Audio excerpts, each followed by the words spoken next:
This meeting is a meeting of the Board of Education in public for the purpose of conducting the school district's business and is not to be considered a public community meeting.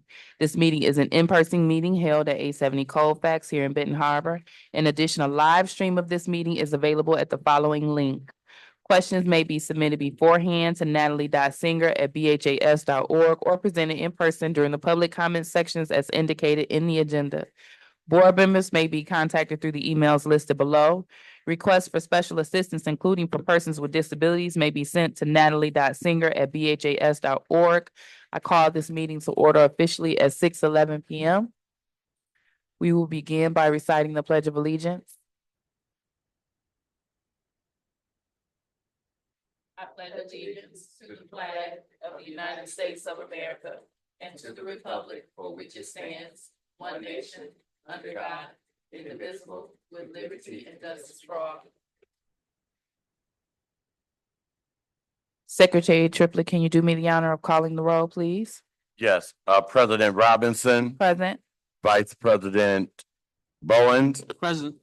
Secretary Triplett, President Treasurer Bradley, Trustee Rocket Martin, Trustee Doyle, Present. Trustee Gavin. Present. Madam President, a quorum has been established. All right, thank you. Next up, we have approval of the agenda. Currently on the agenda, we do have a closed session as the first item of business. I have received clarification that the parent nor student will be present, correct? Okay, so I would actually recommend, being that we do have members of the public here, we could move the closed session under board business and the student reinstatement directly prior to old business so that the public does not have to wait for us to come out of the closed session. However, it can also be brief, so we can keep it as it stands, but just ensure that we work through it quickly. What is the board's pleasure or desire at this point? They're not planning to attend. I do not anticipate we'll be there long, so we can keep it as it stands and proceed through it quickly. Okay, so I'll ask, is there a motion to approve the agenda? Madam President, I make a motion to approve the agenda as is. Is there a second or support? Support. The motion has been made by Vice President Bowens and supported by Trustee Rocket Martin. Any questions, comments, or concerns? Hearing none, Secretary Triplett, can you please call the vote? President Robinson, Yes. Vice President Bowens, Yes. Secretary Triplett, yes. Trustee Rocket Martin. Yes. Trustee Gavin. Yes. Trustee Doyle. Yes. Motion carries. All right, next up on the agenda is the review of the Board of Education norms. The Board of Education norms for Benton Harbor area schools, we will treat each other with respect. We will listen to learn. We will refrain from side conversations. We will use our time wisely, starting and ending our meetings on time. We will challenge ideas, not people. We will ask questions when in doubt, and there will be no surprises at the board table. We will practice the 7 norms of collaboration. Those are pausing, paraphrasing, posing questions, putting ideas on the table, providing data, paying attention to self and others, and presuming positive intentions. Next up on the agenda, we have public comment on agenda items. Is there anyone present that would like to make a public comment on an agenda item tonight? All right, hearing none, we'll proceed. As a reminder, this is our work session. So in our next regular board meeting, we will have approval of meeting minutes, work session 2/4/25. Please ensure that you've reviewed those. If there's any corrections or amendments needed, let us know beforehand so we can ensure that they are accurate when we get ready to take vote. As a reminder, our protocol as of 9/13/2022, all comments will be limited to 2 minutes per trustee per topic. As stated, our first item of business under board business is a closed session. The Board of Education will hold a closed session to consider a student disciplinary matter pursuant to the request of the parent under policy 0167.2 B MCL 15-268, section 8B.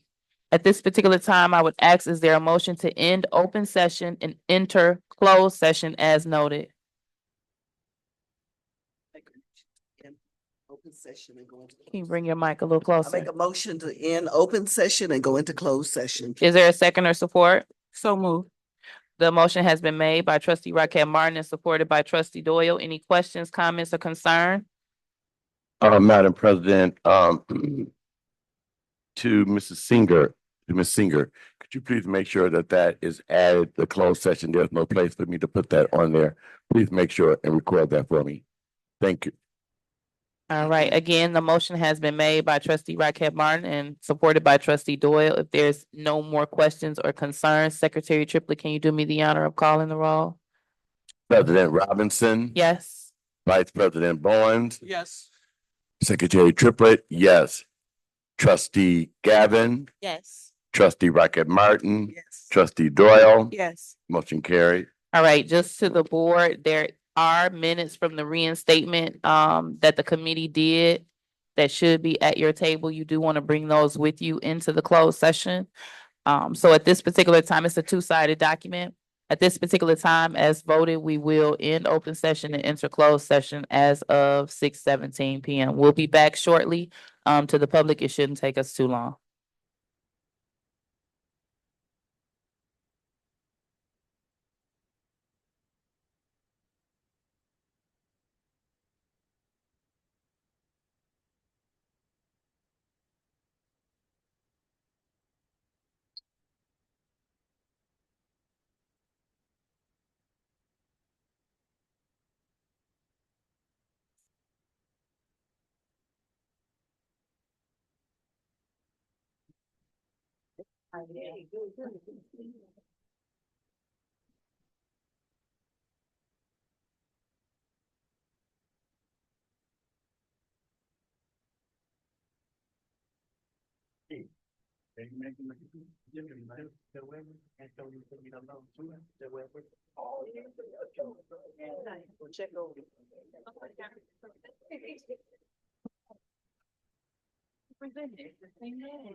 That wasn't there.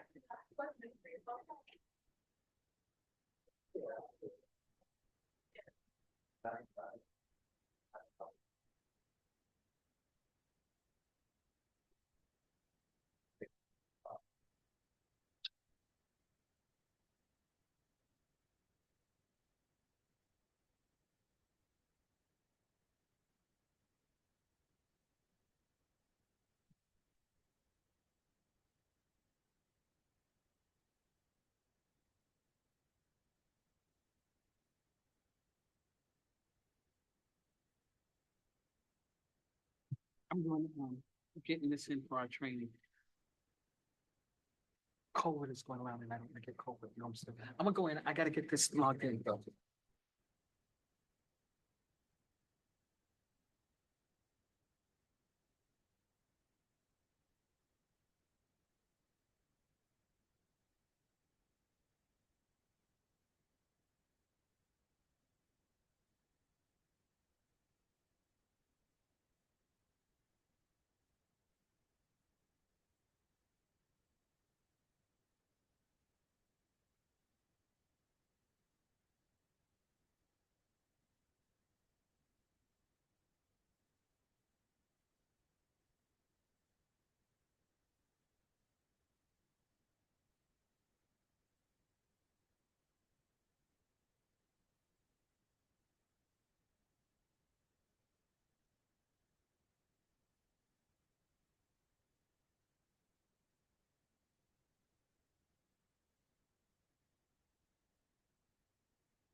It's a concern.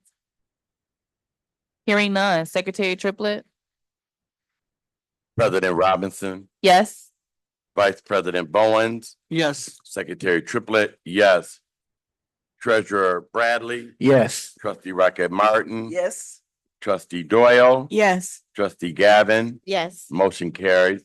All right, up next, we have regarding the student reinstatement staff report B1, which I'll present.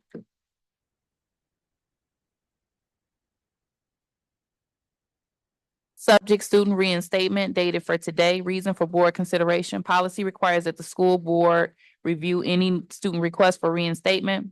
Policy reference 5610, strategic plan goal reference, learning environment. Benton Harbor area schools will develop, maintain, and implement with fidelity a multi-tiered system of support that enhances the culture and learning environment. Facts and analysis following the incident in February of 2024 says student JG was expelled from Benton Harbor area schools after 150 days. The policy allows a parent or legal guardian to petition the school board for reinstatement. A petition of reinstatement was received from said student's parents on January 13, 2025, to be reinstated at Benton Harbor area schools. Following the 150 days per board policy, there was a reinstatement committee whose recommendation is as follows. Recommended action that the Benton Harbor Area Schools Board of Education votes to improve the conditional reinstatement of said student to the Benton Harbor Area Schools effective March 3rd, 2025, with the conditions of student will enroll in CAPE for the remainder of the 2024-2025 school year. Student will make academic progress at CAPE. Student will be able to return to Benton Harbor High School after the 2024-2025 school year, including summer school, after a review by Benton Harbor High School principal and the director of CAPE to confirm the student has completed the aforementioned. Student and parents will meet with Principal Morant prior to their return at Benton Harbor High School to sign a behavior contract and discuss the required district counseling. Approved for presentation to the Board of Education by Dr. Kelvin Butts. At this time, I'll ask, is there, as a reminder, we're taking a vote on this tonight for our requirements. Is there a motion to approve staff report B1? I'll make a motion to approve staff report B1. Is there a second or support? Support. The motion has been made by Treasurer Bradley and supported by Vice President Bowens. Any questions, comments, and concerns? Madam President, I do have a question, after seeing the report, the Mhm. staff report. Is there any requirement, according to this, student being readmitted to CAPE, is there any behavioral contract that should be signed prior to her coming back to CAPE? And if so, would that student, meet with, Director Roseberg? Because once you become a student at CAPE, then there are some privileges that are available to you. So the committee did not require any behavior contract to be signed at CAPE, given that majority of that is virtual. But we did require the behavior contract to come back into Benton Harbor High School, which is what the student was requesting to do. So do you think that that's something that we could take into consideration, being that this is before us? And if that student wants to participate in things that students that are available to student at CAPE, should we make sure that we secure and take care of ourselves and cover ourselves in this matter? So I would defer to Dr. Butts or Director Cupch. Is there a standard requirement or contract that CAPE students sign prior to the academic year? Is that a standard expectation or? When they return to the school, there's a contract that is signed that's typically tailored by the school. So it could be a contract, it could be, a behavior contract, or it could be an academic contract. So we could tailor that to the specific needs of we try to tailor that to the specific needs of the student. I think what we're asking specifically is, what Secretary Triplett is asking is, should there be a contract for her return to CAPE, which is not a part of, I don't believe. So what we are recommending is what has been presented to the student and parent, which they've agreed on, to my understanding. Yes. But he's asking, what he's trying to determine is there an expectation contract for return to CAPE? I'm asking if it's standard, because he wants to know whether we should make an amendment to this. For returning from or going to? Going into CAPE. Just the expectation that they perform. It said in the in here, under the conditions, that student will make academic progress at CAPE. So we can, this typically written in their letters what the expectation is. All right. If there's no further. Yes. There is also a contract at CAPE for every single student, whether they're placed there for discipline reasons or not, that's related to their engagement, the expectations, the supports that would be provided. They have an orientation meeting with all students that enroll at CAPE, no matter why they enroll at CAPE. Thank you. That's what I was looking for. All right. If there's no other question, Raquel Martin, were you attempting to make a statement or a comment? Okay. If there's no other questions, Secretary Triplett, can you please call the vote for staff report B1? President Robinson. Yes. Vice President Bowens. Yes. Secretary Triplett. Yes. Treasurer Bradley. Yes. Trustee Rocket Martin. Yes. Trustee Doyle. Yes. Trustee Gavin. Yes. Motion carries, Madam President. All right, awesome. So we do wish this student the best, and we look forward to great things within Benton Harbor area schools. Welcome back. Next up for the Policy and Discipline Committee, we have the selection and appointment of the committee chair. So each committee is going to select and appoint their chair this evening. If there is a standard consensus amongst your committee, then there's no vote required. It's kind of understood who's going to accept the recommendation. But if there are more than one person that's interested in being the chair, then the actual committee persons will have to take a vote. And as a reminder, this is per policy 0155. The last little notation says each board committee shall be convened by a chairperson who shall report for the committee and shall be chosen by the committee from among its members. All right, so as it relates to the Policy and Discipline Committee, if my memory serves me correctly, I know it's myself, Treasurer Bradley, and Trustee Doyle. So I am wondering if either of the three of us are interested in serving as chair of that committee. If not, I'll take it. I'm comfortable with that. All right, I hear crickets at the door. That's it. I figured that might work best. I know that Treasurer Bradley travels quite a bit. And I really enjoyed the last one we did, so I will take on being the chair of Policy and Discipline Committee if there's no objections from the remaining members of my No committee. objections. All right. So next we have the driver's education course resolution. That was actually a recommendation from Trustee Gavin that was not who was part of the previous policy committee. And so she did ask that we include this under policy. So I am going to allow Trustee Gavin to present her resolution.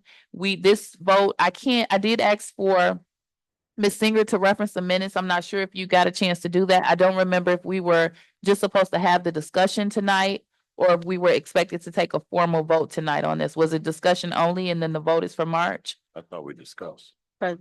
Okay, so then Trustee Gavin, if you could proceed with presenting your resolution and what you're suggesting. And then we'll kind of review staff reports. Yes,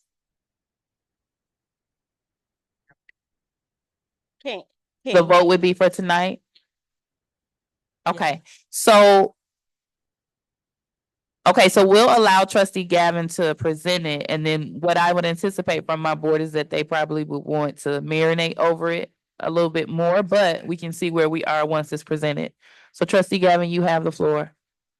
Hey, President Robinson, I am super excited. I've been saying 20 years, it might be a little less than that, but it's been a very long time coming. Since we had the driver's education program. I'm super excited that the board voted unanimously to bring that program back for our children. And so we are presenting a resolution to make the course free for the students. I will read the resolution. Can you speak up? You Trustee can't Gavin? hear me? Can you hear me now? Maybe it's my mic, cause They're working on turning it up right now. okay.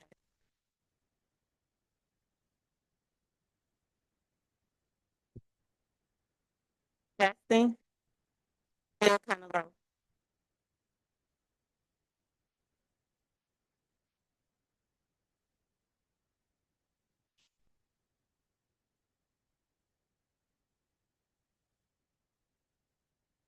All right, Mr. Collins, we have staff that can handle that. Thank you so much. Yeah, thank you. Appreciate you. We appreciate you.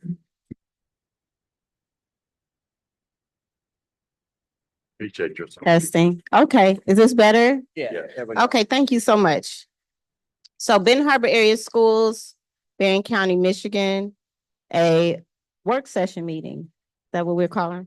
A work session meeting of the Board of Education of the district was held in Benton Harbor High School Library within boundaries of the district on the 25th day of February 25th.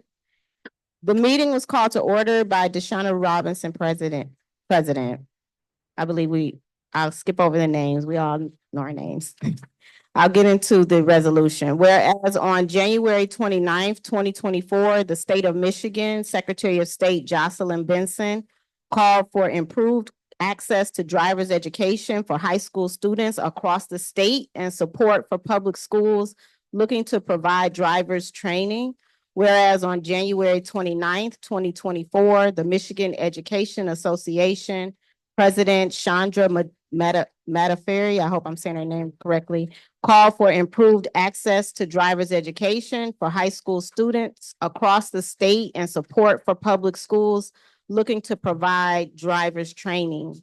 Whereas the Benton Harbor Area Schools Board of Education is committed to reversing the effects of driver's education privatization in an attempt to dismantle the existing racial barriers that persist, license holders and limited access to license holding based on household income. Whereas on January 29th, 2024, the state of Michigan Secretary of State Jocelyn Benson announced efforts to secure 2 voluntary grant programs, need-based grant and voluntary grant programs to remove barriers to driver's education. Whereas on January 29th, 2024, the Michigan Association President announced efforts to secure 2 voluntary grant programs, need-based grant and voluntary grant program to remove barriers to driver's education.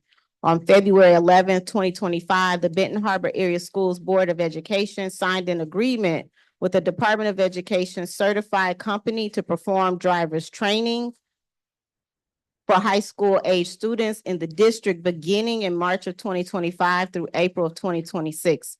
The Board of Education agreed to secure a state certified company and work to secure in-house instructors who will perform driver's training for high school age students beyond the current contract. Whereas Benton Harbor Area Schools Board of Education is committed to investing in safety and responsible behavior, helping students learn skills, knowledge, and the attitude needed for safe driving. And whereas on November 29th, 2023, Benton Harbor Area Schools celebrated $12 million in school debt forgiveness for their districts and $114 million in debt forgiveness for school districts across the state of Michigan. Governor Gretchen Whitmer signed the bill in response to the Benton Harbor Area Schools Board of Education trustees, students, parents, district partners, and community leaders demonstrating a united commitment to invest in relevant curriculum that promotes student success in public education and beyond. The new law stipulates that districts identify solutions to increase student enrollment, attendance, and achievement. Whereas the Benton Harbor Area Schools Board of Education is committed to utilizing the driver's education course to incentivize student enrollment, recruitment, retention, community service, and achievement. Whereas the Benton Harbor Area Schools Board of Education is committed to limiting financial burdens to students and families, ensuring zero added costs or added hardships to the students to participate in the provided driver's education public school program. Whereas the Benton Harbor Area Schools Board of Education is committed to securing grants, education funding, and resources related to driver's education program that will financially equip the district to provide the driver's education course as a public education offering to attract, retain, and enhance the quality of life for Benton Harbor Area School students and families. Now therefore be it resolved that Benton Harbor Area Schools Board of Education, in agreement with the Secretary of State and Michigan Education Association, strongly urges that high school age students have improved access to district provided state certified driver's education. Be it therefore resolved that Benton Harbor Area Schools Board of Education advocates to dismantle racial barriers and discrimination that may hinder students from receiving a free and appropriate education. Thank you, trustee Gavin. So I did there's a lot of context and data and things of that nature in here. I did ask that she highlight specifically so you all know what the resolution would be agreeing to. So those are the highlighted sections as reflected on your resolution.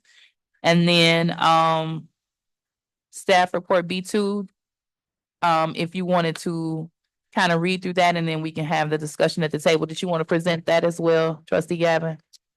Yes, there's a part that says at no cost to eligible students. That means eligible, students eligible to attend Benton Harbor area schools. So I would like to submit it with the amendment that we're clear that it means In B2 or the resolution? in the report. Okay. Go ahead. Okay. Would I read the whole thing or just recommended action? You can start at facts and, well, you Yeah. can read through the whole thing really quickly. Okey dokey. Reason for board consideration, the subject is free driver's education, February 25th, 2025. The district seeks to provide eligible Benton Harbor area school students the opportunity for free driver's education. Facts and analysis. On February 11th, 2025, the Benton Harbor Area Schools Board of Education approved an agreement with the Michigan Department of Education certified company to perform driver's training for high school age students in the district beginning in March of 2025 through April of 2026. The Benton Harbor Area Schools Board of Education would like to ensure that there is zero added costs or added hardships to the students to participate in the provided driver's education public school program. The policy reference is 6320 purchasing, and the funding source is ESSER 3. The strategic plan reference is the learning environment. Benton Harbor area schools will develop, maintain, and implement with fidelity multi-tier system of support that enhances the culture and learning environment. And the recommended action is that the Board of Education votes to approve the district's provides the driver's education course at no eligible Benton Harbor And no cost. at no cost to eligible Benton Harbor area students. Okay, so I'll open the floor up for conversation. On your electronic copy, Dr. Bus did highlight the section that says at no cost to eligible students, because I like to make sure that you all know exactly what it is that you're voting on, and it's clear. So I'll open the floor up for conversation unless you all want to go ahead and make a motion to approve it as it stands, or is that something we're ready to do tonight, or would we like to kind of go into the conversation? Madam President, You have the floor. I think that this is a work session, and I think that we should continue in that manner that we're here to discuss. And those things are being presented to the committee of the whole. Personally myself, when I looked at the proposal that was presented to us, I would encourage the Board of Education to go back through and look at that proposal so that we'll be clear. I do have a concern with us recruiting staff within our district to lead this work when we can't find teachers. So that's a very and the proposal specifically states that they do have staff that with this company that can come in and begin the work immediately. I also noticed as I was reading the contract that was presented, who would provide the vehicle. And I saw that they had scratched out how many vehicles this company would provide, if this company would be able to provide any vehicles at all. Because there are special vehicles for our students to have, for the students to be driving on one side and the actual teacher having the same footing, braking, and apparatus on the opposite side of that particular vehicle as the students are driving. So I think there's some points of clarification, but I do want it to be known for me.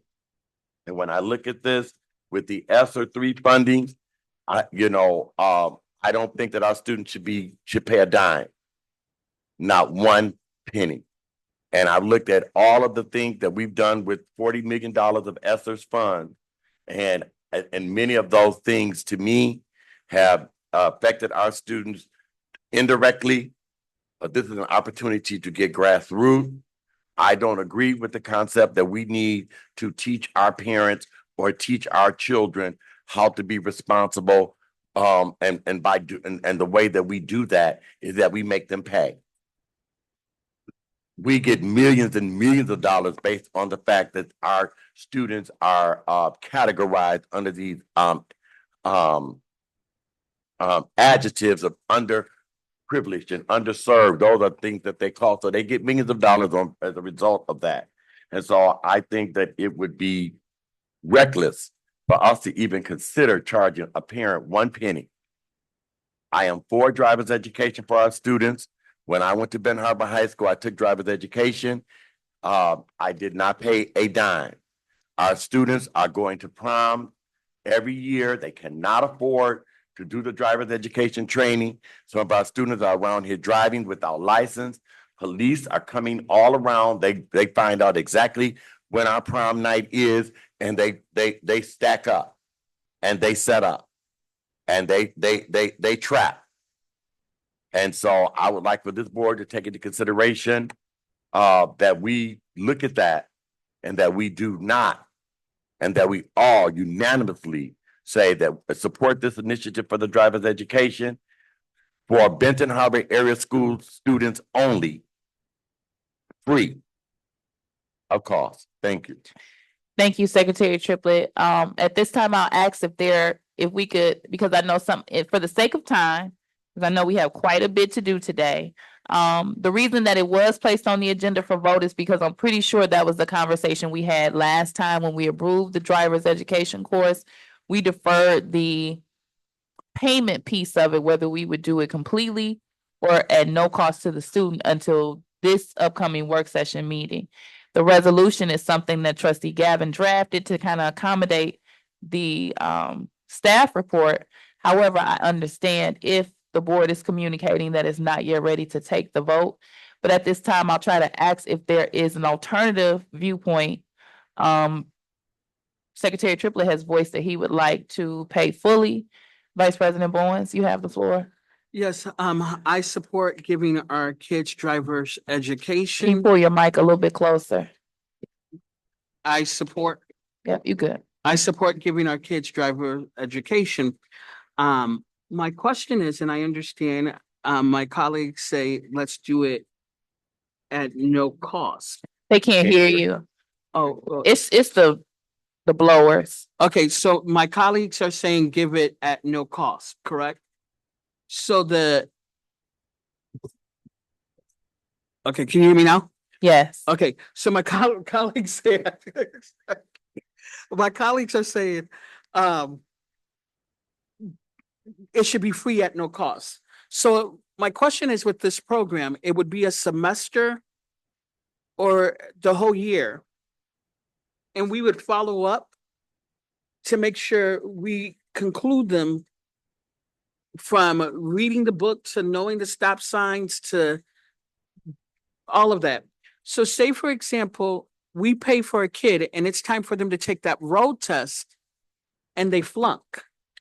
Whose responsibility is that to make sure they re-get their test?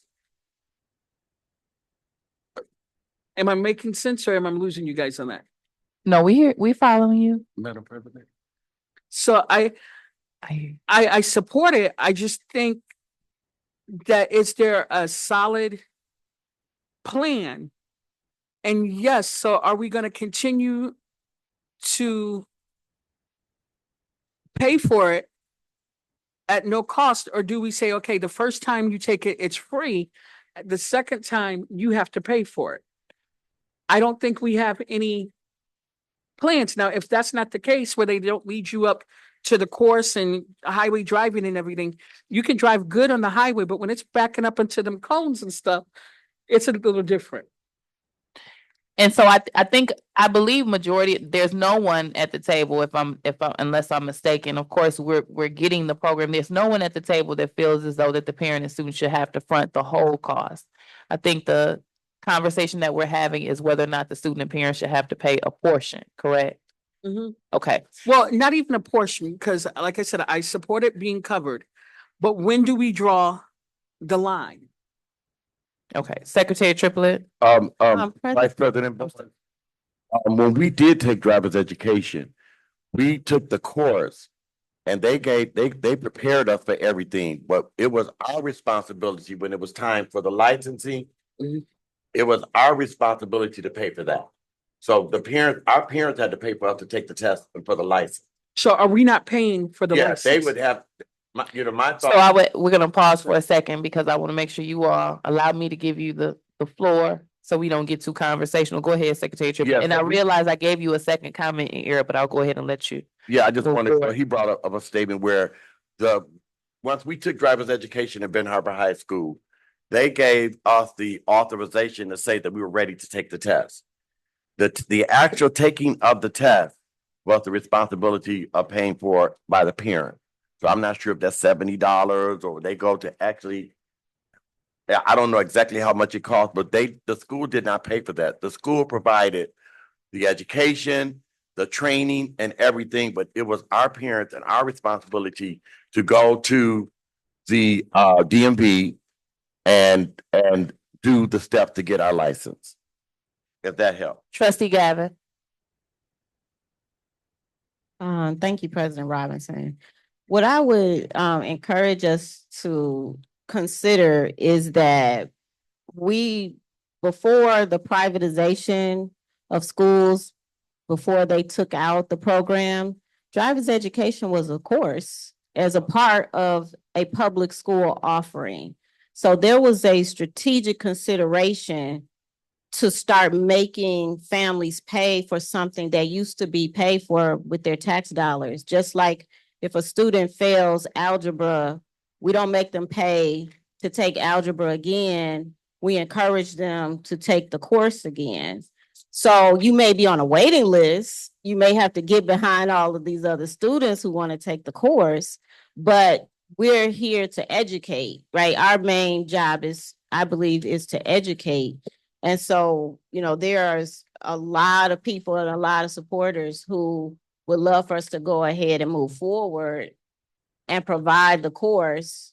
And it's not really free. It's really just paid for by our tax dollars. We've already paid for it. And I think many of us are in agreement with that already.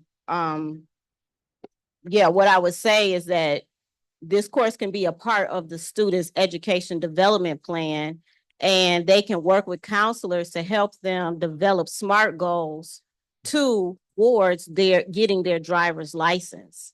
So I'll just say that, I know that Dr. Buss asked if we could make a decision on this as quickly as possible so that he could go ahead and take care of the details needed to get the course going.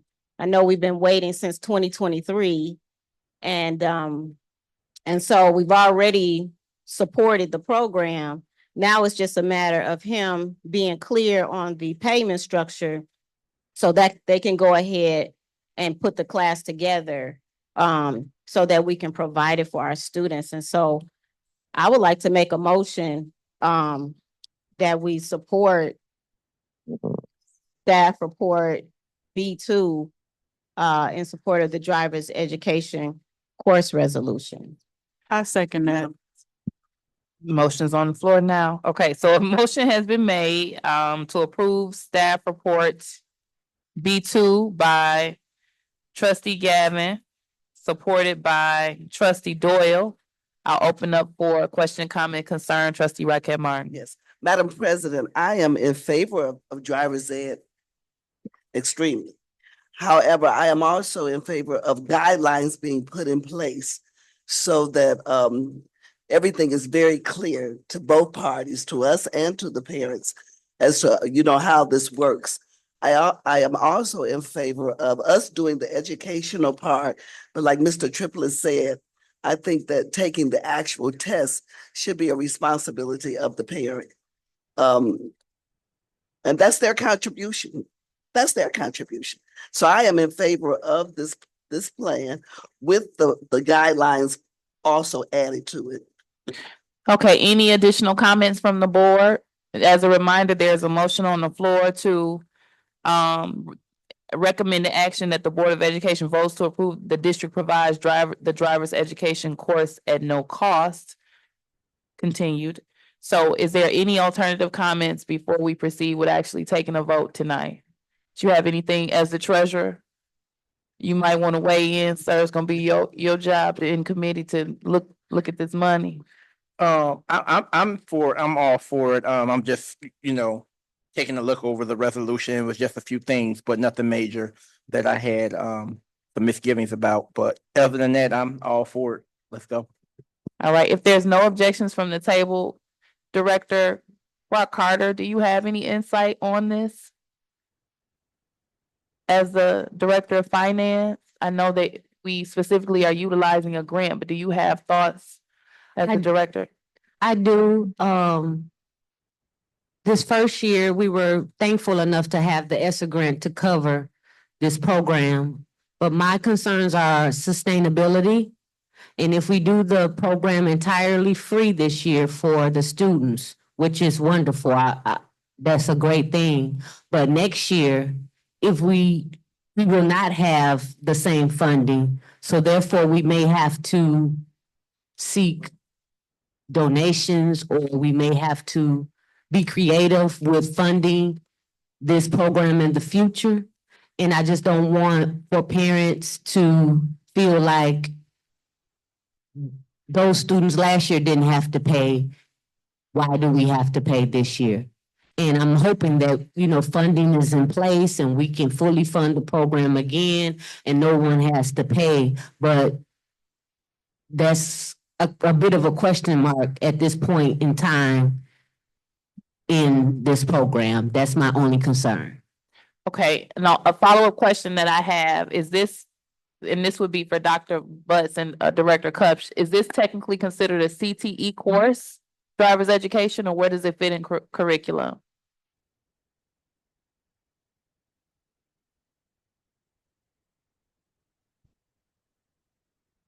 So we looked at the standards for some automotive courses, a couple of others, and really the automotive courses are more so. There's one strand that is related to collision repair. There's another strand that's related to more like a mechanic career pathway. There's also a diesel career pathway, but not anything that would lend itself to operating and the safety. There is the opportunity to have it as an elective and more of a life skills sort of a thread, and maybe even pair it with personal finance to have a full semester that would encompass more of the preparation for adulting. You could also include preparation for the FAFSA in that. Some of those things to prepare myself for what comes next. Okay, and then the second question that I have for you all is at what age or grade level are students able to enroll? Is this for seniors or juniors and seniors can participate this first go round? 16-year-olds, okay. License age, Yeah, license. okay. But it's aligned, basically, Madam President, with the state requirements and guidelines for students being able to get licensed. Okay, one last thing, Director Brock Carter did make a great point, that's noted here in the resolution that Gavin provided.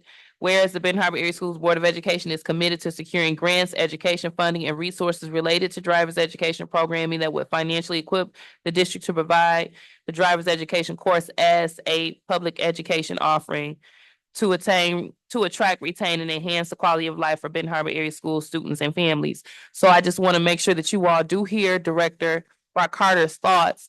If we do move forward with the motion on the table to approve this, then we are committing to do our due diligence as well to support the district in locating the funding sources to ensure that this program does have longevity. And so if each of us are committed to do that work and supporting the administration in doing that work rather, and you all are willing to and ready to proceed with the vote, then we can go ahead and take the vote. But I just want to make sure that everyone is fully aware of what, we're good for this first year, but we may have to do some labor to make sure that it does have longevity and we're able to continue the program.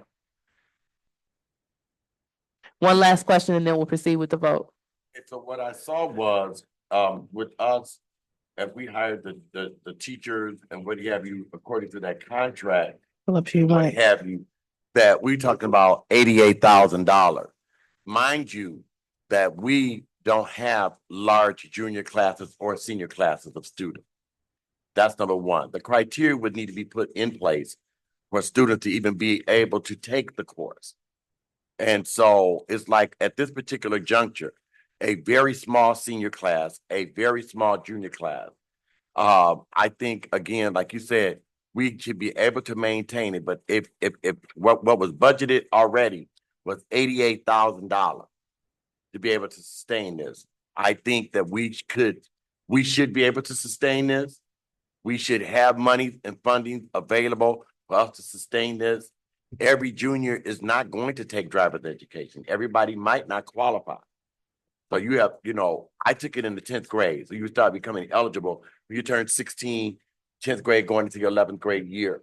So you got to look at the number of students that we have and what this, because we might not even use the whole $88,000 because we don't have a large number of seniors and juniors who would qualify for this anyhow. $88,000 is a small piece in an over $25 million budget. So I wouldn't be concerned with that right now myself personally. Okay, and to speak to that, so one of the things that I asked Dr. Butts after the meeting is as a reminder, this is ESSER funds, so we do have a window of time that we do have to pull down the money. And so in the event that the students, we do not spend the full 88,000, what is the alternative spending options to ensure that that money is not returned? One of the suggestions that he had, or the things that he mentioned he was considering, was investing in a district vehicle that could be utilized for the driver's education course. And so that would potentially cut down the funding of the future programming, correct? Using our own vehicle, which would be covered by fleet insurance, would also be a way to contribute to decreased costs in the future. Trustee Gavin, I'm not sure if you're trying to get another comment in. Just real brief. Go ahead. And then I'll go to Vice President Barnes, and then we have to move forward with the vote because we are in our committee meeting, and other committees have to meet. Trustee Gavin. Yep, I just want to point to the resolution that our students fought hard to get debt forgiveness, that we normally would be paying $600,000 extra a year to the state. And that was awarded, and they fought for their education. And what better way to show them that, and show the community and the surrounding communities that we're investing those dollars back into their education so that they can get jobs, help their family out. There's so many different things that they can do with this investment in them. So that right there alone is $600,000 a year. Not to mention the students and families that would come, that this would attract. Just 5 or 6 coming back covers the cost of the entire class. Not that we want to look at students in terms of dollars, but the money is there. And then we also have several million in the bank as well. So what we're talking about is utilizing our dollars to educate our children. I've seen us invest money in contractors and vendors and things of that nature. This is a direct investment that they will be able to use for the rest of their lives, and a skill that they will use, many of them will use every day of their lives almost. So I think it's a great investment. Vice President Bowens. Just out of curiosity, how many students that we have that are on an IEP? The reason I'm asking, because I do know, or let me rephrase that, receiving special education services. The reason I'm asking is because I do know there's outside agencies that pay for those students. And that could possibly, Michigan Rehabilitation Services. Okay, so you guys are aware of that. Has that been considered in the proposal with the cost that we're getting? Dr. Burnett, would you like to come up to the mic and speak to that?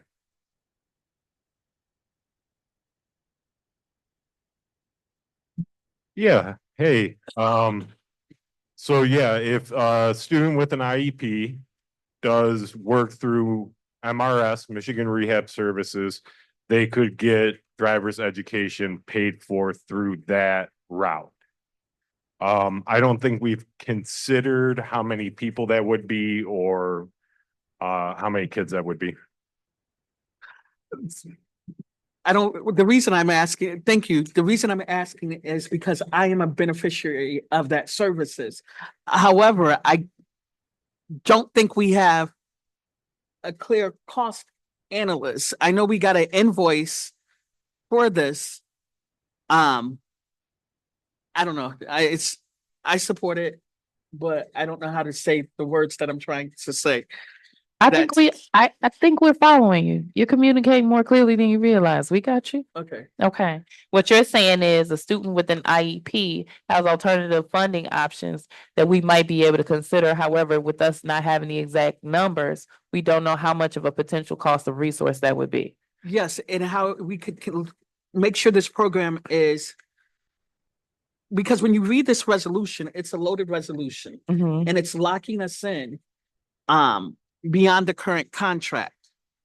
However, we don't want to start a program and we have to stop it because we're budget cuts or our decrease in students and everything. Yes, this could bring kids back. However, let's be realistic and making sure, yes, our kids need driver's ed. I can testify on driver's ed. And making sure you have your license.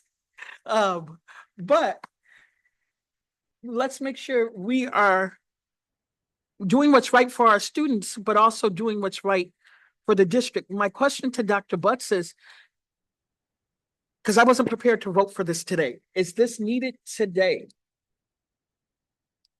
I will be meeting with them next week, but we can defer the vote to the regular session. If you all need more time, I can still meet with them and we can start planning preparation because you all have approved their services. So what we need to start doing now is making sure we get our instructors together, the behind the scenes work. So the vote on whether to pay or not is So we've already- flexible.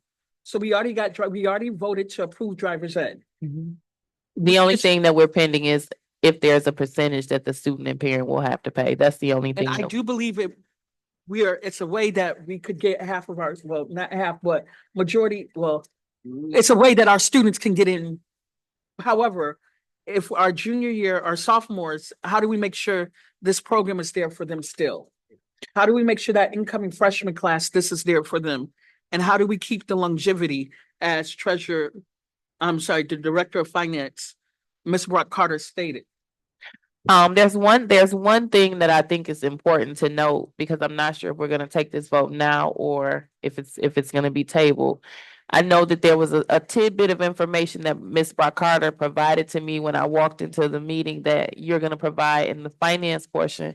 But I think it's critical that the board is aware at this point, prior to potentially taking a vote, in the difference of expected aid from the state versus what we get regularly. So if you could just give us that quick tidbit, because I would feel, I feel uncomfortable allowing the board to take a vote without that information that you provided to me. Well, when we get there, we'll have more detail, but we are expecting a tremendous cut in our funding for next year.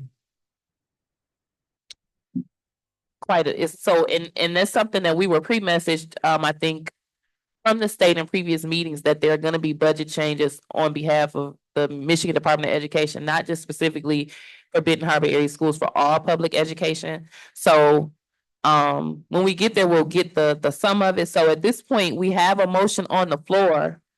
I'm not sure if I can proceed with the vote. I haven't heard anybody asking to table, so one last comment is 7:27. Yeah, I just want to move forward with the vote. I think we have the money.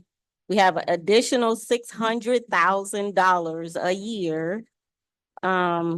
We have the money to provide this service, educational service to our kids.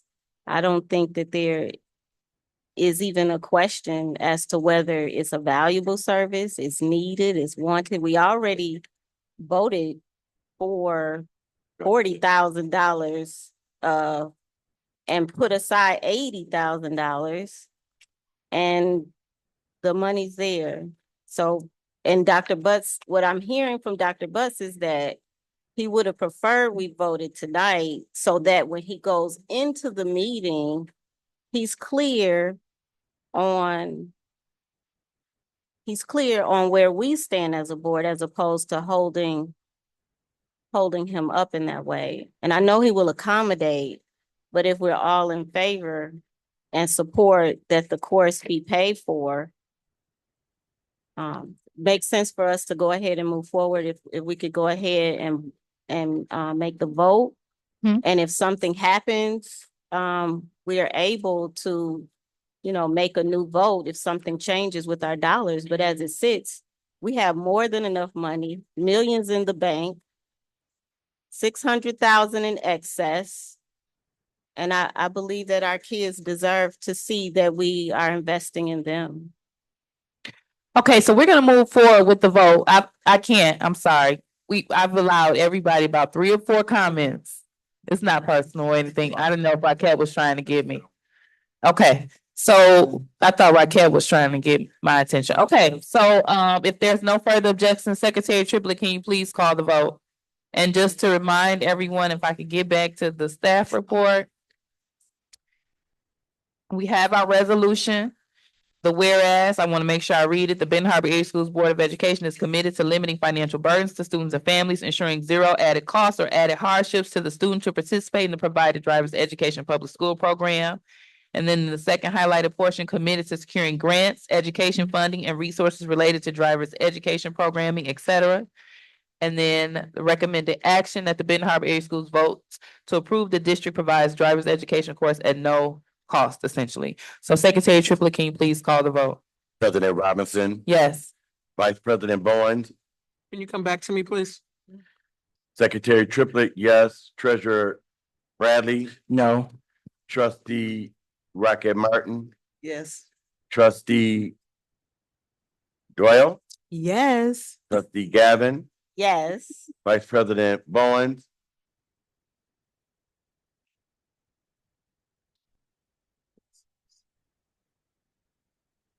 Don't feel pressure either way. You vote with your conviction. That's perfectly fine. Abstain. motion carry. All right. Okay, so I am gonna proceed. I'm gonna remind the board protocol as of 9/13/2022. All comments will be limited to 2 minutes per trustee per topic. We have to get through. It's 7:30. We are technically now at the Curriculum and Student Support Services Committee. The first item of business is to select and appoint a committee chair. As a reminder, and just for the public, I'm not texting or anything. I'm in my phone to get my committee notes because this is our first time actually working in our committees. Curriculum and Student Support Services Committee is Trustee Gavin, myself, and Trustee Raquel Martin. So the first item of business for us to appoint a committee chair. I recommend Trustee Gavin as the chair of curriculum. I recommend Trustee Gavin also. Okay, do you have any objections to that, Trustee Gavin? I humbly and excitedly accept the responsibility. All right. So at this particular time, because this is a meeting of the Curriculum and Student Support Services Committee, the floor will be passed to Chair Gavin. Each chair will chair their individual portions of the meeting, which I'm very excited about because that means I get to sit back and call points of order and all types of things in the meeting. But Chair Gavin, you have the floor to proceed with the Curriculum Committee meeting portion of the work session. Different. Thank you so much, President Robinson. In the interest of time, I'm going to move through this agenda as expeditiously as possible. I'm going to share some updates, and I want to start. I've shared the notes that Trustee Rocket Martin and President Robinson and I talked about, and before I get into the notes rapid fire, I wanted to give President Robinson or Trustee Rocket Martin an opportunity to share any highlights they wanted to before I just move forward. You can move forward. Okay, you're good too? Okay, so there are a lot of notes here, but I just want everyone to know that we were in alignment and agreement with pretty much all of the ideas that came up in that meeting. We talked about highlighting the needs to prioritize English and math, especially in schools that have met benchmarks, supporting K-8 and ensuring extensive support for CAPE and their math programs, the importance of setting high academic goals, higher than the state's 1% growth requirement. So it's okay for us to have that 1% with the state, but we want to look for other ways to increase our growth because we believe that our students can do it. And we want to use more than just the standardized tests because we know that our children are brilliant and there are other ways to measure their brilliance as well and to tell our story. We all were in alignment with the importance of integrating mental health aspects in the curriculum, utilization of in-person time for hybrid learning. What I'll do is I'll connect the notes to the agenda so folks can read it. We also talked about the driver's education class possibly being a part of automotive and looking into seeing what possibilities arise there. I see that Director Cups already looked into the life skills piece, which is very exciting. I'm very interested in seeing what happens there. We talked about the different types of learning styles that students have and how amazing it would be if all of the students knew what their learning style is. For example, if you're a visual learner, you know what it takes for you to learn in the classroom. Even if the teacher's talking, you might have to draw or take notes or get pictures together. So we talked about making sure that all students and teachers and their parents know what their learning style is by a certain grade level. And I shared that with Director Cups, and she has some really great insights around how we could do that. I'm going to fast forward. We talked about the need to collaborate and incorporate curriculum and instruction in our name so that we are collaborating with the HR department because the HR committee, because we have to have instructors. If we don't have the instructors, then that has an impact on student learning and the whole culture and climate. So those were most of the ideas that came out of our committee and things that we want to prioritize. I'm really excited, of course, about all of the above and definitely the mental health and social emotional learning portion. So I'm really excited about this committee, not just the board trustees that are working together, but also working with Director Cups, working with Dr. Butts that day. It was a really good meeting for me. And I'm looking forward to seeing what's possible in that meeting. So I'll turn it over now to Director Cups, who has some items on her agenda that she would like to get through. And then if you can kind of make it as brief, but also impactful as possible, considering the time that we do have a training that we have to take at the end of the meeting. And then Director Cups, as you get ready to present, the first item on our agenda is driver's education, which of course the resolution passed. I didn't get a chance to note that I'm committed as a trustee as well as the board president, if the board supports in showing up in spaces where we have to advocate for the state funding of driver's education, being that it's already on Secretary of State Benson's radar. I know that Trustee Gavin also participates in advocacy, and so I'm committed to showing up at the Capitol or writing letters or whatever it is that I can use my voice, She tapped me on the shoulder at the recent convention. So I think if I can get a tap on the shoulder and hello, I can maybe get a little time in her office to discuss this further. So I want to make a commitment to do that on my end as well. And then I'll pass it over to you, Director Cupch. Oh, Dr. Burnick, special education. Yeah, so I just wanted to make everybody aware, twice a year, we get like a report card from the state. They're called Strand reports. And so in this last one, we just got one in February. It should have came out a month earlier, but we just got it in February.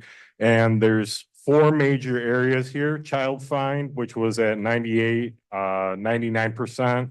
We didn't meet the goal, but we don't have a corrective action plan. We've just been directed to work with the ISD. Our early childhood transition, secondary transition are 100%, and we met the goal. And then timely IEP is 94%, but that can be deceiving. And no action is required there. So is the goal 100%? The goal is always 100%. Okay, because I was confused. I'm like, we scored very high, but the expectation is 100%. Okay, understood. Thank you. Thank you. I mean, you can pass the floor to That every, Director Nichols is next. was there a staff report, that we need to vote on, Director Cupch? Or is this just to bring to our attention for the next meeting? We're technically on Director Nichols for her update as a part of your agenda. Got you. Okay. Okay, good evening. So we wanted to talk again about peer mediation.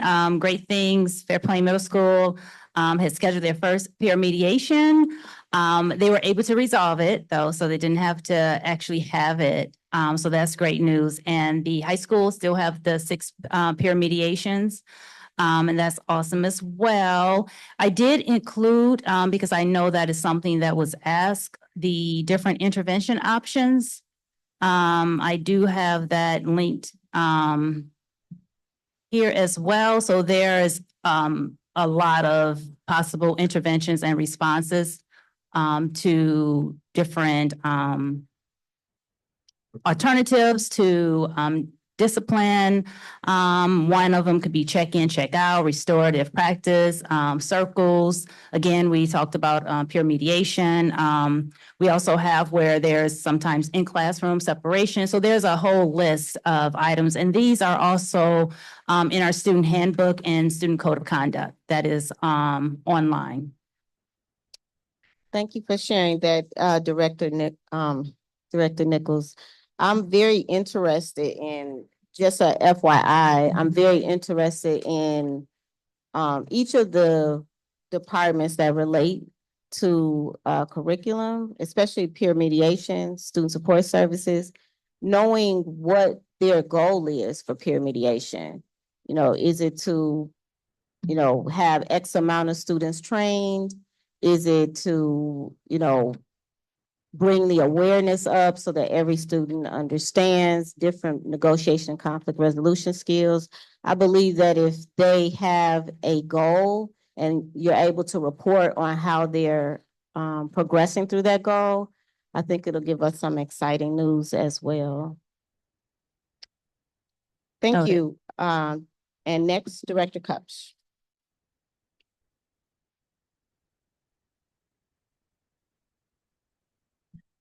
We do have our student representative here, and he is a member of peer mediation. Would you allow him to give a soundbite about his experience? Always. Thank you.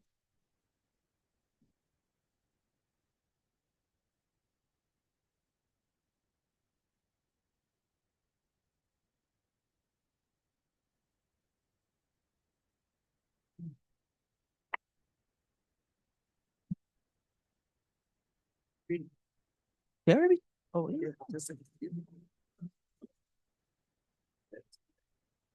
Peer mediation is like a good program for kids. Can't Can you hear you. speak up a little bit? Peer mediation is good for the kids. Like we do help a lot of kids like stop the violence and stuff. So I think it is a good program. Thank you. Just quick question. How often do you all get an opportunity to meet? We switch premieres like every week, so depending on the week, that's like who choose to do the mediation. Okay, thank you.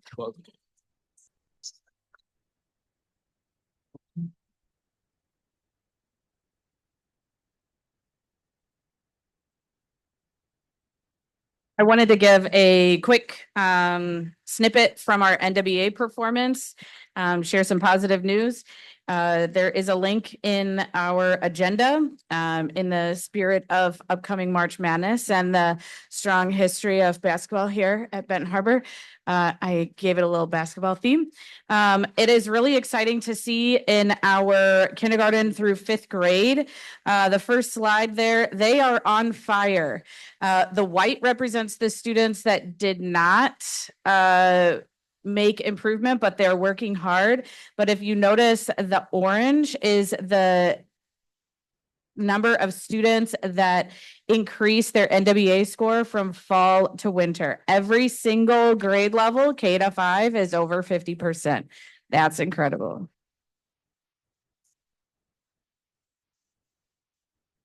The second slide is a comparison of last year in white. Kindergarten through fifth grade, the NWA scores to winter, the number of students that increase their score. So nearly every single grade shows a strong improvement in their NWA scores from fall to winter this year as compared to last year. So that is also awesome. Awesome. Director Cups, what would you attribute to the growth? What did you do differently that attributes to the growth, or your team? This school year, the elementary schools have worked very hard to implement reading mastery transformations. It is a curricular program that is designed specifically for schools that have a high number of students that need more of a tier 2 intervention. So that core program is more similar to a higher level direct instruction. We're all going to tackle this together, work super hard. And the feedback from many teachers is very positive. They are seeing so many more kids reading, kids that are more willing to read out loud, kids that are answering questions more often than before. It has been a lot of hard work, and the teachers have had many frustrations, but they are seeing successes. And I think that's really important, that the hard work that the teachers have put in and the hard work the kids have put in is showing, and that's really exciting. There is some predictability as far as there's a study that demonstrates a correlation between NWA scores and MSTEP performance. I do have some numbers. I compared last year's MSTEP performance to their winter NWA scores, just sort of as our own internal check. And then I do have a little bit of a prediction for how well we will do based on the winter NWA scores. And it's positive. I don't want to share any numbers though, but they're working hard, and we just need to keep supporting the hard work. Awesome, thank you. Some quick CTE updates from Director Wilson. Our general engineering course was approved for full CTE status from the state. We have some work-based learning opportunities that are happening with Corewell Health Partnership. Culinary 2 students will collaborate with Chef Cam, dietitian Camille, and office staff to explore different pathways within culinary. We have computer networking students building their own computers that in the coming weeks, those are fully funded by our CTE funds. Actually, that's not true. I apologize. It's a matched funding. So we're paying for half and the students are paying for the other half. They do get to pick some of those components. They build the computer and then they get to take the computer home with them. There is discussion with LMC to provide an elementary STEM and BHAS CTE students access to the Fab Lab. The entire CTE department is working to compile video showcasing the students' talents and highlighting the opportunities available within our CTE courses, not only to prepare and excite our Benton Harbor students for those programs, but also to help other schools to see what incredible programming we have here at Benton Harbor that they are going to want to be part of. Did you say that we are getting a general engineering program and our students are going to be involved in a computer networking program where they're building computers and able to keep the computers that they build? Yes, so this school year, Exciting. we have a robotics course that is part of that engineering pick. And also the first level of the engineering class. And we were able to with the hard work of Director Wilson and our teacher, Miss Mason, to get the state approval for that. So it is a full CTE course. Since we had students enrolled this year and it was approved for CTE status, then next year we'll be able to have the second level of that engineering course. The kids are also in the heat of robotic season, so they are building their robot, seeing the fruits of their labor. And our computer networking class, we added an elective to that that's still earning the credits towards the completer status. That is a game design class that's getting a lot of kids really excited and into this. But in addition, that opportunity to build your own computer and keep it is pretty awesome. Thank you so much. Can I get a time check for our committee? I just want to make sure we're. It's currently 7:49. What- We've gone through pretty quickly with our portion though. Okay, thank you. How much time do we have left so that I'll know how fast we need to go? If you can try to get through maybe about 10 minutes. 10 minutes. So 10 minutes, Director Coach? Okay, thank you. We have some field trips that are listed here, but the one of note is the 325 overnight field trip for the robotics competition at Ferris State. That is included as a board report. We do have time because that's on the 25th to wait for the vote on that until the regular board session on the 11th.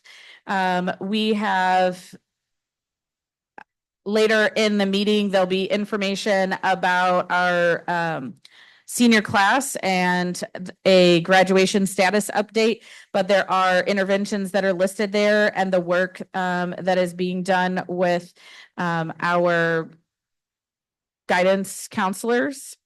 CAPE has put together the parent survey. When I made the agenda, it was in progress, but it is completed. And we will deploy that out to get feedback from parents next week. Meals are being provided, breakfast and lunch. And there are graduation progress meetings being held with the students, parents, CAPE staff, and the high school counselors.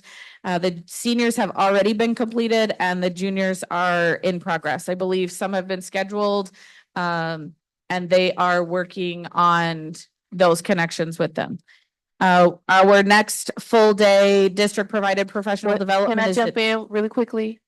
I don't know if this is a question more so for Dr. Buss. Did you have a particular administrator planning to present to us in March at our meeting? I know we've kind of had an administrator talk about their building.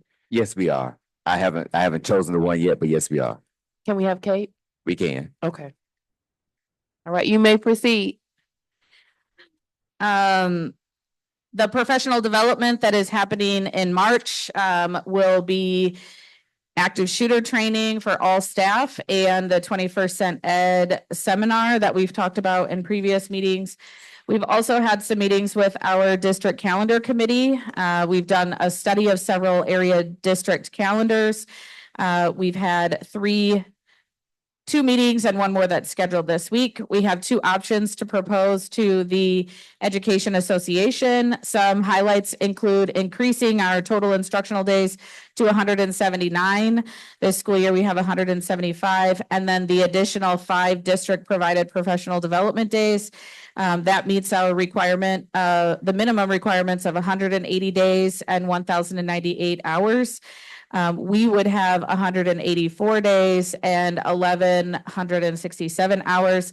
I just think that that's important to note that we are prioritizing the instructional time with the students as well as the professional development for all of our staff. And I did that in less than 10 minutes. Thank you. Thank you. And I I'm wanna sorry, make Chair Gavin, sure I jumped that- in and asked my question before you gave me the floor, so I have to remember to mind my place in these sections. No worries.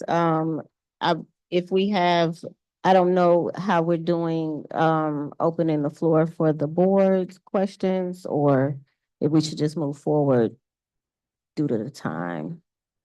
Are there any questions with what's been presented thus far? If not, she can proceed with reading, just reading, giving us a heads up of the staff report that we're gonna be voting on in the upcoming meeting. Good deal. Yes, if we can go on to the staff report.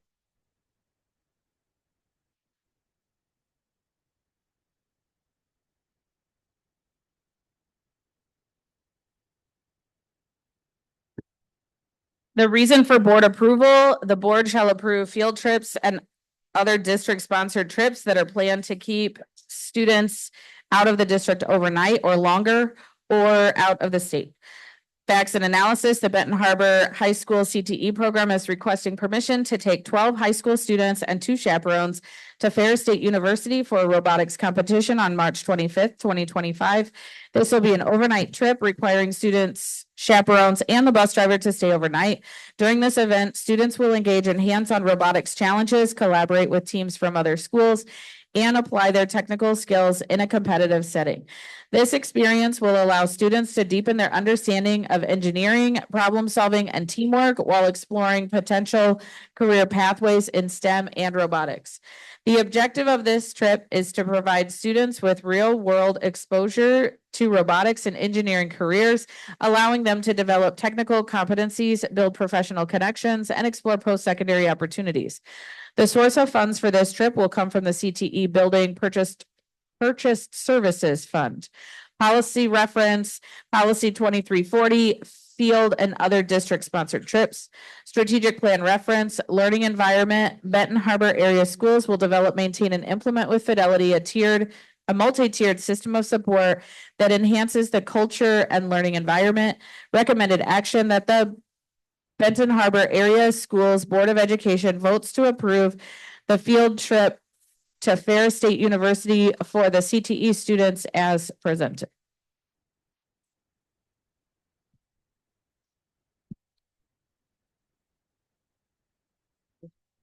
Okay, so go ahead. Wondering if they have to if they have to make arrangements for sleeping and all those kinds of things, can we just vote on this now? You putting a motion on the floor, I would. So I'm sorry. May I have the floor to speak? President Robinson? It's hard, huh? It's okay.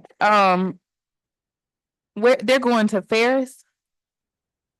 Is this overnight? Okay, so don't we normally have some type of paperwork attached with these staff reports? I didn't include it because the vote wasn't until next time, but I can send that really quickly if you'd like.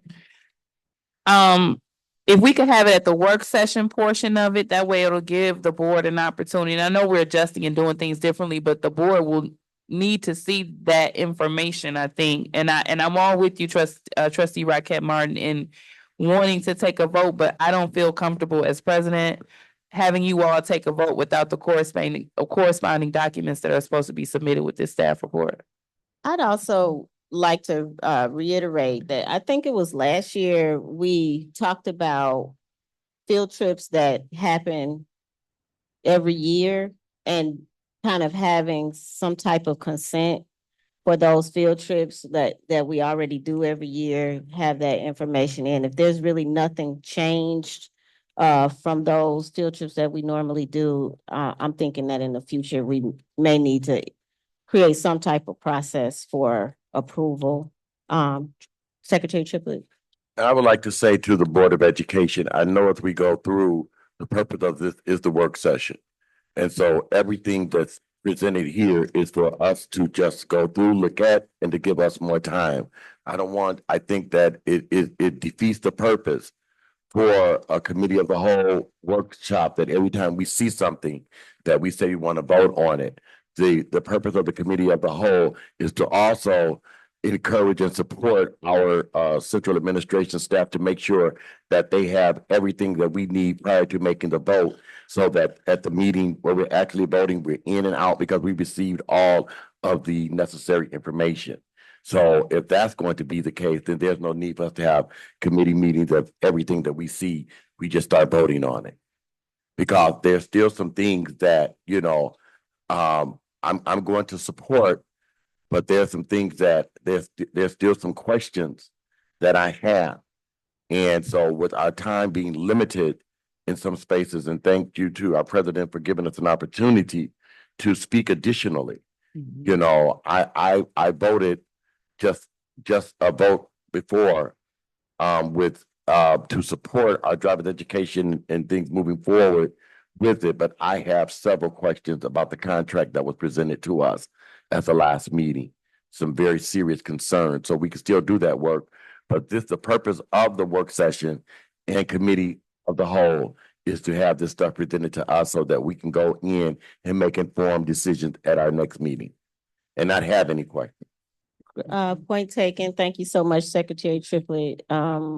Trustee Rocket Martin, are you withholding See, I your know request for a planning motion? I know in planning field trips, if we can give them reasonable assurance that we are going to approve this so that they can go ahead and make their arrangements that they need to make, and not have to wait till the last minute, if they have to wait till the last minute, because they'll be going like, 2 weeks after we vote?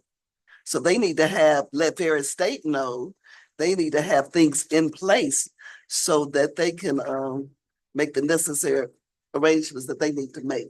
So I'm fine as long as we can be assured that we are going to say yes, that they can go. And thank you so much, Trustee Rocket Martin. I think that in the future, if there are any documents that would help us to make a decision, it'd be great to have it, because we definitely never want to hold up the planners of the field trip. Thank you so much for everyone. And I'm going to turn it over to our Madam President. I think our Curriculum and Instruction and Student Support Services Committee, we did it. So. All right, very exciting. I would just like to close by saying I agree and I fully support the field trips, but we have an accountability from this table to ensure that we know that there's appropriate number of chaperones, who those chaperones are, some of the additional details that we don't have. And it's not that I doubt that administration is going to do them accordingly, but when we take the vote, we take the accountability for it. And another thing is that staff does have the opportunity, unless it's a last minute option that has jumped on our tables, they have the opportunity to present it to us a month earlier. So I don't want to make it seem as though I'm trying to belabor or delay it. I just want to make sure that we do things the way that our policy indicates that we have to. But we're going to proceed. I want to check the pulse of the board. Do we need a quick recess or we want to keep moving? Okay. So next we have our Facilities and Finance Operations Committee. The first item of business for that committee is to select or appoint a committee chair. As a reminder, the members of that committee are Treasurer Bradley, Trustee Rocket Martin, and Secretary Triplett. So at this time, I'll ask, are there individuals that are interested in serving as the chair of the Facilities and Finance Committee out of the three? Madam President, You have the floor. with the combinations of the Finance and Facility Committee, the treasurer of the Board of Education is usually the person that chair finance. And so for myself, having been the past facilities director chairman, at this time, after much thought and prayer and what have you, I am not interested in serving as chairman of any committee under this administration. I don't want to I want to be able to eliminate excuses as to why people cannot move forward and do the work, because there's work to be done. I have no problem myself just serving as a member of the Board of Education. So at this time, I would like to nominate our treasurer to head to serve as chairman of this committee for finance and facilities. And I'll serve in my capacity as a member of the committee. All right, trustee Rocket Martin, were you interested in, you agree with that? Okay. Treasurer Bradley, do you accept? I support, I accept, and I thank you for the vote of confidence. All right, so it is official. Treasurer Bradley is now the chair of the Facilities and Finance Operations Committee. And so you have the floor, Treasurer Bradley, to chair your portion of the committee. I am gonna step out just for a quick second. However, the mic is in your hands, and you all can proceed with your agenda as needed. All right, good evening, everyone. We haven't had a formal meeting. I know we did some emailing back and forth, but I am going to let right here it's looking like Director Dasher up next. Let's finance, you want to go first? Y'all can. Okay, we're gonna follow the agenda then. So I'm gonna turn the floor over to our facilities director, and he's going to update us on what we have going on. Thank you, Treasurer Bradley. Up first is Verkada. Just as a reminder, Verkada is the security system, or the company that has the security system that we are purchasing for the district. Right now, we're currently receiving and staging at each location all of the equipment. Tomorrow, the work will begin at MLK. The next stage of that is to have a meeting and try to come up with some sort of a completion time.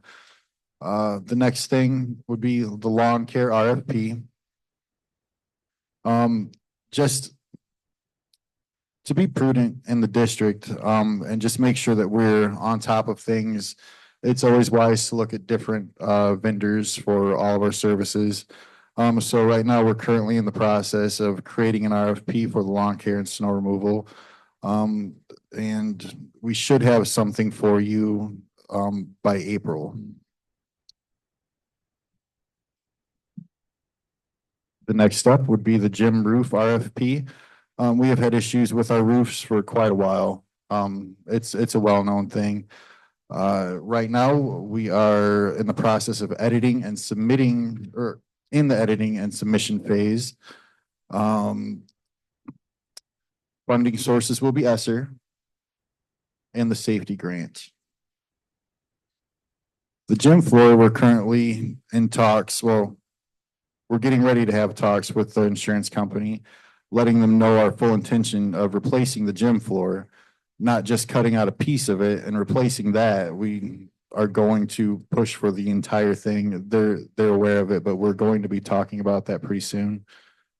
The gym wall pads here at the high school, athletics has bought new pads. The maintenance department have replaced them. And we took the old pads from the high school and we installed them over at the middle school. There's a link on there that you can click to see the pictures of it. High school plumbing. This was actually the reason we had to have our gym floor fixed. So last Monday, a company was in working on our fire safety system.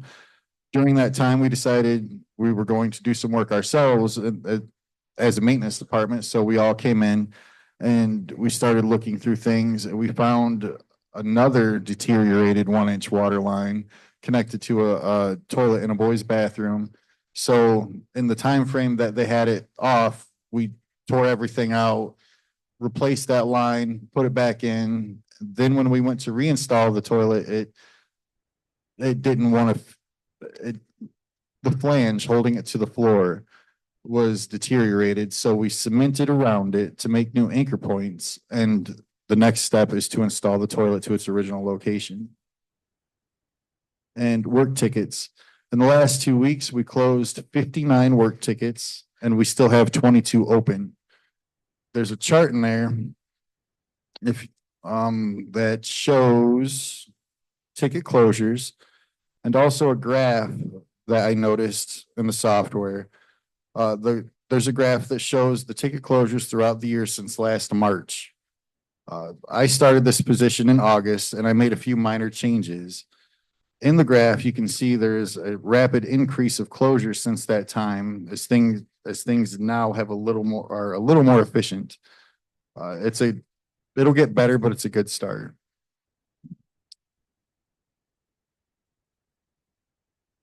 That is all I have. All right, thank you, Director Dash. I'm gonna open the floor up to questions. Vice President Bowens. Thank you. Mr. Bud, I got several questions, so please forgive me. On our security camera system, do we still have a camera system at the high school, correct? Yes, we do. Does it have any data on the individuals that broke into the school a few weeks ago? Yes, it does. Okay. That data is being collected, compiled, and sent off to the police station. Okay, on the lawn care RFP, have we, and I mentioned it last time, have we did a cost analyst on how much we would save if we just bought 2 Ford F-150s, put a snowplow on it, buy 4 lawn care things? Would we save money doing that? We are currently looking into that. That is something that came up. That is something that we are looking into. And we don't have the exact answer to give you yet, but we will have an answer to give you before any choices are RFP being goes made out? for anything. So, thank you. My next question on the work orders, do you know how many electronic boards that are not up in classrooms? Electronic boards. They call them But the Promethean boards. Promethean boards? Oh, the Promethean boards. How many are not up? Mm-hmm. Or how many do we have sitting out in the garage? We don't have any sitting out in the garage. We had 5 at one time sitting in the hallway back there. They were waiting for stands and those were slated to go to CTE.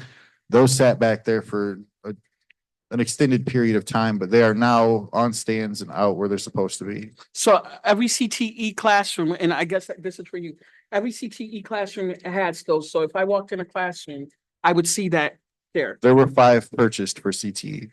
So there were 5. So Yes. those 5 are in a classroom as we speak right now. That is correct. Yes. Okay. I just want to know because when I ask a question, I already know the answer to it. So I'm going to ask again. Are all of them in the classrooms? From what was reported to me, the 5 that were ordered are in the classrooms. Okay, thank you. Thank you. Thank you. Now, let's rephrase that real quick. Let's take a step back. No, that's okay. I mean, thank you so much. You guys answered it. That's it. Okay. Thank you. All right. Trustee Raquel Martin. I was just gonna ask, Director Dash, about how many people are in your department? What is your maintenance crew? The number of your maintenance crew? Currently, it's 4, 5, including myself. Okay, so we have just 5 folks doing all of this? Yeah. Okay. Was that sorry. Any more? I know, Vice President had it before you. Any more questions? I have a question. Go ahead, Trustee Gammon. Director Dash, what is your process for students who may notice that there is a need for a help desk ticket? Is there any way for students to submit tickets like the bathroom or some things that they're seeing? Currently, I do not think that there is one that students can do. They could tell the secretary of the building that they're in, but that is the only way that I'm aware of at this current time. Thank you. I'm wondering if they're aware, because, sometimes students can be so used to a thing being broken, And just look past it. that they feel like that's just the way it is, and they don't realize that their voice can make a difference. And so I think it would be helpful if there was something in writing or some visual graphic or something that let them know that if they saw something that needs to be corrected, fixed, that they can talk to somebody, or who they should talk to, or how they should talk to. That is a very good idea, and we're gonna work on that. Like, Thank we you. should move forward with that, so we're going to. Thank you. Vice President Bowens, you have any additional? No, I'm gonna pause. Okay. Our student board member, it looked like you had a question. You had a comment, a question? You good? Okay.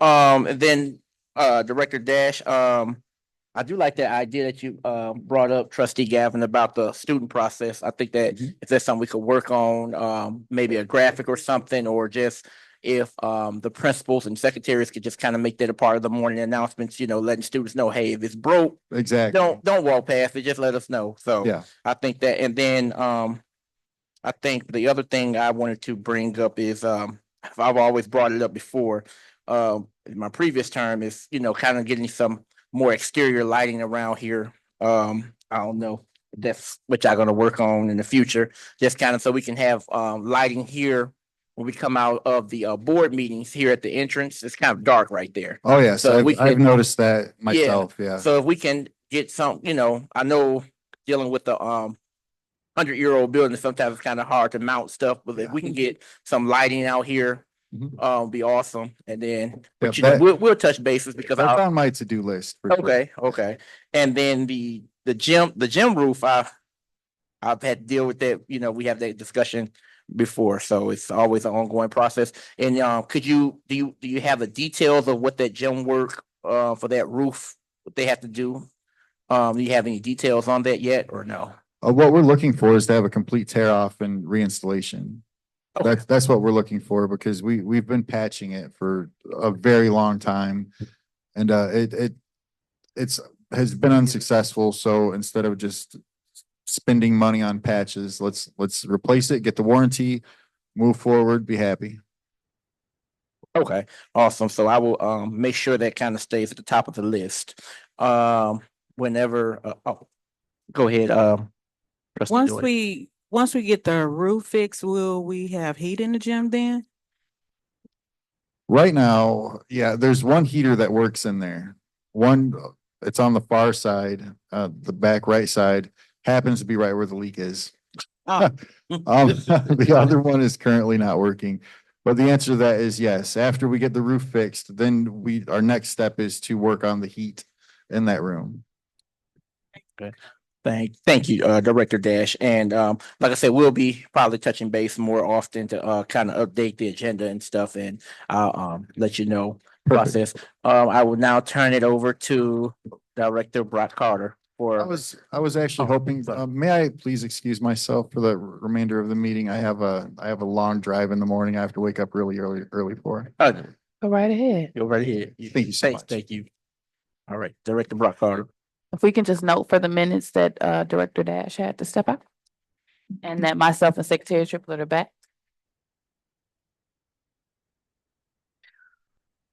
Ready? Good evening, everyone. First, I'd like to go over our financial summary and our monthly financial reports for January 2025. Just an overview on our revenue and expenses. Our revenues are at 52%, our expenses are at 53%, and we are at 58% of the school year. So we are below in our spending. Our revenues are down, but we have been able to keep our spending low as well. So we have not exceeded where we should be for the school year. I always make a note of the state aid that we receive it between November and August of each school year. And our federal revenue is recognized as items are expended. Our capital outlay for this month is higher than normal just due to payments for our boiler work. And we'll get to the vendor payment report shortly that coincides with the staff report F1. Year-to-date revenues are down compared to last year in January, specifically due to federal revenue from ESSER funding. Year-to-date expenses are up compared to last year, down for the school year, but up compared to last year, due to the expenses for the boiler work, and we paid for 21st Century Ed in January as well, and you'll see that payment in the vendor payment report. So the large payments that went out in January, $94,221.51 to Andy Egan. Our Blue Cross Blue Shield payments for our district health insurance. Centric Learning. Our payments for our, curriculum at Cape. Centric Learning. I just want to make sure I use the right verbiage. For our curriculum at Cape. Field Turf was a large check for our track. Community and Schools.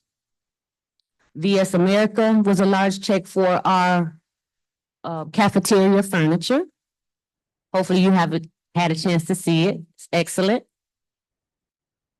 And TARE for our food service and our payment to Connexus for our adult ed services. Our budget to actual summary. As you can see, our revenues are at 52%.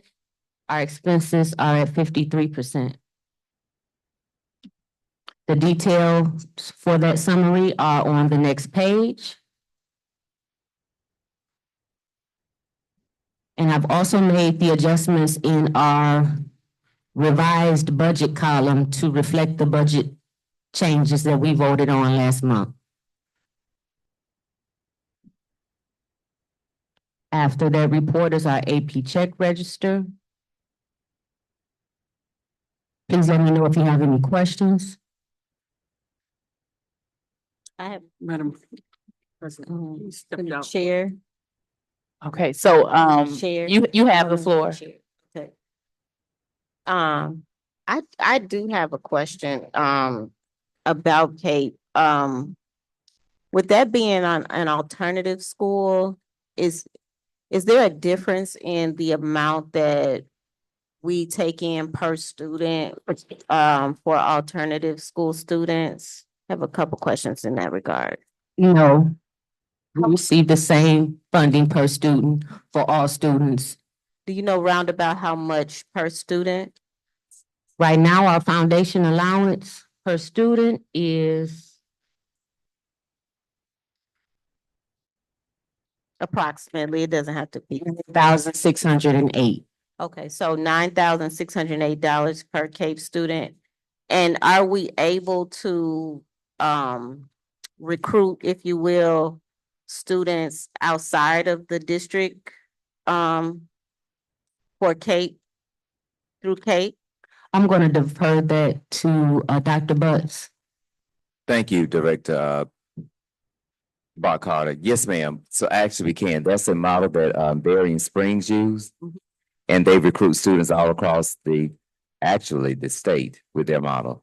So We can use that model to start recruiting our students. So I have spoken with Mr. Roseberg, and we will be entering in more talks on how to expand and mirror their program as well for our students. I'm so glad you said that. So what you're saying is that with Cape, we have the capability to recruit all over the state. So there's really not a big limit on how many students we can bring in. It's online. Right now, there is a, due to some of the federal things that are happening, there is a population of students who don't want to come out, but do want to be educated. And so I think that it's an opportunity for us to expand our offerings, expand our diversity program, and to also change that revenue stream and, you know, and understanding the value of CAPE and what it can do for our district, just like what the similar program is doing for Berrien Springs. So I'm glad that you're on board with that, expanding CAPE. Yes, ma'am. So actually, when I first came in as interim, I spoke with the then superintendent of Berrien Springs, who actually started their program. And even through his retirement, he has I've spoken with him, and he has advised that he would be willing to help me with expanding the program throughout the state, just as they have theirs, because they have noticed that some of our students participate in their programs as well. So Awesome. We coupled that with the 21st Century program. We will have a niche. Our teachers will have that connection with Howard University. We will be able to market that program in a way that no other district in the area is doing. So I'm super excited about what's possible with the numbers and with what we can offer our children. Thank you. Vice President Barnes. Thank you. On the budget to actual detailed version, I got a few questions on that and please, I can't hear him. on the budget to actual detailed version, I have a few questions on that. On line 221, it says improvement of instruction. What exactly is that? Professional development for our teaching staff. Okay. And office of the principal, that's all your building principals throughout the district? Correct. Okay. And it's another one, security services. Is that the camera system? Or is No, that that's our staff, our staff, Okay, thank you. safety monitors. Okay, thank you. Okay, I just want to continue and finish up with the monthly report.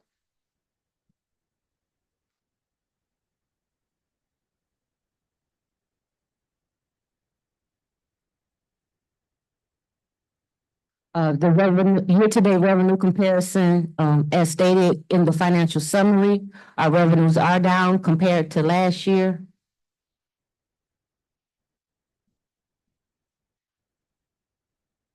And that's mostly on the federal line due to, not being able to draw down those ESSER funds anymore. And then the year-to-date expense comparison, compared to last year, our expenses are higher. But that's due to the spending for our 21st Century Ed program that we paid for last month. And the statement of revenue, expenditure and changes in fund balances, as you can see, if we continue on the road that we're on, we'll have a positive fund balance at the end of the year.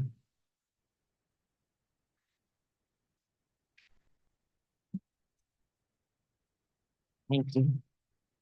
I think we need to do it. Sometimes they throw nuggets out there and we don't miss them, but I want to make sure that we do celebrate and highlight those things, because there was once a time where Ben Harbor area schools wasn't there recently. So we definitely want to make sure we clap and celebrate that. I'm sorry, I spoke without you giving me the floor. Oh, no, it's okay. Secretary Triplett, go right ahead. Get mad. Question. Yeah, go ahead. When I look at this, and I'm going to start looking at it more in detail for clarification purposes. I keep seeing this student activity fund that is showing up on report. Mhm. And just would like to get not tonight, more information on that. Also, when I'm looking here at the information as it relates to the roll labels, the sum of amount in our booklet, where it has barred $4,000 and those. Yeah, I'm going to get to that report Um, one of the board members requested to see how much we had spent on closed buildings year to date. Oh, you haven't gotten there yet? No, sir. Okay, thank you.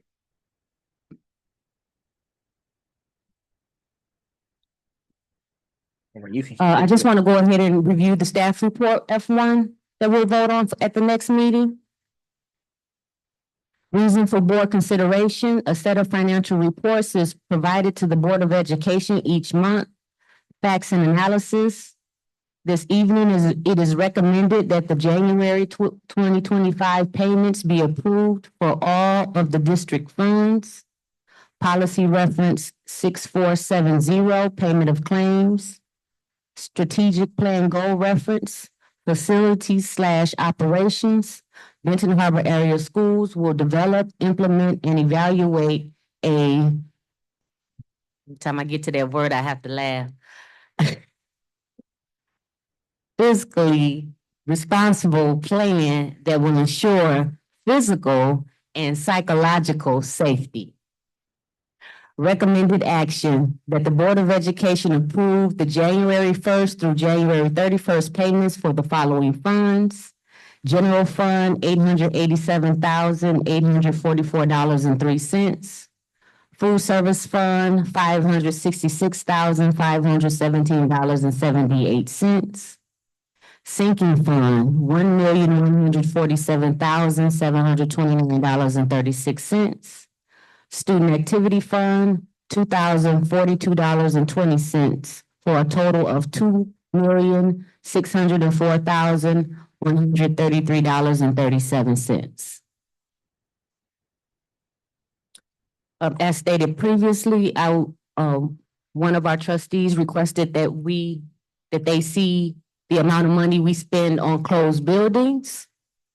So the first report is a detailed report on those expenses, and the year-to-date expense report by building summarizes those details by building, so we know how much the district spends on closed buildings year-to-date, and that's from July 1st up until January 31st. This report reflects those numbers.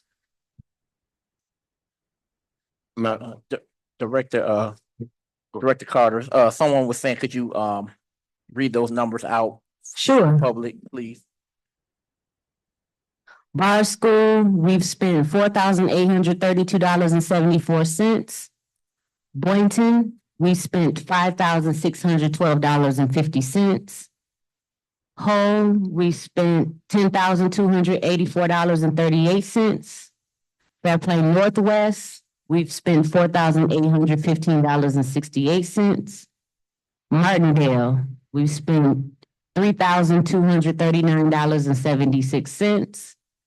Morton, we've spent $5,396.72. North Shore, we've spent $3,559.76. Sorter, we've spent $6,667.03. The Chemical Bank Building, we've spent $4,175.16. Fairplain West, we've spent $8,113.05. In Fairplain Northeast, we spent $5,159.76. So the total year-to-date amount we've spent on closed buildings is $61,856.54. I just have a quick question. I noticed a property, that's not necessarily a building that I'm pretty sure we still own. We have the farmland that we lease out to another entity.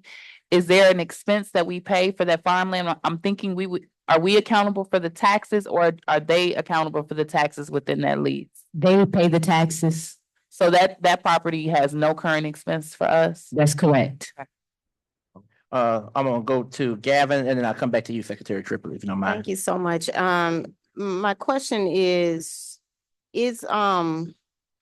Boynton habitable? I still can't figure out why we closed Boynton in the first place. Had a brand new gym. It was a amazing school. Is it habitable? I'm not sure, Director Dash is going, I will have to refer to Director Dash on that, because I'm really not sure about if it's habitable or not.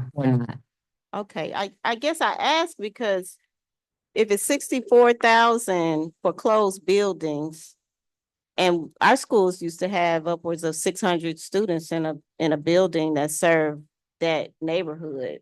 If you had, 15 kids in one of these schools, that would cover the cost of all of these schools. Well, Right? these are So costs, just I'm sorry. no, it's just a thought in terms of wondering, if we have other options of leasing, to someone who won't, mess up the integrity of the building as a school, or, any other types of options to utilize these facilities while we work on our master facilities plan.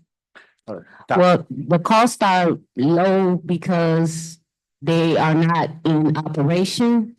If they were in operations, the cost would definitely increase. And as far as leasing is concerned, when we start to do for-profit business in nonprofit buildings, those buildings can now be considered profitable buildings, and we would have, property tax expenses, other expenses that we don't have to pay right now because it's a school building. So that's the main reason why we haven't considered leasing, especially for something that's not a district function. Or partnership, if they cover the costs, if they cover the expense, if it's a partnership with a nonprofit or a state, or a government entity, I'm wondering if that still falls under the for-profit, category, if it's to cover expenses. I'm gonna let Dr. Bush chime in. So thank you, Director Carter. If we were to go back to try to open that for any school purpose, we have to go through the entire process of having that building re-inspected by the state and bringing it up to code. So it's not just as simple as we stick students back in. And if we do it to another nonprofit, we had DHHS had reached out and looked into a potential rental of the chemical bank. They have not responded back as to whether or not they were interested.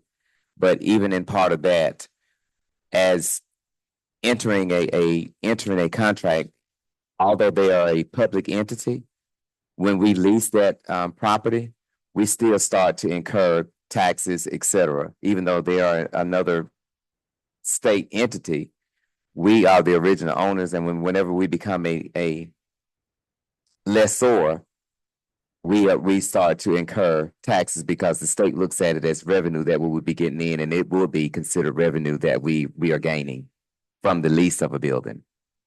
Okay, thank you. I'd be very interested in hearing what the attorney has to say. Be good to have an attorney at the table for questions like these. Appreciate your input. Secretary Triplett, and then Trustee Rocket Martin. First, I would like to say that I am grateful to be able to see something visually and to get an understanding of what it is, and just historically, under false pretenses, many of these buildings were closed. We are aware and we know that. We've had all types of things that have been said as a part of, and I will continue to say that the dismantling of the school district. It's just like this. Unfortunately, you all have inherited this. Okay, and so the questions will come to you. When I look at, there was a time when Hull was shut down in January. People close things when they're dismantling. They close in the middle of the year, just out of the blue. And it switches. There was a big mold lie one year, and then the next year, the building was reopened at Hull. Probably the best building that we have in the district, and the only reason it hasn't been damaged, it's not because we've been doing our due diligence, is that it sits across the street from the Benton Township Police Department. When I look at Bard, I'm trying to think of $4,000 for what? When I look at Hull, I'm trying to think of $10,000 for what? When I look at Boynton, $5,000 for what? It can't be lights or anything, because I live down the street from Boynton, and the building is dark all around it. That has never happened. Never. And it's just sitting there for it to be broken into and for it to be vandalized and destroyed. No lights. And I've lived there for 20-something plus years. And so when I look at it, when I look at this, I will be asking more, Brother Chairman, because the smirks and the smiles and the games, they're over. It's over for me. Okay, it really is. And it can be 6-1. But at this table, I want it to be perfectly clear, because I don't play the game about none of this. This stuff is very important. These are our assets. People come and people leave, and we're left with this. I pay taxes. I have lived in this community the majority of my life. And I am very concerned. So again, I'm glad to be able to see this, to get something concrete so that I can know how to ask the questions. And I appreciate this form of reporting out. This is no joke, people. This is at this table. This is no time to play about anything. This is some very serious business, because right now, when we get through what's happening in the United States of America, it's not just going to be Benton Harbor. We're talking about the Department of Education. Public education is being attacked from the federal level. And we can sit here and joke and not do our due diligence and not take care of our business. So thank you so much, Director Brock Carter. I am looking and trying to study, and I will be more diligent and have the questions that I think that this community deserves. Thank you so very much.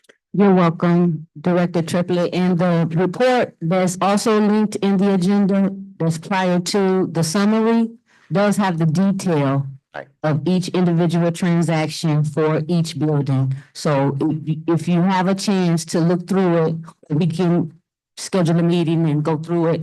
The details are there on what was spent. Yeah, because when I'm looking at the check register, it's kind of confusing to me. But you can give me clarification. I'll schedule a meeting so that we can talk about that. Okay. Through our chairman. Thank you. Yeah. Trustee Rocket Martin. That was President going to be Robinson. my question. In what way were we incurring these expenses for these buildings? So you've already answered. You said the report is linked to the building. Yeah. But I can say this, some of the buildings from the outside look like they are in good shape. But I remember going into Hull School, we were doing 21st century after school program, and the whole ceiling was down on the floor. So, looks can be deceiving. You actually need to walk through the buildings, those that you can, to see what's going on. And to bring some of them up to code would be millions and millions of dollars. President Robinson. I just wanted to provide a quick clarification of Secretary Triplett. I know I did giggle a bit, but it wasn't about your conversation topic. It was because, and I think everyone was aligned with me, that timer, I haven't heard it all night. Right. As soon as you start talking, it's not even 3 minutes and the timer just magically goes off. So I think that's why we tickled. I don't think you really paid much attention I to don't pay it. attention to none of this stuff. But I don't know where the timer came from, but it went off. As soon as you started talking. Madam President, I'm being honest with you. They're gonna hate they rang that bell. Oh, Lord. I'll say that. They're gonna hate that they rang that bell. I mark it down every time they ring while y'all giggling. So I I mark just it wanted to down. clarify from the public, it was a very That's serious right. conversation. We weren't giggling because of the topic. It was a inside joke. I did have a quick question for you. Probably Dr. Bus probably can answer this. I know in the previous administration before you became superintendent, do we have a backup building just in case one of our buildings go down, or what was the contingency plan for that? I'm sorry if I put you on the Oh, spot. no, that's fine, because the initial plan, when I first came in, we had to the end of the first year of my interim C to reopen Hull with some repairs to the back. There was one room that actually did have mold, but it had a ceiling leak and it could have been repaired. But after that year was up, we have to go back through the entire process as if it were a new building. So it would have to be inspected by the state, brought up to code, et cetera, in order to open it. So the answer to your question is no, the only buildings we have now are the buildings that we have online and in use. Okay. Real quick question, on that question answered, can we use sinking funds to get that building brought up to course. code? That's what they're for. We can use those funds, but as part of the master facilities plan that we're trying to put together. So that the sinking funds are for building repair, et cetera. So the short answer to your question is yes. Okay. And then Trustee Doyle, and then we'll let you continue, Director Carter. That was my question. I was wondering about the master facilities plan. When will we know about what buildings that we have and what issues they have? That's coming up in my report. All right. Back to you, Director Brock Crowder. Thank you. Now we'll talk about our 25-26 budget. Oh, I'm sorry, that's the bell rings. I have a question, I'm sorry. Yeah. Is this something, for the sake of time, would it be okay for us to save this part of the presentation for next meeting, or do we need, because if you need to give this to us tonight, I want to allow you to do so. I really do. Okay, I really do. go ahead. I'm sorry. We need the truth to be told. So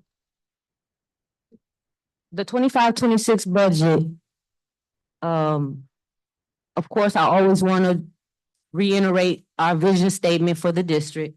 The Benton Harbor Area Schools is committed to the best in academics, athletics, and the arts, retaining and valuing staff, diversifying academics, and enriching student activities. The goal of the budget is to increase academic performance, increase culture and climate for our students and staff, and increase community and family engagement opportunities. And the general fund is our primary operating fund and organizational unit. It consists of revenues, expenses, and a fund balance. Just to highlight some of our 24-25 items, we increased the number of certified teachers. We have new ELA and math curriculum programming resources, our 21st Ed STEM platform, our Communities in Schools partnership, our student retention and recruitment plan, and we have been diligently trying to leverage our community partnerships and input from our community. Taking a look at our 24-25 revenue sources from our local property taxes, we expect to receive about 8.3898 million. From our state aid, we plan to receive 9.568 million. The federal funds are 16.244 million. And our incoming transfers and others is mostly our interest that we receive from our CDs and our various accounts that we have money in is about 487,000. So our expected revenue for 24-25 is 34,698,189. 25 or 25, 26? 24, 20. I want to overview 24, 25 first, and I'm about to get to 25, 26. And I just want to reference that 9 million of that 16 million in federal funds was from ESSER. So now our 25, 26 revenue sources, and this is a very conservative budget. This is based on the talks at the state level that have not quite been decided 100% yet, but just the conversations that the Senate and the House is having at the state level and what our expectations are. Also at the federal level, lots of talks of lots of budget cuts and funding that we may not receive. I did not feel comfortable putting those dollars in our budget at this point. If something changes, the federal government is supposed to decide on March 14th, the budget for 25, 26. So we may know more then and may be able to make some changes. But as of right now, today, these are the numbers that I feel comfortable with as actual revenue we will receive next year. And as you can see, it's the total revenues is 18,351,000 for 25, 26. And it's very conservative. I'd rather be in the mind of a tight budget and get more in where we can make changes and add things later than to start off at a high level and then have to cut back when school starts. So that's why this is a very conservative budget. And the summary of the general fund, as you can see, the 24-25 revenues were 34.6 million. Our estimated revenues for 25-26 is 18.3. That's a difference of $16.3 million. We did have one-time expenses 24-25 that we won't have to do again in 25-26. And that's about $10.6 million. So the 25-26 potential budget cuts may total $5.7 million. And our proposed budget cuts, we have been meeting regularly as a cabinet team. These are proposed budget cuts. Support staff, 2 million.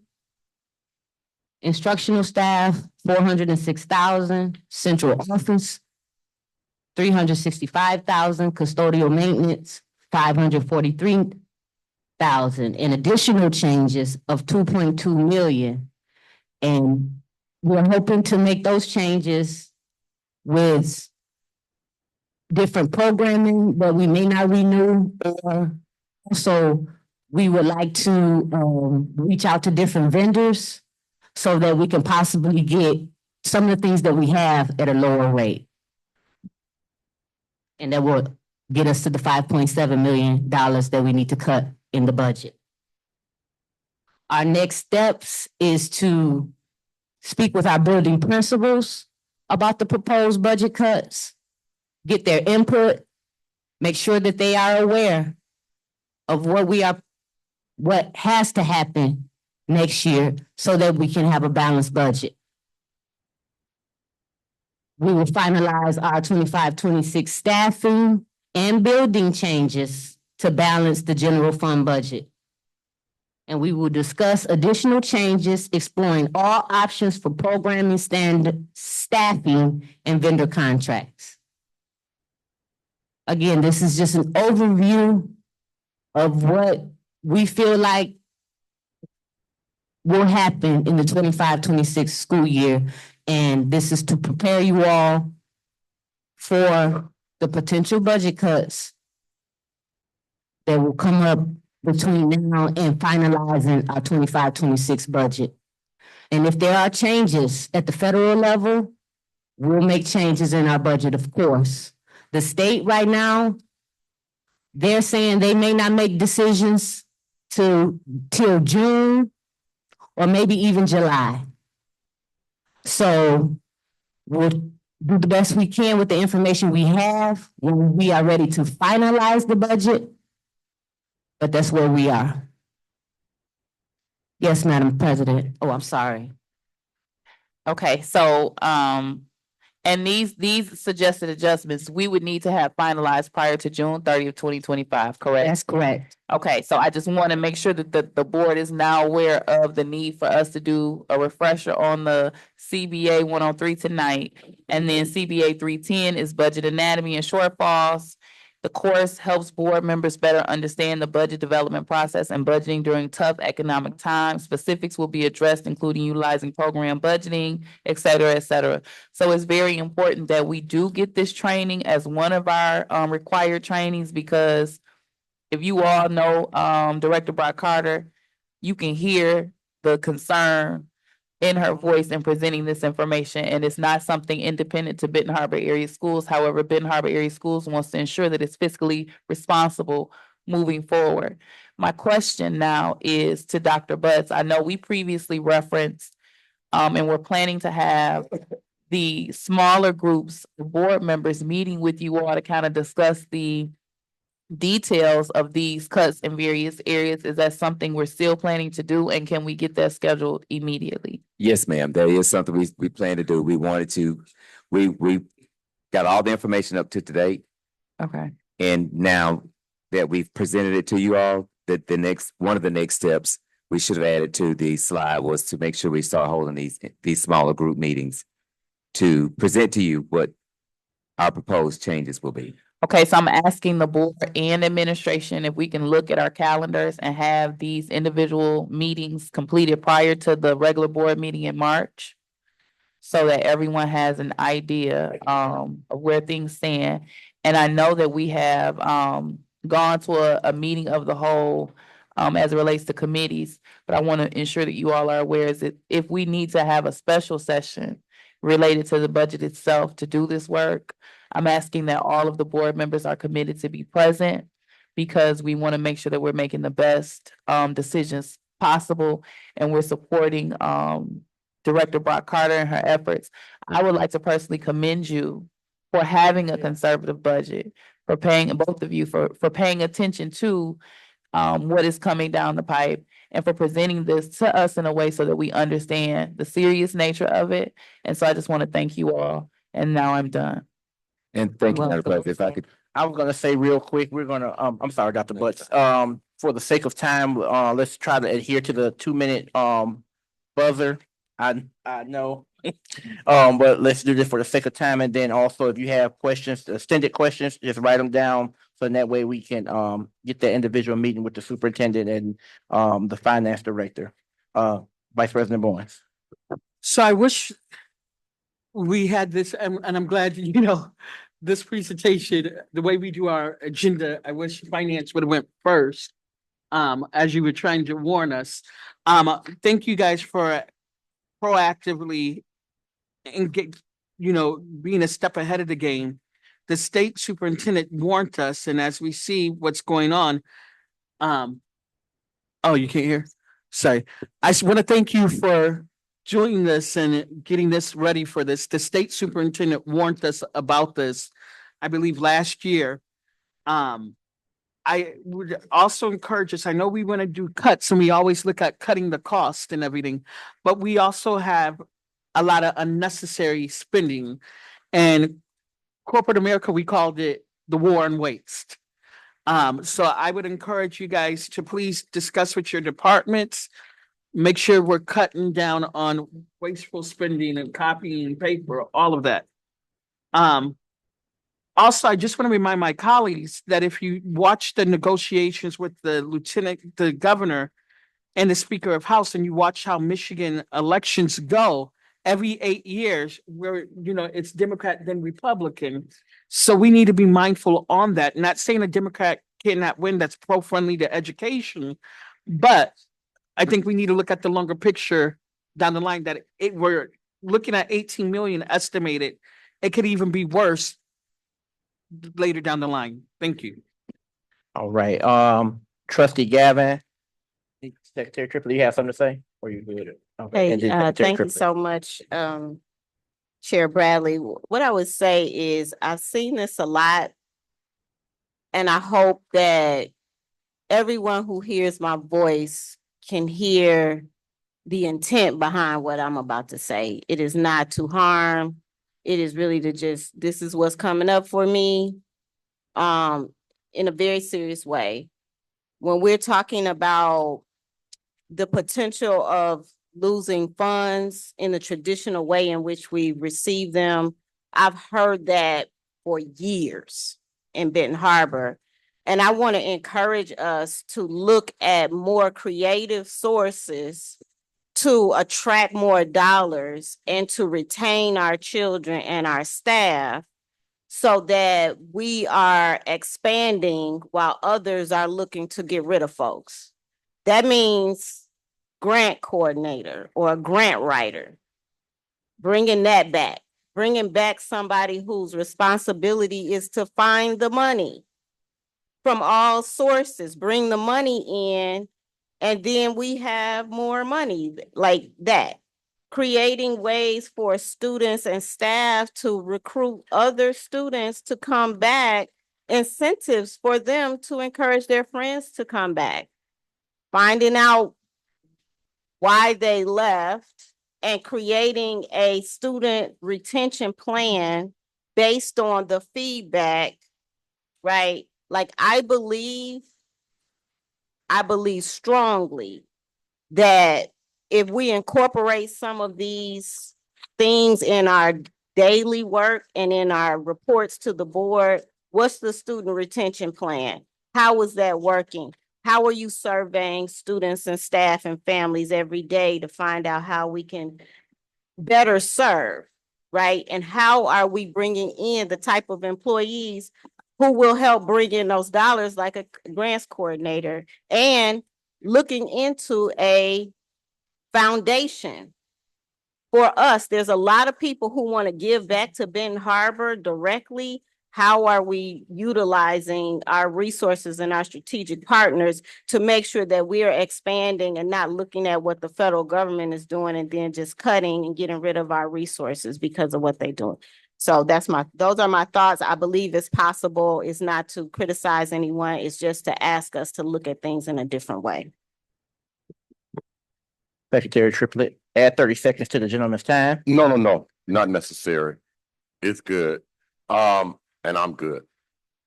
For me, again, and I'll say it every time, I don't take time out of my busy schedule to play. And I really don't allow people to play in my face. Because I have been very professional. It's all good. Okay. And so it just speaks volumes to me as to where people are as it relates to me. It's good. But I'm still gonna do what it is that I do. I taught you. You can't be tickled. That tickled. Okay? But anyhow, moving forward, I agree with Trustee Gavin. We have, when Benton Harbor went into the $18 million debt, so the lies with the $18 million debt, the $18 million debt, as people skimmed and shimmed and shroomed and got yachts and boats and everything. Oh, look here, let me tell you something. We're not new to this, we're true to this. Right now, Benton Harbor continued to operate for years as if they had 10,000 students. They never paid close attention. But we have someone in that office right now that is paying close attention. But we also have people in positions who had positions who were supposed to be recruiting students and getting out there and no plan of action. And so it's going to be some serious repercussions, but it starts at the top this go round. Because a lot of the damage and the things that have happened in this community, when people feel so comfortable to come through here, work in our community, and dog our community at the same time. This community has been kind to people, very kind to people, financially. And every opportunity that they get, when it's over, you see how they felt when they leave. And so those are the types of things that we need to pay attention. We don't need a big fleet of buses and we only got 400 kids. So, I mean, it's just some decisions that have to truly, honestly be made. And it cannot be our people, not this go round. It cannot. And if I have anything to say about it, it will not. Thank you. That was my dean. Trustee Raquel Martin. Microphone. Microphone. And as we look at what we have to do, that the budget cuts will be as far away from the kids as possible, especially since we're making the gains academically, and that needs to stay as stable as possible. Yeah. And so, you know, anything that directly affects or even kind of indirectly affects the children, you know, I'm concerned. Yeah. But this is not new. I've been in the district for over 40 years, and people were watching the budgets. And because they were watching the budgets, buildings gradually closed. They didn't close everything at one time. Stern Brunson was not over there. You know, they gradually closed the buildings, and we had other buildings we could go to. So, I mean, it's been happening. It's been happening along the way. It's just that right now we're really in a dire strait.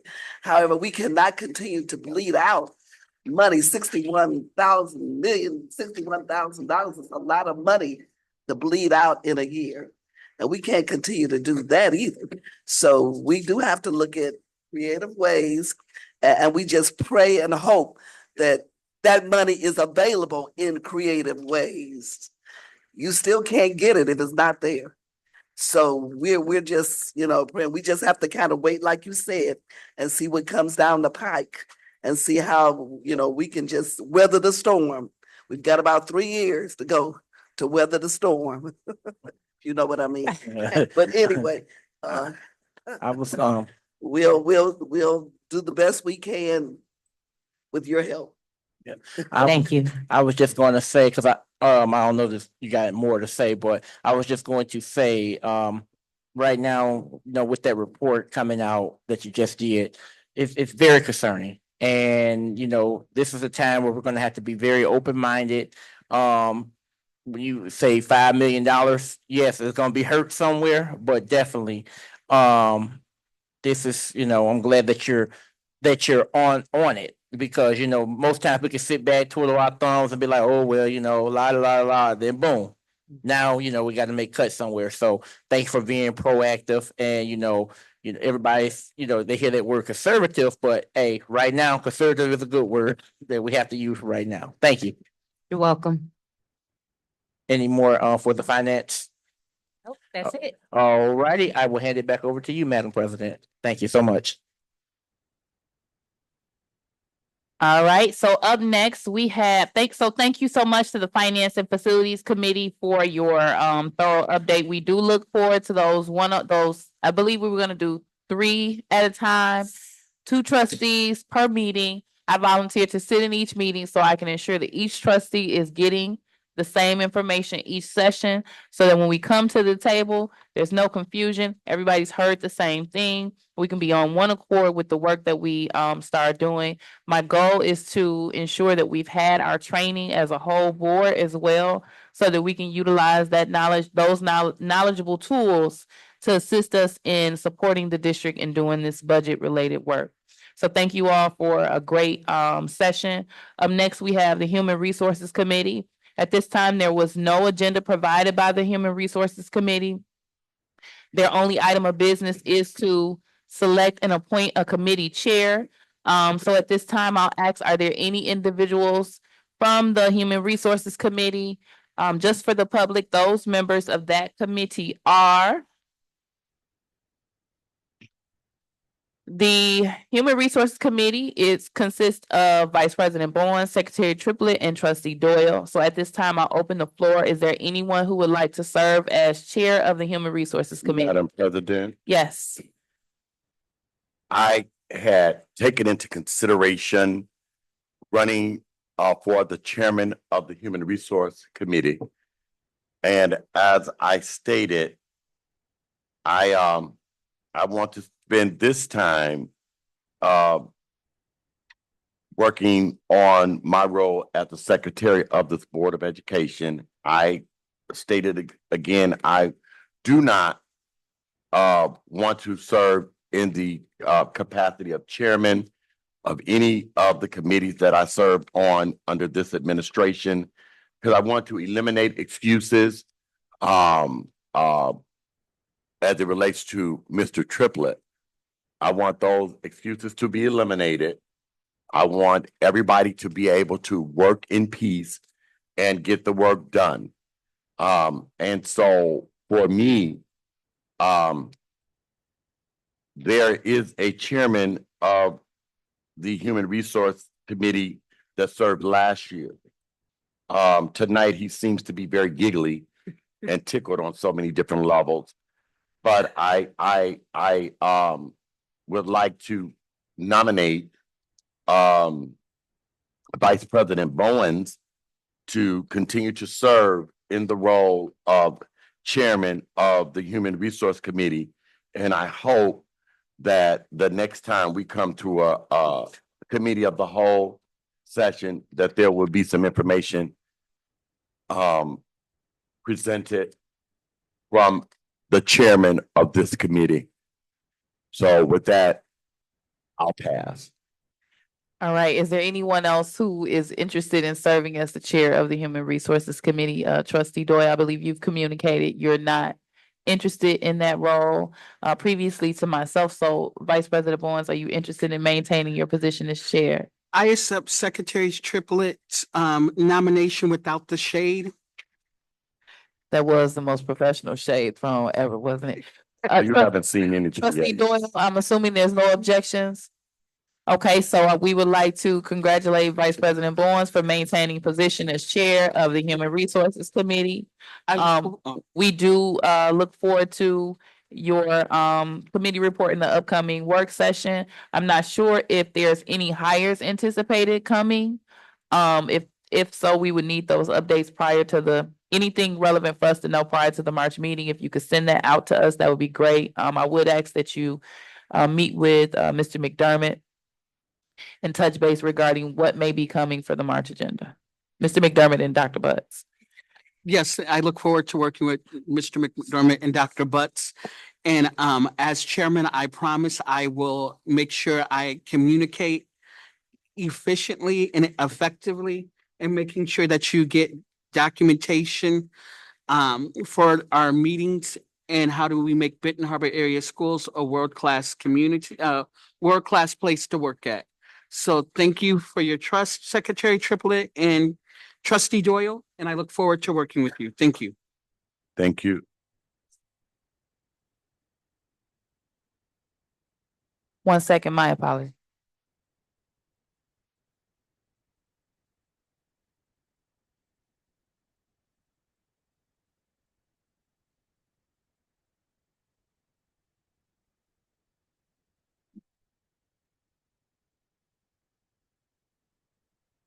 All righty, sorry about that. So up next we have this section is the superintendent section. So I'll give the floor to Dr. Butts. He's gonna pass it on to the high school presentation graduation.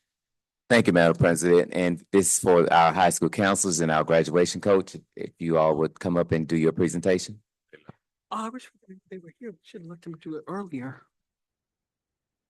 And thank you so much for your patience and waiting through.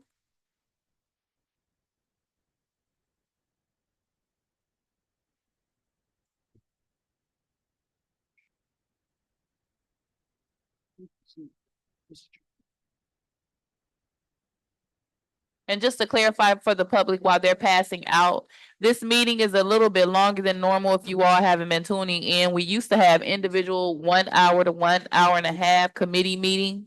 And then we would also have a work session, and then we would also have a regular session. What we've done is merged our committee meetings into the work session. So we're doing the work of every committee in this meeting so that there is not a need for those additional 4 to 5 hours of work within the month. And so we do thank you all for your patience as we dig into this work. So now we're gonna pass the floor to you all, and trying to stay at a 50,000 level foot view. I would hope that there's some flexibility from administration in the buildings, because I know you all are maybe a bit tired and sitting here and going through this with us. And so I would ask if Dr. Buss or your principals in your building could take consideration of your time here spent tonight and adjust if needed in the morning. Thank you all. And just for the board, it's 9:12 and we still have to do our training. Good evening to the board and everybody who's here in this, the community. Thank you for having us to present tonight. I am Linda Sanford. I am one of the high school guidance counselors here. And, I'm here with. I'm Sherilyn Kyles. I'm a graduation advisor.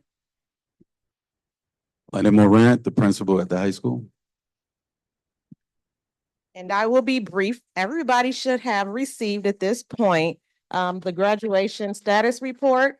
It's a one-page document. This one is for the high school specifically. I do have numbers for Cape, and then Ms. Kyles has some information, I think, from, oh, she has the paper. You have the same paper that she has from Cape, documenting some of their interventions. I'll just go ahead and start with the BHS graduation status report. And this report was dated on 2/24/2025.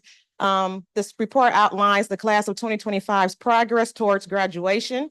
This report will address resource optimization, interventions, and other relevant information that discusses the work being done to support the class of 2025 to meet the MMC graduation requirements, as well as Ben Harbor High School's graduation requirements. As you see in the report, some of the objectives that we have to make sure that the class of 2025 is successful is there's 4 objectives. One is to resource optimization, maximize the use of available resources through Tiger Time, extended day in the guidance department. Number 2 is to communicate regularly with students and parents regarding students' graduation progress. Number 3, sustainability, incorporate interventions during Tiger Times to help students stay on track for graduation or recover credits necessary for graduation. And then I added extrinsic motivation, help students prioritize and set goals for post-secondary options by exposing them to college, career, military, or career paths. The interventions that have been used thus far this year, counselors, grad advisors have had student meetings. The Tiger Times have been designated for students who are in credit recovery to go ahead and have those times to recover credits and to work specifically on credit recovery. We have extended day that has been offered to the students 2 times per week on Mondays and Wednesdays from 3:30 to 5. Parent letters have gone out and were notified both first and second semesters about students who have failed classes and those who were off track for graduation. Parent-student meetings, we have met with the students, and the counselors and grad advisors have met with the students and parents to discuss graduation progress, credit audits, and interventions. Some classroom lessons were done about post-secondary planning so that kids would know what their options were to help, get them excited about or plan for what they were going to do next and how to make sure that they were staying focused on their credits and classes. Edgenuity, this platform allows students to recover credits for pass-fail classes. There are a few students using Edgenuity to fulfill initial credit attempts.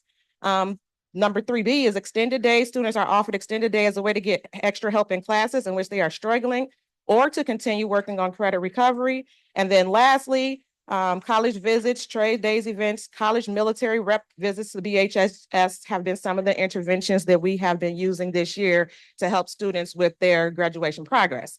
I understand from the passes in my first year here, I started in August. I understand that there have been similar interventions in years past where students were given these opportunities to help stay on track for graduation through credit recovery, or Mr. Alexander coming in over the spring break, helping students get their credits recovered, getting on track for graduation. And so I understand there's been some carryover, parent letters, things like that. Currently, the status for the BHS graduation students right now are 47 students are on track for graduation, which means that they are ready to graduate if we were to have a graduation today. Okay, so that's 47 of our students. 48 of our students are on track with a little bit of intervention needed. So that means that they may have a class or two that they're, working through to recover on ingenuity right now. So they're not too far off base, but those interventions are being done right now. For potential for summer graduation, which means that they have too many credits right now to recover in addition to their current course load, I should say, without overwhelming them. I mean, anything's possible. So if they get it done and they really put in the work, it could possibly happen. But realistically speaking, most of those 4 students will probably look toward a summer graduation if we were to offer one. And then 3 students currently are off track, meaning they're severely credit deficient, meaning they have like at least 5 or 6 classes that they are needing to recover on credit recovery in addition to the courses that they are taking right now. So their graduation this year will probably not happen. And again, these people have been notified, parents have been contacted, we've reached out. Some students' parents have not responded. We've done what we can do to make sure that everyone was notified because we didn't want anybody to be caught off guard. So we are still working diligently each day to still communicate with students about their options, their opportunities, things like that to get them on track for graduation and to help them be successful this school year. We haven't given up on anybody. So we're going to continue to work really hard. It's up to them to decide if they want it. So it wouldn't be on us. The school is doing everything. We're all working together with teachers, guidance, administration. I've even seen them go through the buildings trying to motivate students too about their credit recovery. So it's a lot happening on behalf of our students. Some of the recommendations though, that we wouldn't want to become a barrier for our students as they are working to be on track, and then I'll get to Kate's numbers. We want our students to be exposed to as many opportunities as possible. I think that's so important in post-secondary planning as the rest of the guidance department and the staff here at BHS thinks. What major thing is that they have to be here, especially if they're credit deficient. They need to be in the building. And I understand that trips and things are coming up and that kids want to go on these trips. But our recommendation is if they are so credit deficient or if they're not have issues with attendance or things like that, or haven't taken their state test, we believe that those students should not go. We're not going to tell them they can't go. Our recommendation would be that they shouldn't go because they need to be here to work as much as they can to get these things done. And then we continue to encourage them to utilize the interventions and supports that we are offering them. Those are our recommendations at the time. For Kate,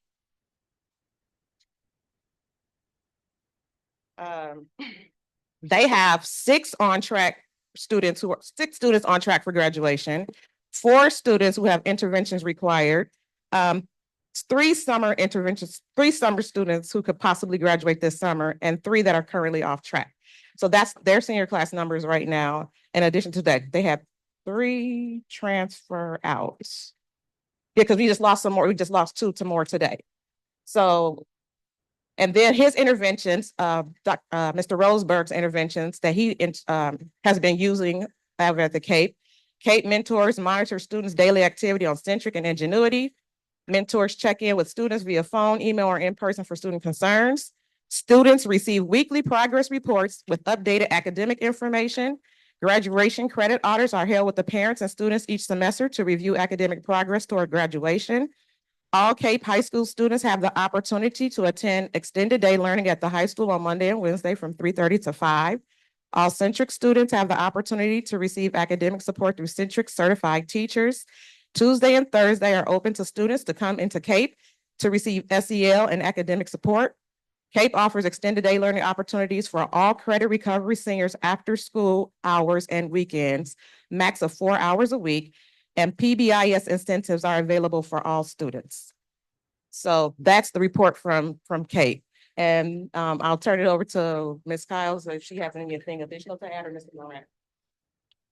Any questions? Ms. Rocket? Can you please use your mic? Do they have to have any volunteer hours? No. No, okay. How many students do we have at Cape?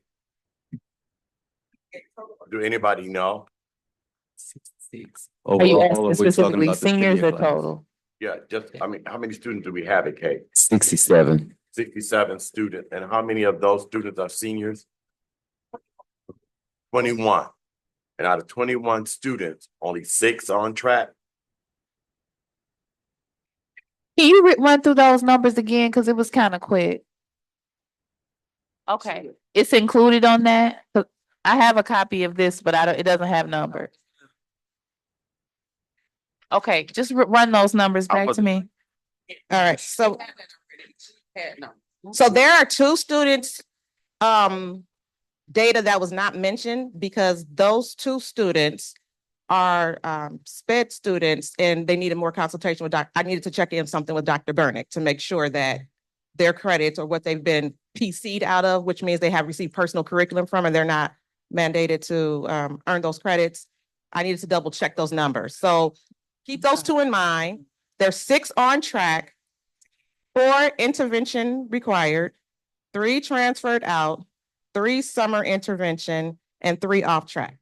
Okay, this is my next question. Of the seniors who are at Benton Harbor High School, who are not on track, who have failed classes, and what have you, what type of data, when we look at our students and what's been presented to us from HR with our staffing, vacancies, teachers not in those particular classrooms, do we have substitute teachers who are being allowed to fail our students? And if so, who is responsible for going in on a regular basis through for semester by semester, marking period by marking period? Who's auditing those grades? Who's auditing what the objectives are, and how are we justifying those students who have failed in classroom without certified teachers? How has anybody, do you all have that information? We don't have it offhand, but what we have done, like if they didn't have a class with chemistry, let's say, for instance, they will be given an ingenuity. Majority of our seniors now, they were given these opportunities last year. So we wanted them to start this year on track. No, I'm not talking about. No, I'm getting to that. You're talking about the student, the teachers that are in the classroom that, that's basically not certified, and if they're failing the students. Yes, myself and the IF, we do go into some of these classrooms and work with the teachers to see where they're lost at and what's going on. And we find out some things that some of the methods that they're doing is incorrect. So we work with them to get them back on track as well. So again, I guess this is my question. Again, as we audit students from an administrative position, who's auditing these teachers in these classrooms? If they were to ask you all right now to go in, pull their lesson plan, and pull their grade book, what will we find? Do you all have that information? Is that being done? Yes, perfect example. One of the teachers, the way their grading scale was way off. And so we went in and we talked with them to get that corrected. So situations like that, yes. Thank you. You had a comment? Go I was ahead. gonna add that when I do credit audits and when I'm looking at the percentage if a kid failed, I go right to the administrator and say, this is way off. There's no way possible this kid should fail this class. So we do advocate for the kids immediately. So, and we have found that that has been happening, so we're trying to correct all of that. Just had a situation, I want to say a couple of weeks ago, where one of the tests was graded, like if it was 80% for the whole marking period. Yes. Okay, so okay, so Director Kupch, can we add that particular comment to the curriculum agenda for moving forward? He said that they determined an exam was misweighted as if it was 80%. Did I understand you correctly? 80% of the course. Exam? So there's something off even in the grading of particular courses. So if we could dig into that further and kind of get some feedback on that. Okay, so I just want to jump in and let the board know. Thank you all. Thank you all for your presentation. We appreciate the intervention. Go ahead. That we can come in what time tomorrow? Who, us? All right. So I did say, because you all have been here extremely late, so I know you're the principal. I don't know who you have to get permission to. I think you the boss in the building, but your staff if we could please make a, and I'm trying to say this from a 50,000 foot view, but I'm just making a recommendation, if we can make accommodations for their start time. Because they have been here so graciously waiting, and I did see that you all were here, but I'm so used to being here this amount of time that sometimes it skips my mind that you all are sitting here painfully with us, but I do appreciate your efforts. I just want the board to know, this presentation was specifically a request from the curriculum committee and wanting to know where our students are as it relates to graduation, because what I've seen happen in recent years as we get closer to graduation and parents and students are panicking because they don't know whether or not, they don't know that their child is not on track. And so I asked if we could get an update at where we were now, if we could be clear on what interventions have been given to any students that are not making the mark, and making sure that all of those things are being done now versus us getting to May and people are panicked. So I do appreciate you all coming in and providing this information to us. The only other thing that I will add is that I know first, I can't speak for everyone, but I will have a very close eye on Kate. And this is something that I share with the curriculum committee. I know that this is an alternative learning opportunity for our students, but we don't want to use that as an excuse, for ourselves. And so I just want to make sure that we are giving them the ultimate level of support, knowing that they need alternative learning efforts. It should be a big up, the earnest is on us to provide that increased level of support. And so I just wanted to ensure that we were doing that, not just for Kate, but for all of our students.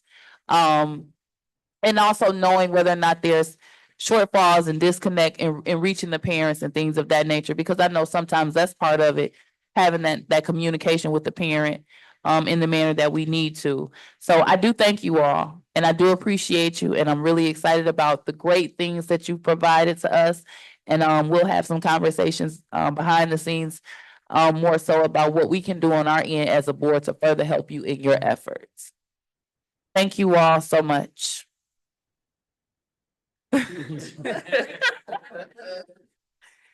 Principal Moran said he in here with us every board meeting to the tail end. I worked all day. Okay, so we're gonna, just so the board is, did you have a comment, Dr. Buss, or no? Okay, so just so the board is aware, we're at 9:28 and we still have a training to do. I'll move. So the training's for everybody. All board members have to be here. But we gonna self-pace it. Cause we pacing it, but we gonna proceed. Dr. Buss has. Okay, so next is the unused facility survey. I did ask for Dr. Buss to provide that.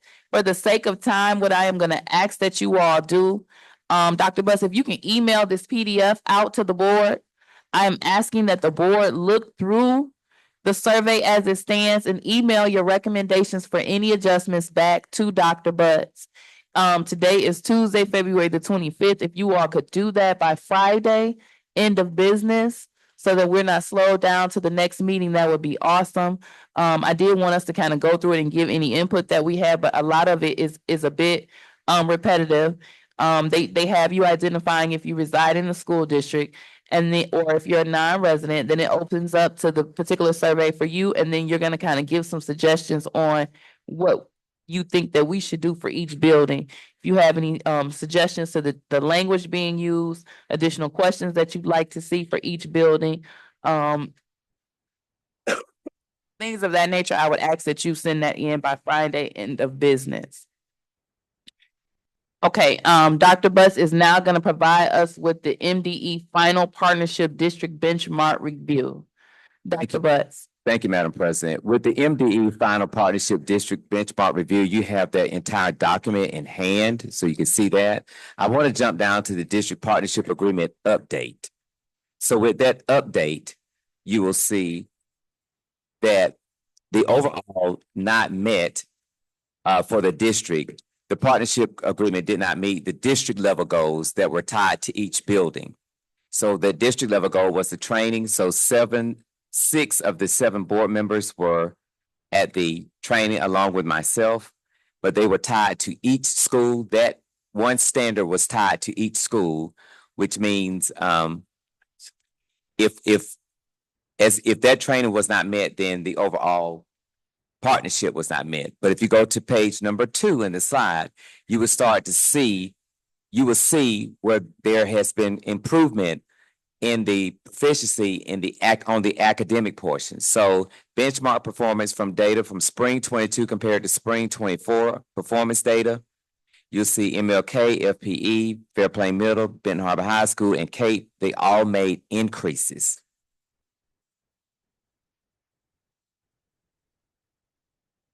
On the next page, the district overview for math, you will see that MLK soared, FPE, Fairplain Elementary, made significant gains. The middle school made significant gains. The high school unfortunately decreased, but we are working on interventions for that. And Cape, we didn't have any data for Cape. So we will be updating that. Just a reminder, that was an 18-month benchmark where we have saw, as you just saw on your pages, academic overall improvement through the district with some necessary needed adjustments. So when we speak about the plan to rectify and correct, starts with the C, I can't remember it now. Reconstitution, excuse me, it starts with R. The reconstitution is what everybody presented tonight. That is looking at the budget, looking at the curriculum, looking at student support services, looking at the overall picture. Reconstitution, as it was falsely reported last time, does not mean that schools will close. We have to look at our resources and use them better. Take our resources, look at what we have, look at the teachers, look at how we're presenting, look at the material that we have, and we make adjustments to what we have. It's what we have written into the partnership agreement. Thank you. And just to provide some clarity to the board, in order to be considering meeting the benchmark, a district needed, each school had to meet a minimum of 2/3. So the high school met the 2/3, Cape met 1/3, Fairplain East met all 3, which is extremely exciting. Fairplain Middle met all 3, and Martin Luther King Jr. met all 3. So our students are doing a phenomenal job in showing the progress as it relates to the partnership agreement. So I do want us to make sure that we clap for that. We can celebrate that. And as Dr. Buss mentioned, part of our overarching goal as a district was that we would, as a leadership team, attend at least the 2 scheduled workshops. As he stated, 6 out of 7 of us were able to make it to MASB certified trainings that our facilitator came in office to do with us. But I am proud to inform the public that the Board of Education completed a full training for this board in January of 2025, so last month. And then tonight, we will be completing our 2nd training for this particular period. And so as long as we have met the remaining 3 at the benchmark, which I believe we previously clarified happens in June, then we will have done our part for that district level goal. And so we'll then be depending on our district buildings to continue to do as well as they are doing, with focus to Cape, of course. And then ensuring that we can get support for Benton Harbor area schools, Benton Harbor High School specifically, as it relates to our math and state assessments. So as I indicated previously, I'll be depending on the HR department to kind of give us some assessments of our staff levels in all of our buildings, of course, but specifically what we're doing for Cape and in the areas of math at Benton Harbor High School, because the progress shown in the other buildings is phenomenal. And I think it shows that we're headed in the right direction. So we need to focus and zoom in on those areas where we're still seeing deficiencies and make sure that we're doing our part in giving those areas everything that we need. So I do want to take a moment to celebrate the district because it's doing a phenomenal job in majority of the schools. And so I just want to make sure that we are celebrating those administrators, teachers, support staffs, and most importantly, our students. For example, MLK improved 6.15% in math. So some of these numbers, you have it before you in the presentation. And I just want to tell Director Kupch and Dr. Butts, great job, as well as our full administrative team for the efforts that we're seeing and the impacts that it's making to our students. So thank you all. Thank you, Madam President. All righty, so we're gonna move right along in the agenda. Dr. Butts, do you have anything? You've given us the benchmark. Is that your partnership agreement update for the day? Yes, ma'am. All right, up next on the agenda, And go ahead. right before this, if we could go ahead and excuse the executive cabinet. We can. You all are excused for the evening. Thank you all so for all much of your for your hard work. patience. Guess what? You do not have any other committee meetings to do. You don't have any other one-on-ones. You've done it all one night. That's the beauty of it. This is it until the next regular meeting. So thank you all for your patience. President Robinson. Good. Yes, Y'all did that already. they didn't, we did that. They didn't have they just selected their chair. Got you. Okay, who is the Well, chair? they have a meeting, I think. Bowens is. Okay, thank you. Okay. The district partnership agreement update was provided within the MDE final partnership, so we'll move forward. Old business board retreats, as stated, January 28th, 2025. We completed our first official training as this board. Although we've done trainings before, I want to make sure the public is aware of that. We did the 2 trainings. There was 7 out of 8 people present. And so the board has done training, but the objective is to have everyone at the table. So this board has done a training January 28th, 2025, which was a fabulous training on effective committees. And tonight we'll be doing a training on finance. We have a training scheduled during the work session, March 25th. April 22nd, and then May 27th. As long as we maintain those dates, we'll be on track to have all 5 goals done by the benchmark. So just making sure everyone notates those on their calendars. And we may have to do some adjustments to the committee that we do the next finance training, or that might be a different date. I'll have to look into that because those are tend to be 2 to 3 hour trainings. So just be flexible in the adjustment and ensuring that we get that piece in. Yes. Madam President, I know you're gonna kill me, but have we thought about just going ahead and splitting the training up to a different day? That's what I'm saying. So the training, the finance training, I think is especially urgent. So that may be a standalone training on its own for the purpose of ensuring that we have the time to designate to that training. I can also look into if there are any others that we want that's maybe an hour to tag onto that date and knock out 2. As it stands, these are the training dates, but that training I know will have to be separate, and it might eliminate one of these as a training day. Can Deb Macon or whoever comes, MASB since, can we do 3 trainings on one day? So we have the authority and ability to do them in the manner that we would like, as long as it's all of us present and they're within those particular outline topics that's in the partnership. And we, and it's worthwhile trainings. We can do a Saturday session and knock out 2, just like we attempted to do before. Absolutely. Okay. All right. I have no new business. Next, open public comment. Is there anyone present for open public comment? All right, Dr. Buss, I did do the announcements here so that if there were any guests that made it this far and wanted to leave, they could. So do you have any announcements or comments? Just the team is gone, but I just wanted to thank my team for the hard work they're putting in every day, trying to make sure that we stay on task. And if you get a chance after the training, the students have started to paint their sections of the walls in the cafeteria. So that has begun. And that's all I have at this time. All right, trustee Gavin. No comment. All right, Vice President Bowens. No comment. Treasurer Bradley. I was just going to say, thank you everybody for coming out. I'm gonna be real quick.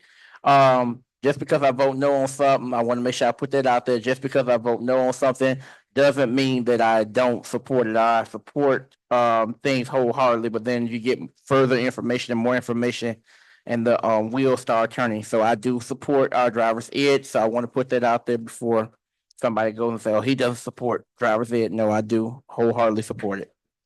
All right, trustee Doyle. I just would like to thank everyone for coming out. I'm really proud of some of the things that we've have accomplished here. The driver's ed, the improvements in K-5 with the NWEA, the engineering CTE. I'm really proud of the peer mediation. And I like to talk about or just mention about what Trustee Gavin was saying about being creative and finding creative solutions when our budget do have to take those cuts. Let's be creative and make it happen like we always do. Thank you. All right, and I think, oh, we don't have secretary. So I'll be brief. I just want to thank everybody for your flexibility tonight. Commend our directors for their efforts. Thank the public who was willing to stay here with us for this evening. This is our first run at doing the work session and the closed session. And the student reinstatement piece was a big part of the conversation as well as the driver ed courts. But moving forward, I believe if we do not have to do those particular pieces, we'll be able to get through this particular structure rather smoothly. And I'm excited about not having additional committee meetings. I'm excited about being chair of policy as well. I love policy. So I'm excited for that work. And I have nothing further. So at this time, we have CBA 103, which is basic school finance. We are logged in, I believe. We're set up and ready to go. Is the singer exit? No, they're still down there. It's so quiet. Are we gonna be able to, can we get this moved so we can see it? We can move it, or I can set up the tables right quick like we did the last time. How would you like it? You can put it where you want. We can just move it. I think if we could move it so we can see it. We can take a quick recess. So you guys are getting up. We still in training in the meeting. Okay, so we're gonna take a quick recess. It's 9:43. If we could come back maybe about 9:50. Give us about 6 minutes break to get set up and then we're gonna knock this training out. It is self-paced. They anticipate it takes an hour, but we don't have to necessarily take an hour because the majority of us, most of us have seen this. So this is a refresher course for us and then a new course for others. So we're gonna take a brief recess as of 9:44.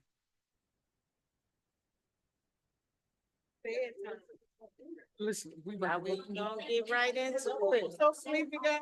What? Can you mute our mic, please, sir, while we're on recess? Mute our mic while we're on recess, please. That was the only issue.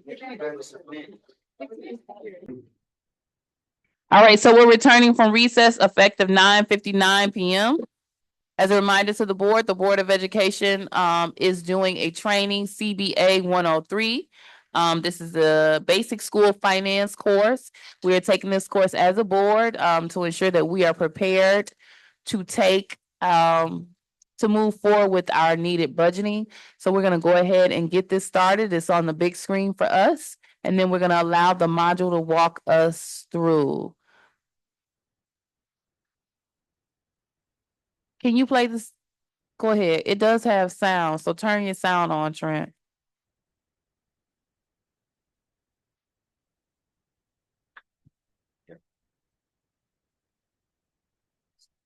You don't have sound. Oh, it doesn't have sound. Okay, will you do okay, let me, We're gonna be, we can read. I can't see that far. Oh, well, let me read it for you. Go ahead, you have the floor. I got it. Yeah, have the computer. You want me to do it? Okay. Down go do that. She hung up on me. Okay. From crisis to compromise, a school funding story. It has been 25 years since Michigan's legislator and Governor John Engler completely changed how public schools are funded. We are still wrestling with school funding questions today, but it helps to know how we got here as we consider how to move forward. Before Proposal A, before 1994, Michigan school operations were primarily funded through local property tax revenue. Unsurprisingly, the result of this funding model included large disparities in schools per pupil funding between districts, since there were large disparities in property values across the state. While people living in communities with high property values could increase their tax rates modestly and generate a great deal of new revenue for their students, when those communities with low property values tried to raise a similar amount, the tax rate had to increase a great deal.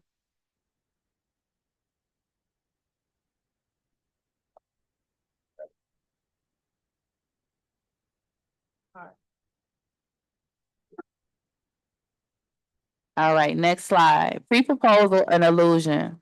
What if both prosperous and struggle city schools wanted enough additional funding to hire 10 teachers? How would the property tax increase cover that cost? In today's dollars, both communities would need to raise about $700,000 in revenue. To raise roughly $700,000 in struggle city, people would have had to raise their property taxes by at least 6 meals. This means that a family with a $75,000 house will be paying $450 more in property taxes per year, likely the weekly take-home pay for a parent in the family. Meanwhile, in prosperous, people would see a 1 meal increase to property taxes to yield enough funding for 10 teachers. Those families will also see a tax increase of about $450 per year, which would likely be about as much as a parent in that family earned in a single day. In addition to the inequitable funding between school districts, a high dependence on property tax revenues resulted in Michigan having the 7th highest property tax burden in the country, with Michiganders paying about a third more in property taxes compared to people in other states. There were many attempts to reform property taxes in Michigan, but from 1972 to 1993, Michigan voters rejected 8 proposals to solve the issue. Everyone seemed to agree that there was a problem, but could not agree on a solution, and the status quo reigned. Alaska runs out of money in March of 1993. On March 24th, 1993, the students and the community of Kalkaska Public Schools faced the real consequences of depending on local property taxes to fund public schools. Instead of preparing for spring break, students said goodbye to their teachers for the summer 2 months early because the district ran out of money and could not finish the rest of the school year. Kalkaska faced a perfect storm in the school property tax problem. The community's median household income was around $10,000 less than the state median income, and its per pupil spending was also significantly below the statewide median. The community's ability to pay more was limited, and the KPS students were missing out on resources other students in the state took for granted. In the previous 6 months, citizens in Kalkaska have voted 3 times to reject a proposal to raise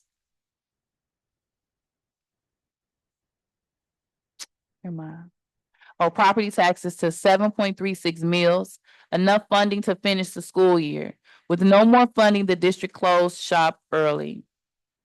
The state superintendent at the time, Robert Schiller, believed that Kalkaska could have stayed open through the end of the school year by making significant cuts to the school's budget.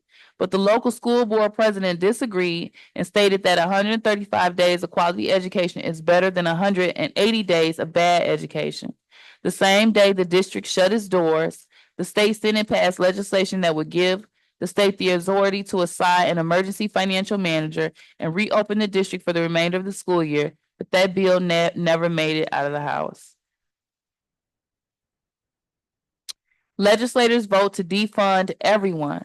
Then in July 1993, when Kalkaska students were going into their 4th month of summer break, then State Senator Debbie Stabenow, Governor Engler, and the rest of the legislature did something that could be categorized as pure genius, pure insanity, or both.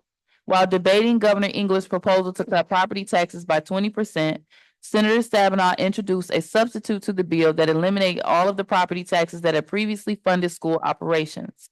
Some believe she introduced the bill not because she actually supported the full rollback of property taxes, but as a move to emphasize the danger of cutting revenue so drastically without a plan to replace it.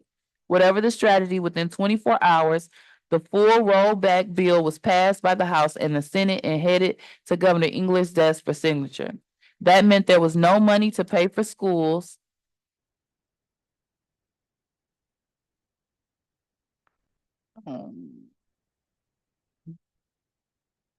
To open, and that meant there was no money to pay for schools to open in the fall of 1994.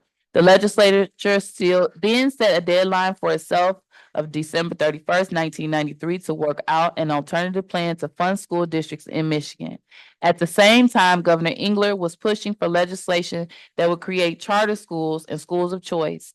A group of 14 members of the House, 7 Democrats and 7 Republicans, developed a package of bills that included taxes to replace revenue wiped out by the property tax rollback, as well as provisions that created charter schools and schools of choice. Because the proposal would change the sales tax rate in the Constitution, the voters would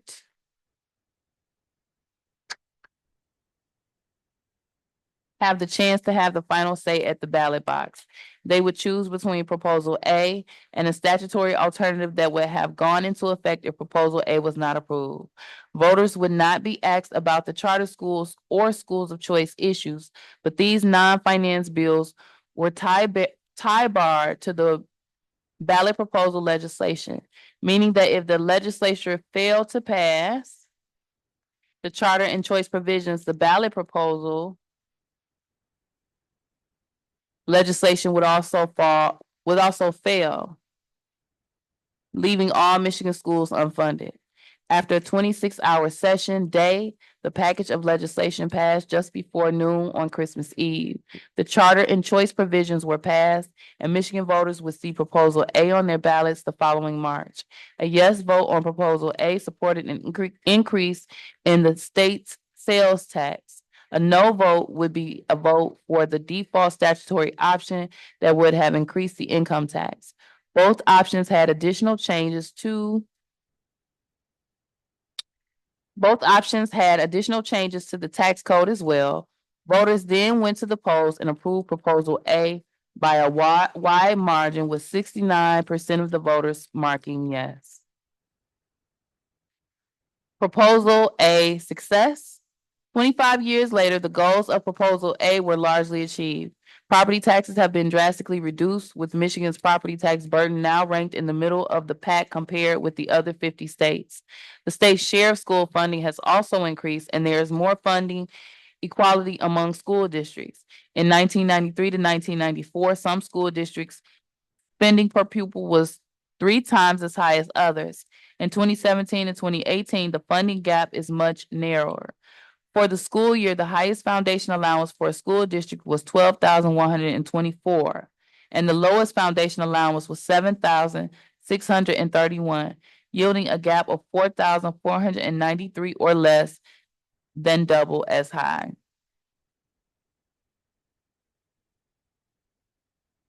While still not equal, the school funding structure is certainly more equal than in the pre-proposal A years.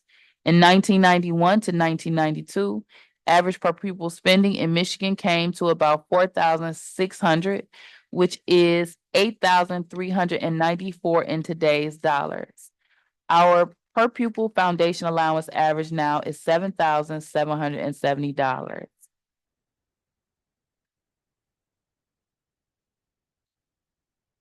As a state, we spent $6,186 to educate a child in 1992 to 1993, which is $10,900 in today's dollars.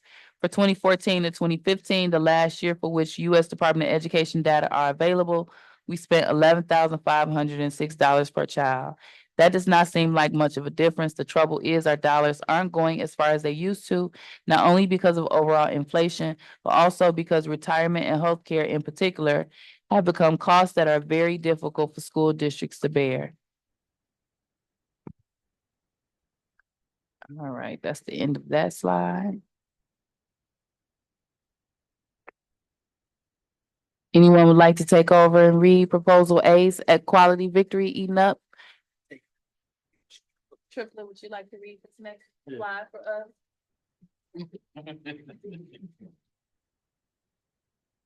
You gonna put the timer on? Go ahead, Miss Singh. How much time do I have? 2 minutes.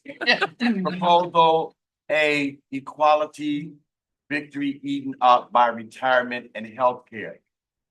The state mandate that traditional school districts, but not charter schools, participate in the state's pension plan for teachers.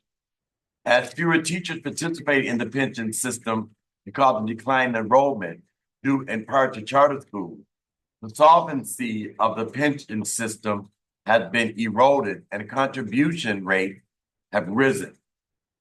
Back in 1995, the amount of district payroll that went to the retirement system was 14.56%.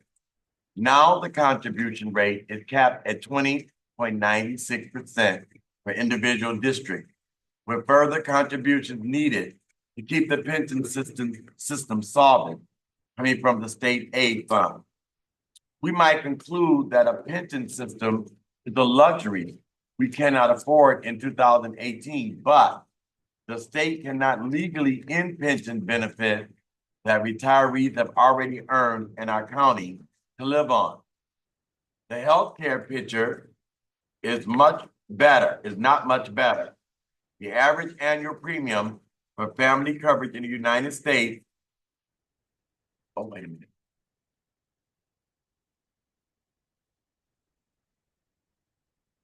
I got law.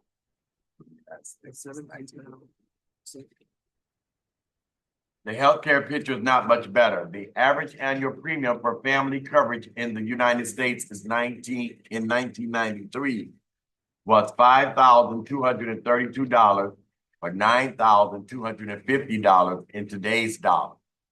In 2018, school districts are statutorily permitted to spend up to $17,892 for family coverage.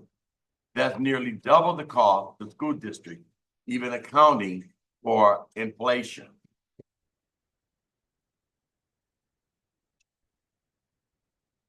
Was the manufactured crisis necessary? Before proposal A, most Michiganders agreed that property tax reform was necessary and that schools should be funded more equitably. Despite the consensus, people kept choosing the status quo over and over again, only when the legislature and the governor created a crisis so severe that schools were not open without a change did everyone finally choose a new path. In 2018, we are faced with a consensus that our students would be better served if we had different education policies. What we do not have is a consensus about what those policies ought to look like. Will we need to manufacture a crisis like that of 1993 to find consensus? Think about it. What caught your attention in this article? All right, anybody have any input that you'd like to add? What caught your attention? I do. Trustee Gavin? So I was just talking about this, Governor Engler. I can't hear you. I was just talking about, Governor Engler making a decision to kind of come after Ben Harbor and Detroit schools to, recommend closing around the 1990s, and then him also being the quote unquote father of the charter school movement.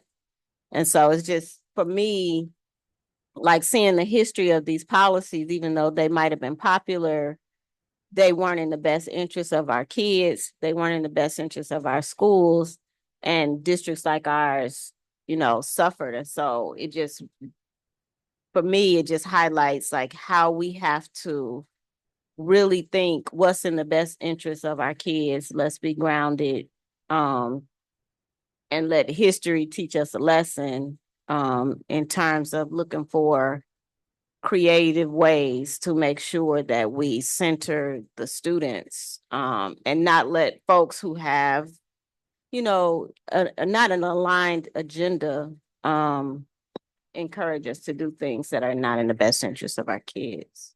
But I'm glad that they wrote this, that they actually put it in there. I'm surprised. Any other comments from the board? Vice President Bowens, any feedback? As trustee Gavin stated, I was reading The Other Side of the River again. And when John Engler came and discussed shutting the schools and how he, with proposal A and everything of that nature, I concur. All right, if there's no other any other feedback from the board? Remember this, and it wasn't,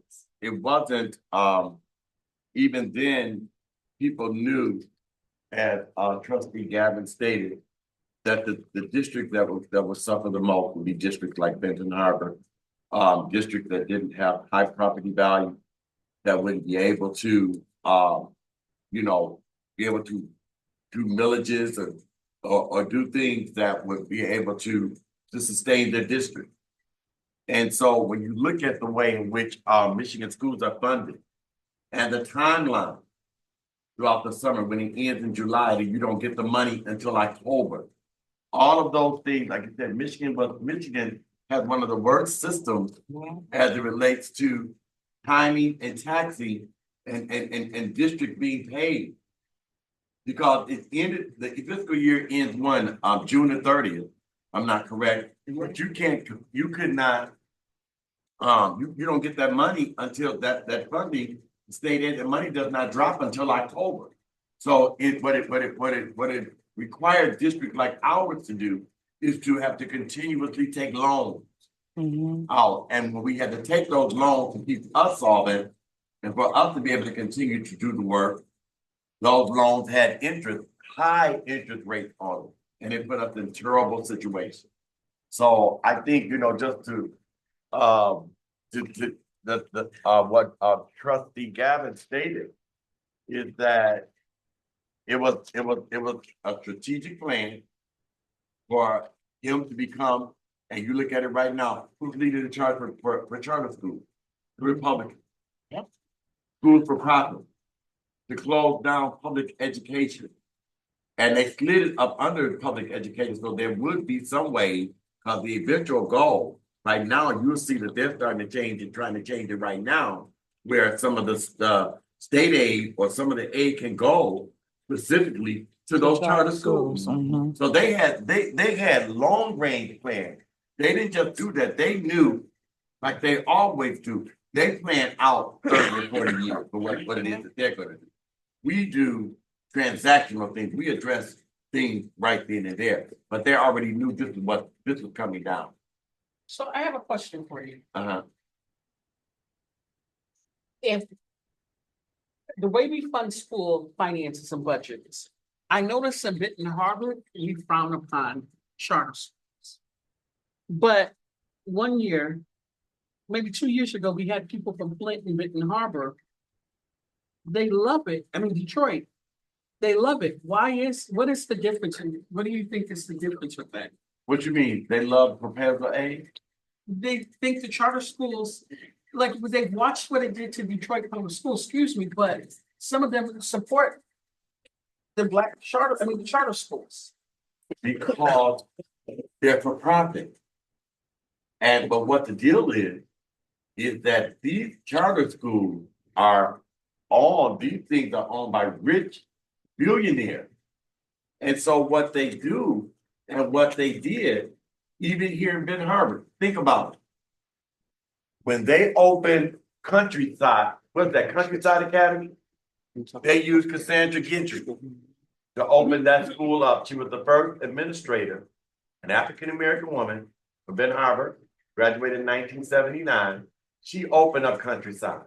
When they opened up Dream Academy, guess what? Eddie Anderson was used to open up Dream Academy. And a month later or 2 months later, they fired him.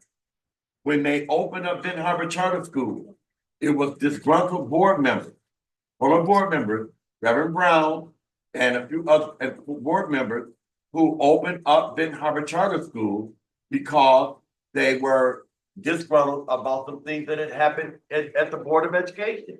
Because they were board members here and former teachers, Ms. Wilder, Patterson, Ruby, them, all they, Ms. Jane, all of them became members of their board of directors.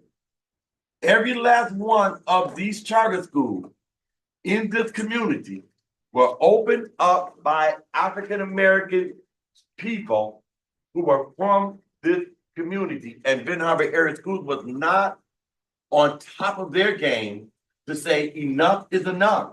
How do you have we have how many charter schools? We have 7 in our district that affect our district, on top of desegregation, on top of school of choice, and we're still standing. But you have to think about it. That's why they like it in Detroit, because they're making money. And they went and got our approach to say, would you, if we wanted to do this, would you be willing? Absolutely not. I said in a meeting with Mildred C. Wells, and at that particular time, Elder Wells was the pastor. Now I want you to hear this. So Elder Wells asked me to come to the meeting. They brought in James Rudder, who had been a former superintendent of Ben Harbor Area School. Now listen to this. I'm sitting there, all of these people are sitting there talking about Mildred C. Wells Academy. Mr. Rudder comes in to that meeting and he thinks that I'm down with the charter school. I had already told Pastor Wells, I said, Pastor Wells, I was a member there at that time. I said, Pastor Wells, I'm for public education. He said, Tripp, just come on to the meeting. Exactly how Come on down, just let me do it. That's what he said, Tripp. I just want to see what you think about it. Mr. Rudder came downstairs in that basement, and this is what he said. They love me. He said, I can get 300 to 400 of their students out of that district. This is what he said. Listen, ain't nobody told, I heard it. I can get 300 students. Do you know they opened Mildred C. Wells, and guess what? After that, Ben Harbor Area Schools hired Mr. Rudder to be the athletic director at Ben Harbor Area Schools. These are the things that when I sit here from a historical perspective and my frustration, because I've never wavered as it relates to not just Ben Harbor Area Schools, but what I feel about public education. But these are the things every one of these charter schools was opened by one of us. And people who were in, so they come and tell y'all, we got millions of dollars. I'm gonna hire you, Angela, I'm gonna give you that. And that's what they do in Detroit. It's money. Okay, so I know we're having a good conversation, but I want to make sure we can get through the next question we've kind of dug into. Can you read that next question for us, Secretary Triplett? How would you explain the role of proposal A? We've kind of dug into that. I know you had a comment you wanted to add. Yep, I thought you were getting ready to say something to the previous conversation. Okay. Any Vice President, Treasurer Bradley? I want to say, I'll speak the sentiments of Secretary Triplett because, I did it on purpose. a lot of these charter schools came into the area and decimated public schools. And they put what's the word I'm looking for? They put the thing out there like, oh, these are better. And it does not better. But anyway, yeah. But So I I'm mean, saying, yeah. and all sincerity, and if maybe you all not remember this, but Stephanie, you should remember this. They were so adamant about opening Ben Harbor Charter School that they were putting it in a church, and they had to eventually say no. But they kept on fighting, and they had non-certified teachers in there, but they pulled our kids, 400 here, 300 here, and Ben Harbor was so arrogant at that time because Ben Harbor had so many students. They were so arrogant. When DeSantis came in Eau Claire and Coloma, guess what? Their coaches came from where? Benton Harbor. They chose Mr. Gillespie and Billy Gillespie was the first coaches out in Coloma. They chose people from our community that they knew people would come and follow them. There is not one of these schools that's close by us where there haven't been coaches that's on their staff that did not work or come from Benton Harbor. And that's why we have to lock. It doesn't matter if we know these people, we have to have a stand on what it is that we believe in. And proposal A, I think, again, Trustee Gavin summed it up. They knew it was his goal. Governor Engler had a goal so he could become, I've never quite heard it put like that, but he's the father of charter schools. Okay, so we don't necessarily have to type that in there because the purpose of it is for us to have a conversation. It does have a note that says that it's not recorded or read by others, so you can just kind of, I don't know how you want to summarize that. Summarize it, Eleanor.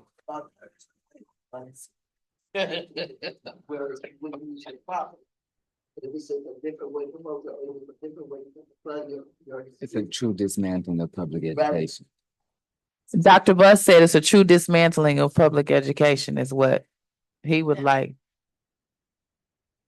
It was, and it still is. It was, And it still is a true dismantling of public education. dismantling of public education. And I can tell you from teaching in public schools, and I've had kids in Georgia from private schools. And when those kids from private school came to public school, they were well behind the students in public school because, and when you're in a private school, the teachers are not mandated to have a degree. They only have to have a high school diploma. Yeah. And when you're in marginalized communities, that's all you're going to get.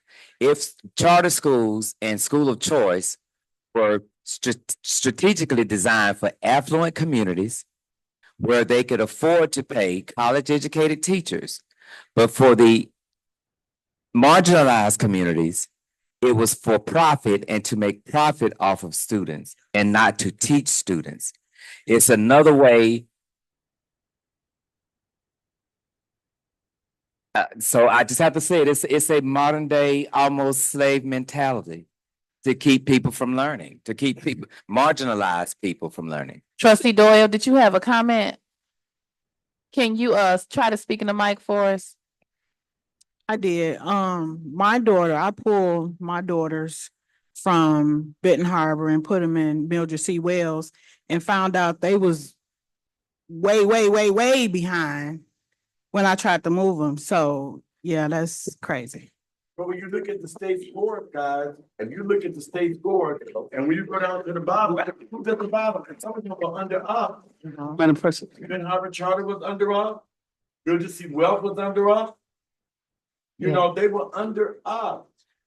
And so when you, and if you look at Countryside, you're talking about the McManuses. You're talking about the Catholic Church, the backing. Because see, when we were coming up and going to school in Ben Harbor area school, Ben Harbor was the top school district in the region. But there was still, the only people that we had to compete with was Michigan Lutheran and Lake Michigan Catholic. People used to pay tuition from St. Joe and other places to come to our school district when I was in school. Okay, they paid tuition to come. Vice President Bowens? So I want us to get back to focus, but I will say some charter schools do have great results. Look at Dr. Steve Perry. Look at Urban Prep. Look at Chicago. So some of them do have good results, and I understand, you know, in the model that it is. I have family members that are teachers that have their master's degree in education that will only work at charter school. So I understand both parts of it. But let's get back to the subject because my dog. Because my eye is sitting on my shoulder St. Clair Shores. looking at you right now. I don't know if I can be any more of a side eye than I done took my eyebrow off and put it on my shoulder looking at Vice President Bowen. I know they can't even listen to it. Let's continue. Man, and we did something for him. Let's continue. Well, honestly, my sister works at Benton Harbor Charter School. I've seen kids, our valedictorian for But you- 2008. Okay. Our valedictorian for 2008 was from Benton Harbor Charter School. Right, we have to work through Any it. more? All the way down? Yeah, okay, let's go. Revenue sources, let's go. That was a needed conversation. We're gonna work through everything quickly. Are you continuing to read? Or would you like me to read? I'm gonna read because I'm gonna sleep. No, but the one that need to be reading I is can, the one that but you're supports. talking for more. School districts in Michigan. Can we get back, point of order, please? I'm gonna ask that, we're gonna keep, this is a training, so we're a little bit lax, but we are still being recorded. This is still, the business of the board table, so I wanna, yeah, we're on YouTube right now. Lord, have fun, y'all. Okay. What? No, I'm like, grandma. I'm like, grandma. This still a board That's the meeting, truth. All right? right, let's move forward. Okay. All right, so I'm so glad I was able to say that because it is the truth though. Okay. School districts in Michigan have three main branches of funding: the federal government, state government, and local government. Let's take a look at the role each plays in providing revenue to public schools. I think this is where we're coming into now Mm-hmm. that we can ready to face and deal with our sources of funding. Although the revenue source is federal funds, although the role of the federal government, roughly 6%, is less than the state and local government when it comes to education funding, its impact is still significant. Almost 2/3 of federal kindergarten through 12th grade funding goes towards two programs: the Title I of the Elementary and Secondary Education Act, which targets economically disadvantaged students, and the Individuals with Disabilities Education Act, which supports children with disabilities. Funds are also allocated for such purposes as improving teacher quality, educating English language learners, and providing impact aid to schools impacted by military bases. I'm going to read that again. Mm-hmm. Funds are also allocated for such purposes as improving teacher quality, educating English language learners, and providing impact aid to schools impacted by military bases. Most of these money are distributed either directly to local districts or to schools through their state. Before Proposal A, schools were primarily funded through property taxes, with some money coming from the state. In 1993, Proposal A created a foundation allowance, which guaranteed schools a minimum amount of money per student. This foundation allowance was designed to create equity in school funding. No longer was revenue dependent on property taxes.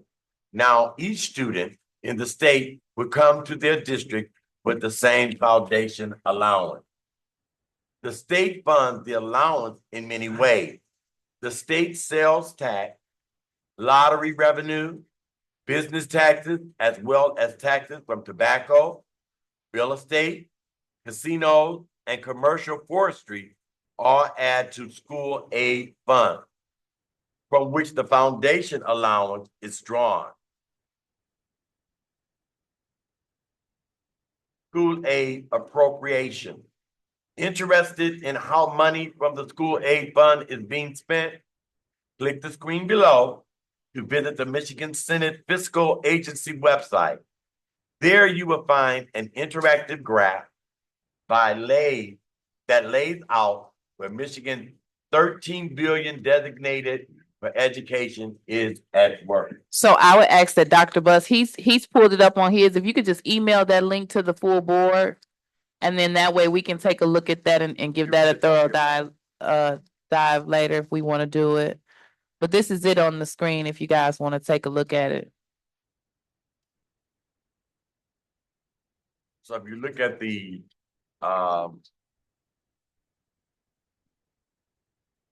look at the graph.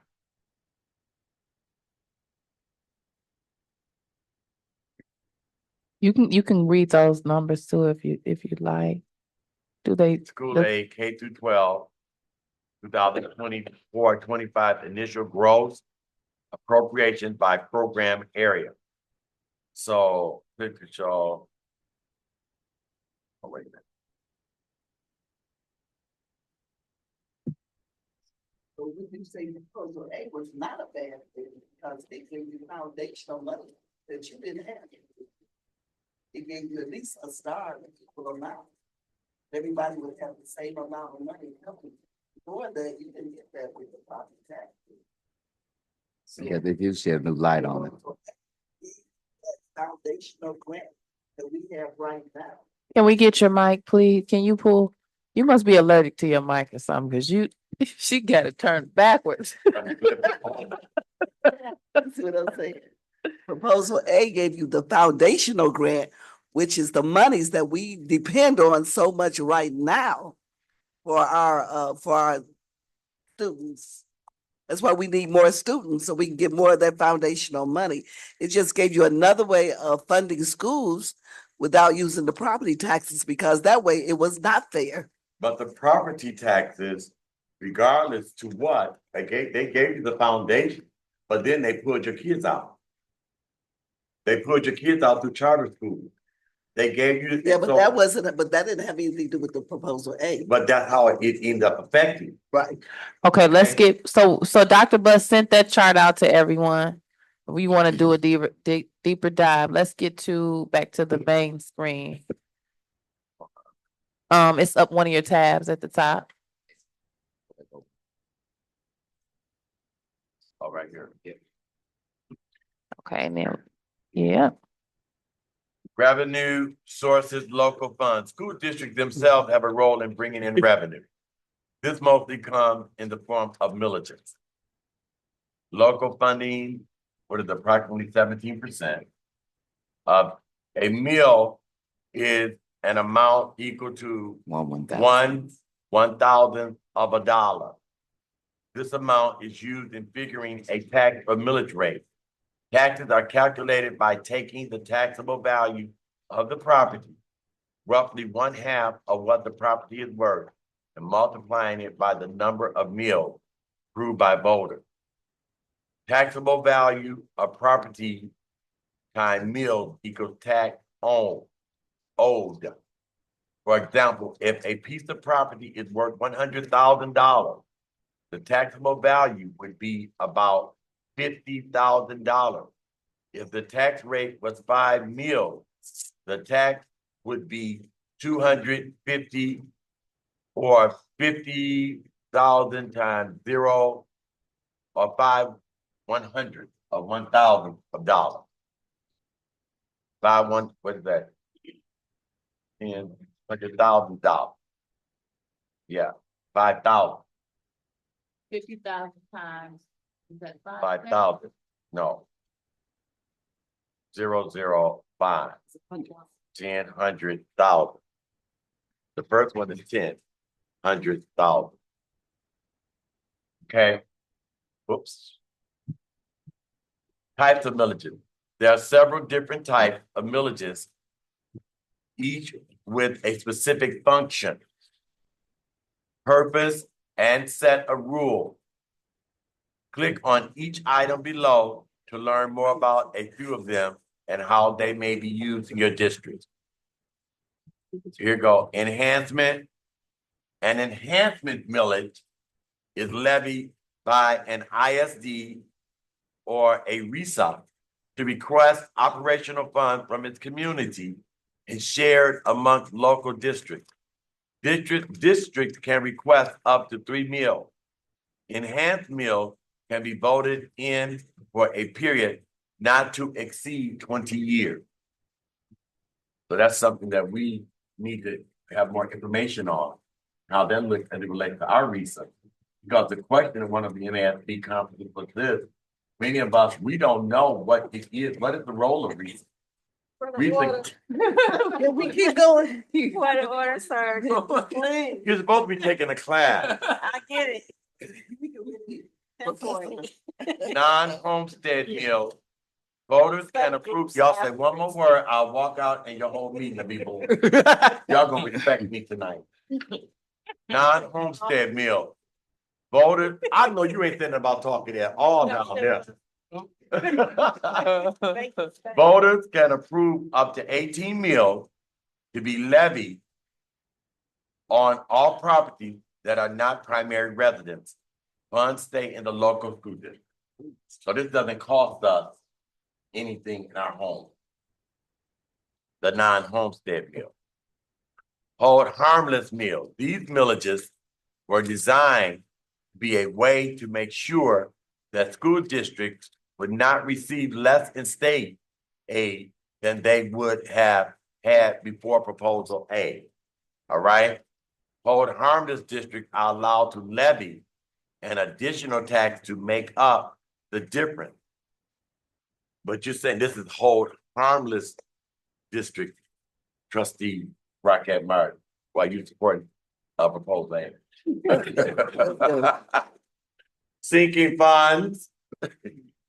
Voters can approve up to 3 meals for up to 10 years. Funds can be used for purchasing real estate, construction, repair of school buildings, acquiring, installing technology, and building security. Okay? They didn't touch. May I read? Yes. You can see it close enough? Absolutely. No, I Thank want you. to continue. Right here. You can read, I'm still gonna ask my question. Okay, Dr. Buss had a quick comment and then we're gonna go to trustee Gavin. Just a quick comment and we'll move forward because I don't want to jump back on it. But with that proposal A, although it created the foundational allowance, it's still tied that the school of choice and charter schools, which was which was the beginning of the dismantling of public education. That's what I was talking about, but okay. Okay, trustee Gavin, you have it. Finding your account. Student count days, twice a year in September and February, the state mandates a day when the number of students in a district be counted. These numbers are figured together using a preset ratio to determine the number that will be used as the total student count for the district's foundation grant revenue. Let's look at an example together. Can I ask? We're ready next. I'm gonna ask you to write all your questions down. Ready for the next, doing the math. Use the yellow arrows below to walk through an example of how a district finds their student count and how that translates to revenue. The number of students who is determined by the state mandates 2 counties, one in September and one in February. A percentage, the amount of which is determined by the legislature, of each of these counts is taken. They're then added together to get a final total. In our example, this district has 7,544 students present on count A. The current model says 90% of the fall count is used to determine the final number. So here, 90% of 7,544 is 6,789 students. Thank you. Next, please. 2 of this information is the count that was taken the previous February. On that day, 7,504 students were present. 10% of that total is then taken.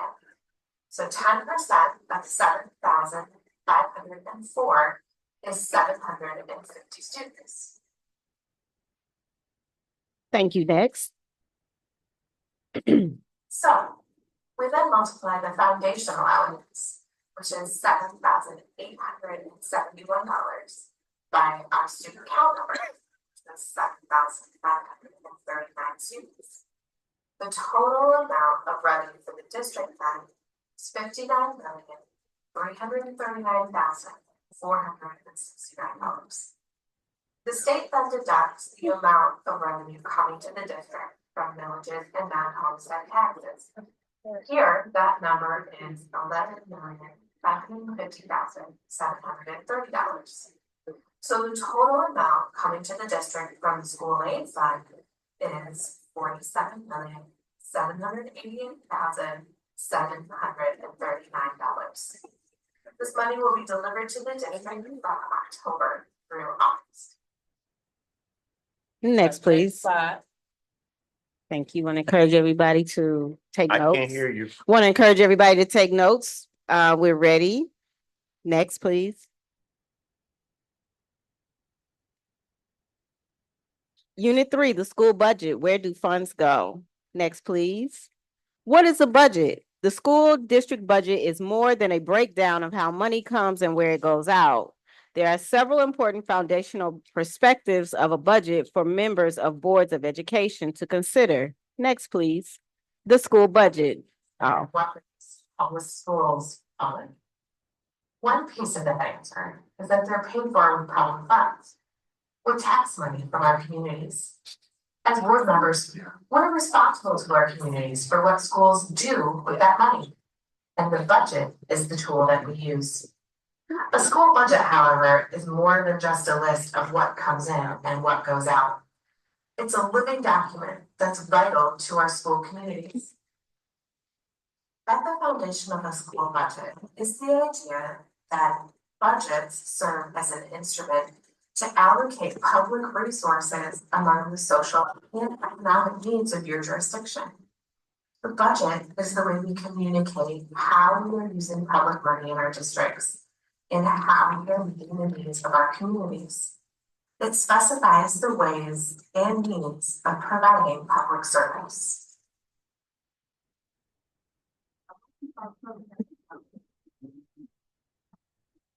Nicely talked. Another foundational perspectives and budgets is this.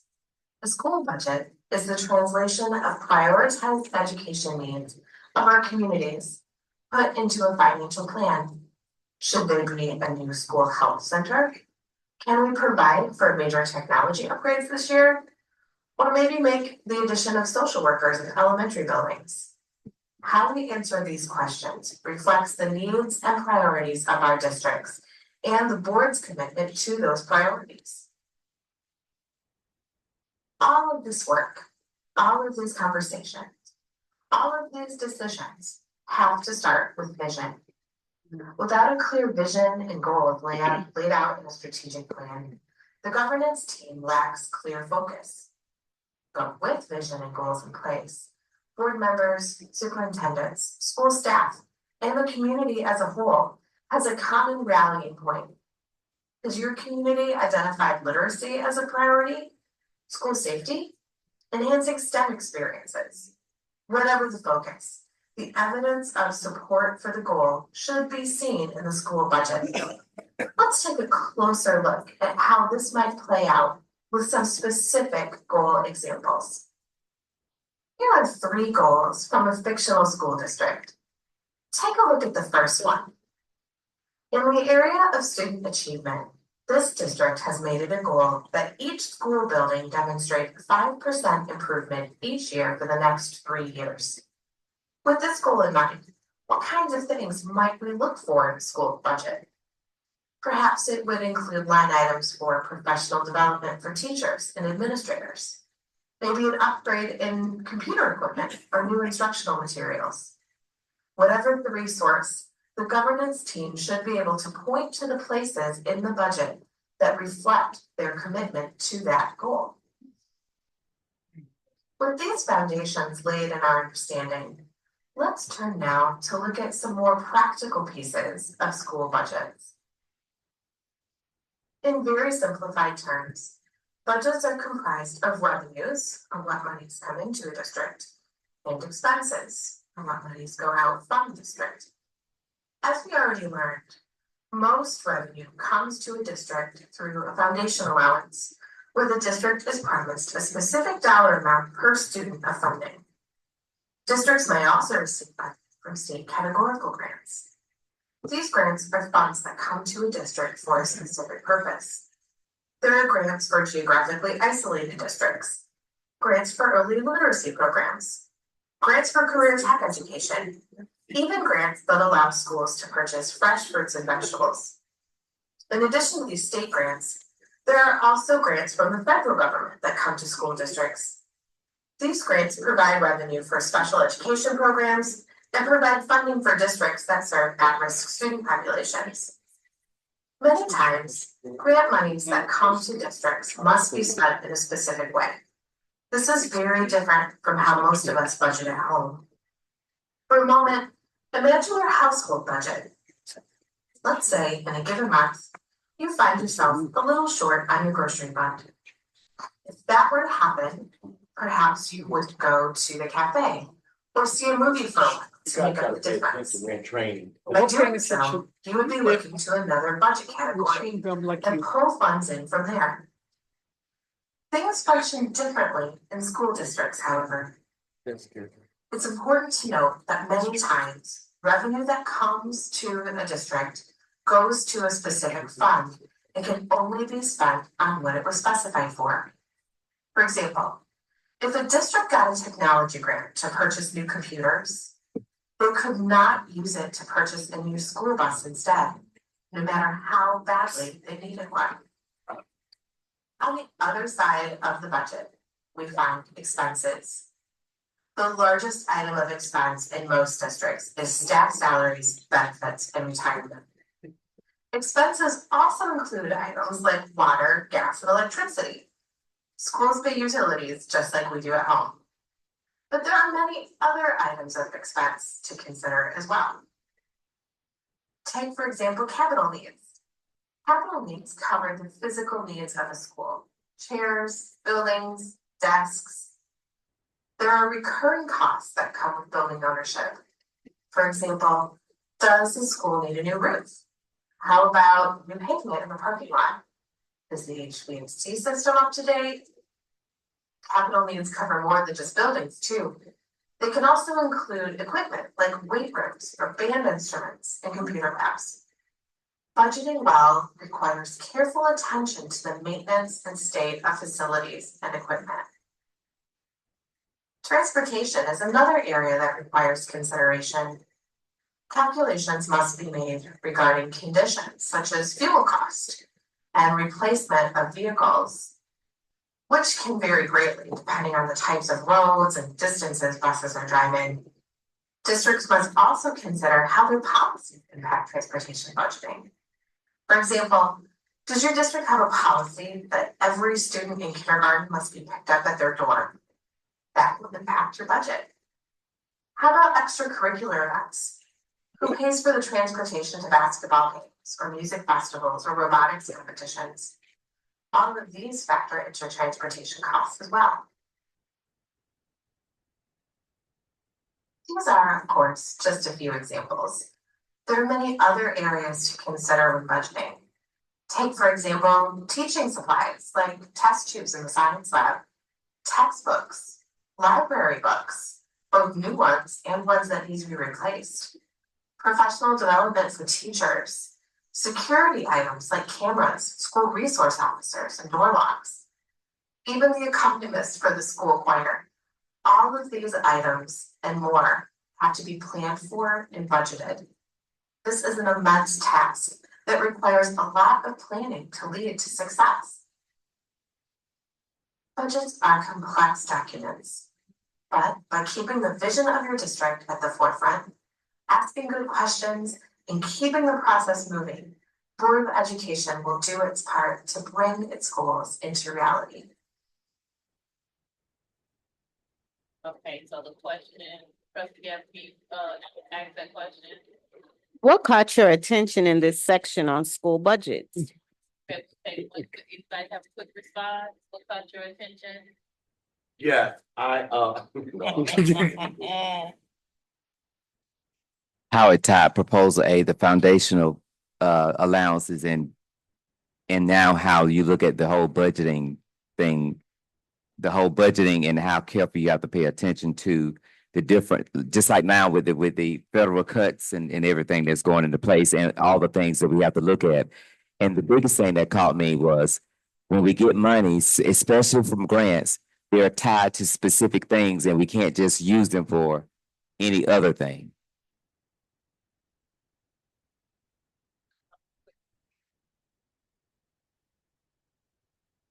Monies are specifically allocated. Yes.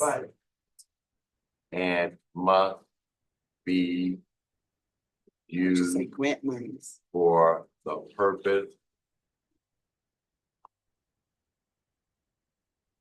stated, ensuring that there is no supplanting, right, of funds.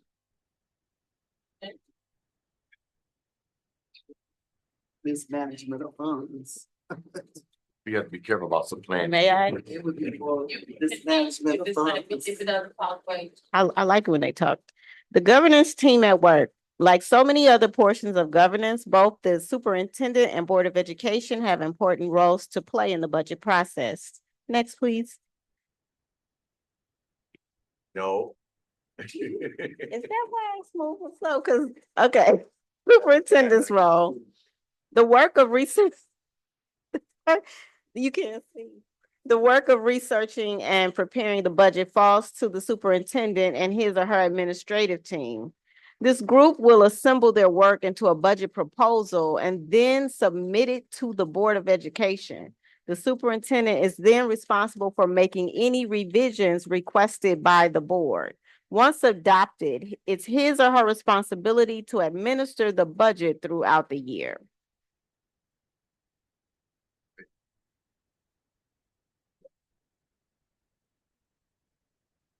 Board's role. The board has the responsibility to review the budget submitted by the superintendent and make sure the finances align with the district's goals. With your district vision, mission, and strategic goals in hand, you can begin the process. Next, please. Sample district goals. Let's look again at our imaginary district goals. Consider goal number 3. How might this goal be represented in the district's budget? Goal number 3, student enrollment, reduce the current trend enrollment loss of 10%. How might goal number 3, excuse me, be represented in the district budget? Great question. Conservative budgeting, you go ahead, so every year we get a projection from middle cities. We get typically 3 to 5 projections. What we try to do is go with the middle one because we don't know what the state allocations are. So we make conservative budget amounts so that we don't overspend. And when we get extra money, then we can always go back and add those things in. But we come in conservative because we always want to keep our fund balance at a rate that we know that we can sustain the school district throughout the year. It is such an interesting word choice. Can we go back to that goal real quick? I just want to see what it said. Doesn't show me. It doesn't let you go back. It says something about reducing your, Here we go. it said reduce Yeah. the current trended enrollment loss. So this is talking about reducing, Dr. Butts, it's talking about reducing the student loss, right? So I don't understand how that is related to having a conservative budget. This is talking about keeping your kids, right? It's reduce the current trend enrollment loss. Right, and the trend of losing students at 10%. So how do you, can we go next? Can we go to the? Oh, now go back to next. Yeah. So how might goal 3 be represented in the district's budget? Right, how can our budget show that we are trying to reduce the loss of students? So like this year, we did not lose over 100 kids. We at the beginning during count, we had lost the first count. We had lost only 65. But in the year before we lost like 120. So this year, when I say only 65, it's like we almost cut it in half. So when we account for that, we account for that additional 60-something students that we kept. And now we look, so like this year, we had an additional 60 students. Although it was ESSER funded, we were able to fund the driver's ed program. So when you don't have as many students leaving, you can take that conservative budget and start to slowly reintroduce programs that were lost from a drop in enrollment. So as soon as we start to see a trend of students coming back into the district, we can start adding those pieces that you all are asking for. So that's how we align the school goals. And that's how we start the budget planning. We come up with a retention plan. The driver's ed is a portion of that retention plan. If we can retain our students by having that program, then we can take that conservative budget that we have after count day, then we can start adding stuff in because as it said earlier in the document, it's a living budget. So we can always make adjustments and changes as needed. We bring those potential changes to the board for you to vote on and for you to keep a strategic eye on, and then we move forward in that perspective. Thank you so much. Absolutely. Bringing in programs that will bring our kids back. Well, you look at We it, can, trustee Gavin, you look at it from this right here, like a sample, and it was saying that, when you put that budget, you look at the district goal. And so this is one of our district goals, that we want to, stop losing kids, all right? So the question becomes over here, how might goal number 3 be represented in the district budget? he said like. So I would say, so you're saying And add write that down. programs that might possibly retain students? Yes. But I would look at it like, how might goal number 3 be represented in the district budget? Can we include what Dr. Brooks said? Really, with capital outlay, capital improvements, with programming, with teachers. It's a holistic view. I'm just curious, have you all ever seen Weekend with Bernie's? When they drag Bernie the dead man all the way through? That's how I feel right now. I just caught myself half dead. Programming like, he said, like free driver's education. I'm with He did you. say that. And other programs that attract students, and then we can hit submit if it's okay with the board. Yeah, we can, because they don't record the answers, so you could do, as long as we're having a conversation, you could put A, B, C, D in there and it doesn't reflect for the actual training record. Like free driver's education, right? What he said. He said. All right, I think submit. so. You didn't want to put it, okay, it's all good. Continue. All right, board's role, asking questions. Another piece of reviewing the budget is asking questions. In most cases, the superintendent or perhaps an appointed member of the administrative team will present the budget to the board. This is your opportunity to ask questions to help yourself and others clearly understand how choices were made and how priorities are reflected in the budget. Practical tip. It can be helpful to ask your superintendent or school business official the questions you have before the board meeting. This gives them time to collect the information you're looking for and prepare a clear response for when you ask the questions again at the board table. Next, please. Next, please. Looking for data? As you look at your district's budget, it can be helpful to look at how other districts are working. The Michigan Department of Education publishes Bulletin 1014 each year to share district financial information, including revenue and expenditure per pupil, student counts, average teacher salaries, and more. Companies such as IDEX, Forecast 5, and Munetrics also work to provide schools with data to aid decision-making. Of course, each district and its community is unique. The information presented in the resources is not to say who is doing well and who is not, nor does it tell a complete story. Instead, it is a tool to aid in gaining perspective and asking thoughtful questions. Click here to see Bulletin 10. Okay, think about it. Read the questions below to determine if they are best asked by the board. The left or superintendent, right, drag the question into the appropriate blue comment box. So I think we gotta do an activity. We have to drag, where are our literacy goals reflected in this budget? Read the question to determine if they are best asked. Who should be asking that? What is it? Okay. What are the 3 board members? Yeah, I guess those are the board. That's the board on the left and the superintendent's on the right. It's to read the questions below, determine if they are best asked by the board or superintendent. Write the questions into the appropriate blue box. Where are our literacy goals reflected in this budget? That's the board. That's the board. Is this use of Title I funds in compliance with our federal regulations? That's the superintendent. Right there, yep. And what are our district's priority regarding school safety? And that's both in between.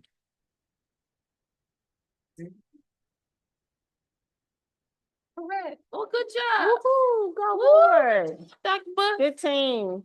Board's role, approving the budget. Many people are involved in establishing a budget throughout the cycle. District staff members and administrators further develop the budget by putting together cost estimates and projections. The school business official and superintendent pull the full budget together with a careful eye on both revenues and expenses. It is, however, ultimately, I'm losing my voice, the board's responsibility to approve a balanced budget and present to the state by June 30th each Every year. year. Next, please. Next. You're Next, ready to please. go. Oh, God. Oh, okay. Unit 5, sample budget review. Came out of nowhere, didn't they? Go ahead, Miss Needle. I'm going. We're going, did I mean, not that I don't love learning, I do. It's just 11 o'clock. Examining budgets. Most of us don't spend our days examining complex budget documents. School district budgets are lengthy documents with many layers of information. As we begin to wrap up our study of school budgets, let's take a look at an example of what an actual budget report may look like. In the pages that follow, hover over each flag and then click to take a deeper dive into specific items. Next, please. Assumptions and projections. Next, please. Budget projections. Are we just hovering? Foundation allowance. Increase in foundation allowance. Each year the foundation allowance changes. Even a slight variance can have a huge impact on a district when the number is multiplied over hundreds or thousands of students. Look at the other one. State aid blended figures. You want me to read? The legislature determines what percentage of each count day will be used. In this example, last year, 85% of September count was added to 15% of the previous February's count. Now the split will be 90% slash 10%. There's a one flag at the end. Teacher-student ratios. This is the ratio of the number of teachers to the number of students in the district. The ratio is important when determining teacher workload and allocating resources. It can also be seen as an indicator of the amount of attention a student will receive in class. This is where I say we should have a 15-to-1. There is no one single correct. I think there's more. Ratio, although I think it should be 15. All districts must do their best to find what works for the staff and community. Selfish plug of 15. Okay, so if everyone could just take a quick glance at the comparative statement, we don't have to necessarily. Thank you into for that. The identified section. But this is examples of revenue and expenditure. And you got expenditure. And then that flag there. Those are our adopted versus audited. Bottom flag. That's that means you're in the negative. Using. Listen to this. When looking at a financial report, it's important to note that negative numbers are represented with parentheses. In this example, the total revenue was $106,864,235, and the total Expenses. were $11,094,673. So the expenses outweigh income by $4,230,438. And I would like to say that is what is called a deficit structural balance, not a fiscal balance, but that's a deficit structural balance, which is different from the fiscal balance. budget for all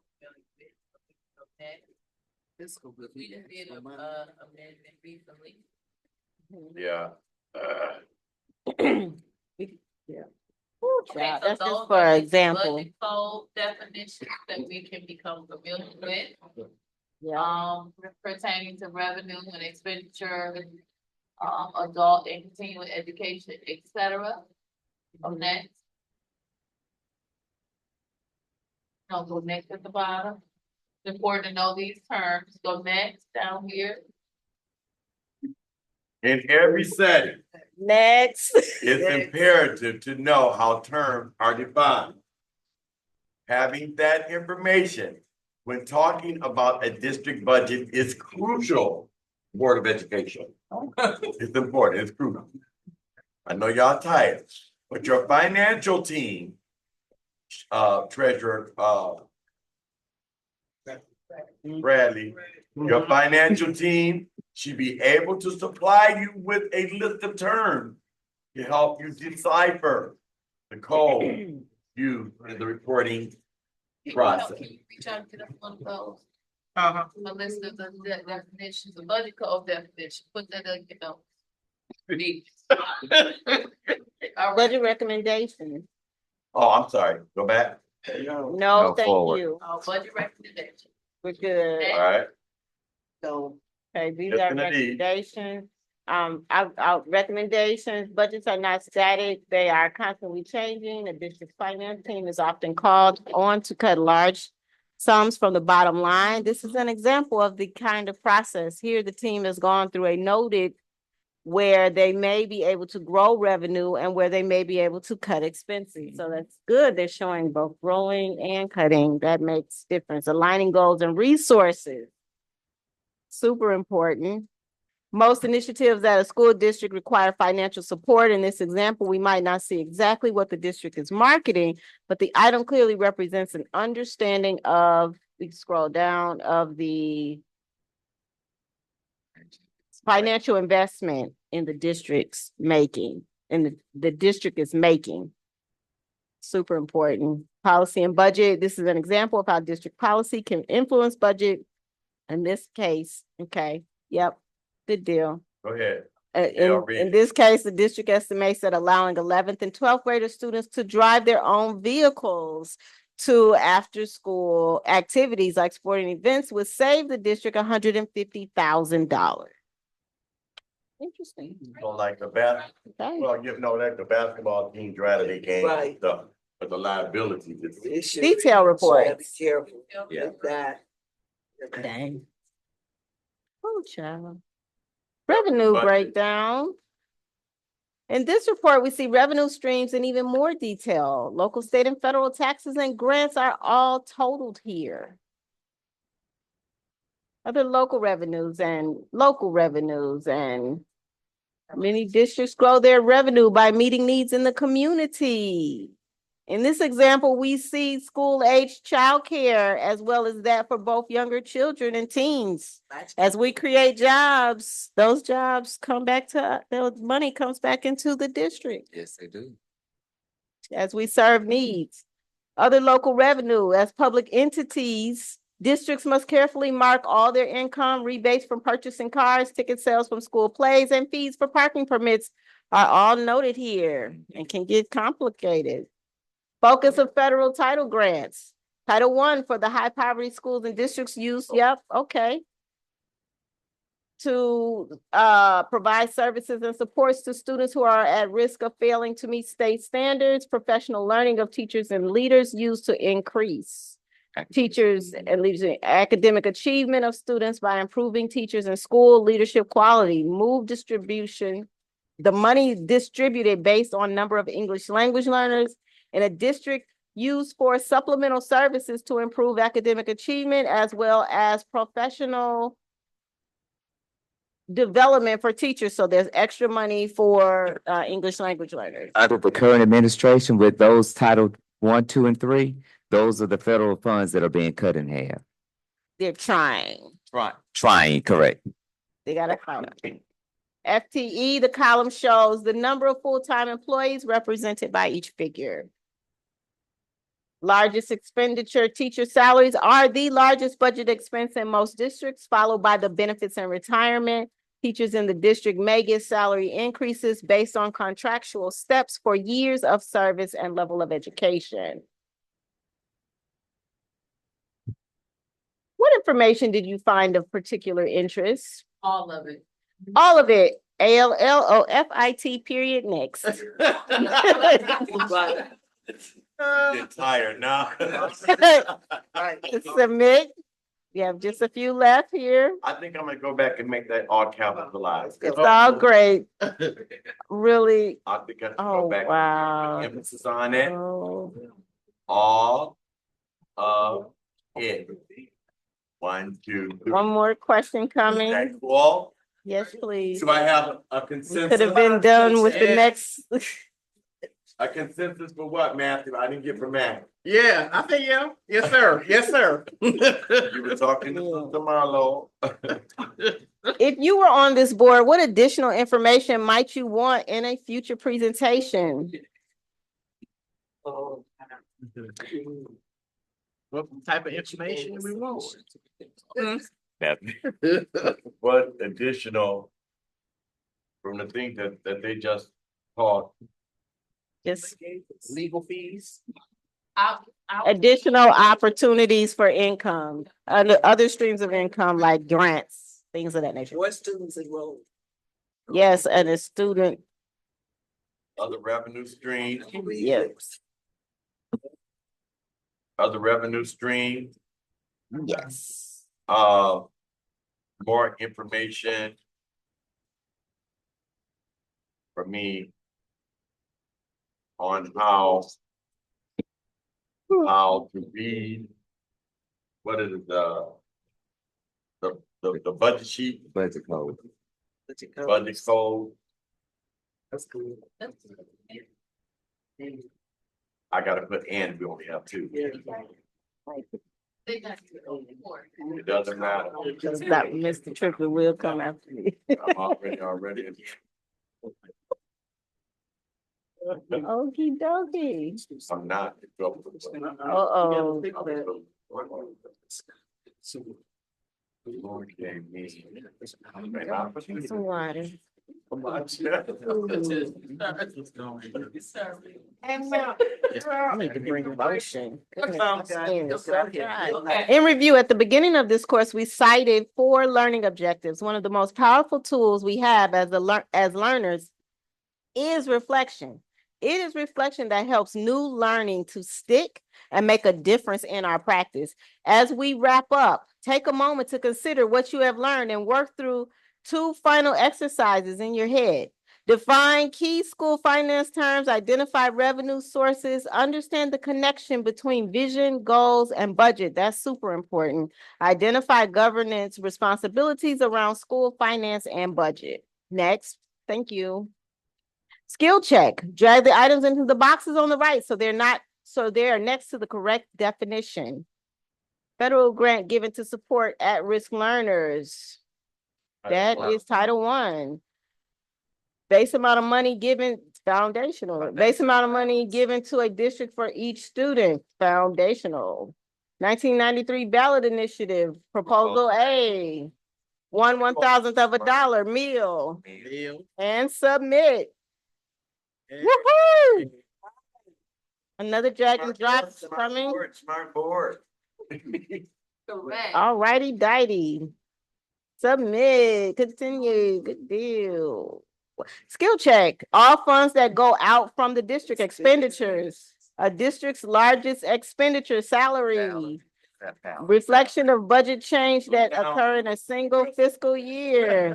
That's the amended budget. The state money used to fund K-12 is the school aid fund and submit. I'm sorry, y'all. Am I going too fast? Go ahead. Okay. Not trying to be rude. Sorry. Correct. Woohoo! Smart board. We got it. Continue. Think about it. Gonna use our inside our head voices. How may what you have learned in CBA 103 basic school finance impact your work as a Board of Education member? I would say more thorough dive into. Connecting goals to the budget. For me, okay. Pertaining to the Good. Connecting Oh. goals. We have a goal of getting that thermostat fixed. Which I would like to highlight, I believe she put those here. Submit. My notes from it.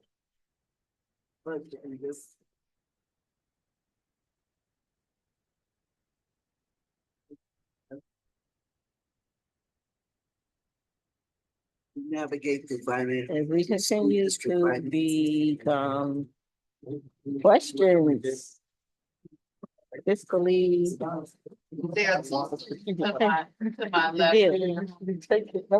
No talking in class.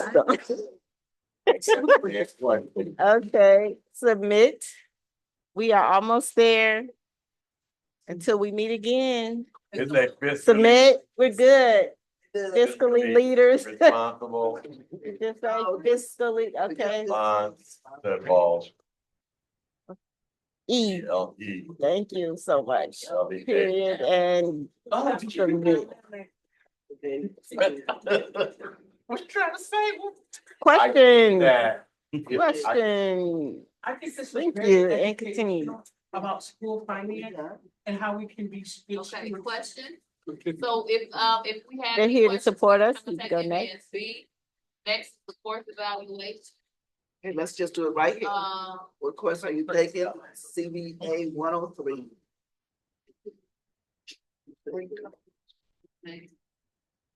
I think there was a scroll down. Next course. Okay, can you go I back? think there was a scroll down.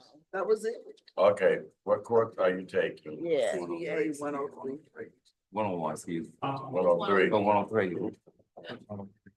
How to. Oh, wait. read There's budgets, number two. navigate, What did you hope to Learn. learn from this course? We hope to learn. Make the school financial. Right.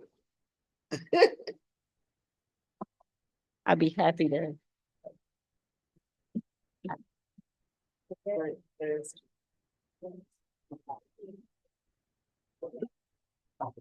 How well were your expectations of the course that? What was it? It did, it met my It met. Definitely did. Coach rates for overall? It was good. Yeah, it was good. We assess the following aspects of the course. Course content. It was good. Good, I would say everything. Yeah. Good. Interaction. Good. Okay. We'll go with status quo. Okay, run through the That course. was perfect. Yeah. We'll need. Okay, this course be improved. So we had to talk. Would you recommend this course? course, to yes. anyone? Yeah, for new people, yeah. Audio. I think if the whole thing was on. More, yeah. More audio, video, and then we're done. And we thank you. Entire class audio, it breaks and answer questions. Interactive, if the whole presentation was interactive. All right, Board of Education. So as he wraps up putting in there, I want to thank you all for taking the time to do this. I think it was extremely important that we did work through this tonight. Because I wanted us to ensure that we were able to meet that second meeting benchmark as stated. So I'm gonna check into the deeper level CBA course. And that will more than likely be on evening by itself, even if we have to adjust or amend the work session, but we'll kind of check into that. So I'm asking that you all are flexible. And we've already done comments, so I'm gonna go ahead and wrap it up and ask if there is a motion to Madam adjourn. President, I make a motion to adjourn the meeting. All right, this motion has been made by VP Bowens and supported by Treasurer Bradley. Any questions, comments, or concerns? Madam President, You did. Okay, so then I'll do mine right now. Point of order. I'm sorry. Please respect the business of the table. Everyone, I know that we're tired, but we still are in a professional meeting. So the motion to adjourn was made by VP Bowens and supported by Treasurer Bradley. We're at the section of questions, comments, and concerns. If there's none, I have, Okay. close out with the other portion of it. you have the floor. It has really been a pleasure to see the direction that the board is going into seriously. We may clown a lot here at the table. Well, I think that we're all passionate and serious about the work that we're doing. I like the growth. I like the individual efforts that's being made for us to respect one another, one another's opinion, one another's thought. And I love us, I think that many of us are doing the self-examination work. Cause it's easy for me to see seriously what everybody else is doing wrong. But to sit back and do that self-examination work is some serious work. And I think when we do that kind of work, it'll make us stronger together. And with that, Madam President, I'll turn it over to you. All right, so the motion has been made by Vice President Bowens and supported by Treasurer Bradley that we adjourn. Secretary Triplett, can you please call the vote? Man, I should say that. President Robinson. Yes. Vice President Bradley, Vice President Bowman. Can you come back to me? If I do, you better not respond. Vice President Bowen, Yes. Secretary Triplett, yes. Treasurer Treasurer Bradley. Treasurer Bradley, yes. Secretary Triplett. Who that is? Nothing, yes. Trustee Rocket Martin. Trustee Gavin. Yes. Trustee Doyle. Yes. Madam President, motion carried. Meeting is adjourned as of 11:27 PM. Great job, everyone. 11:27.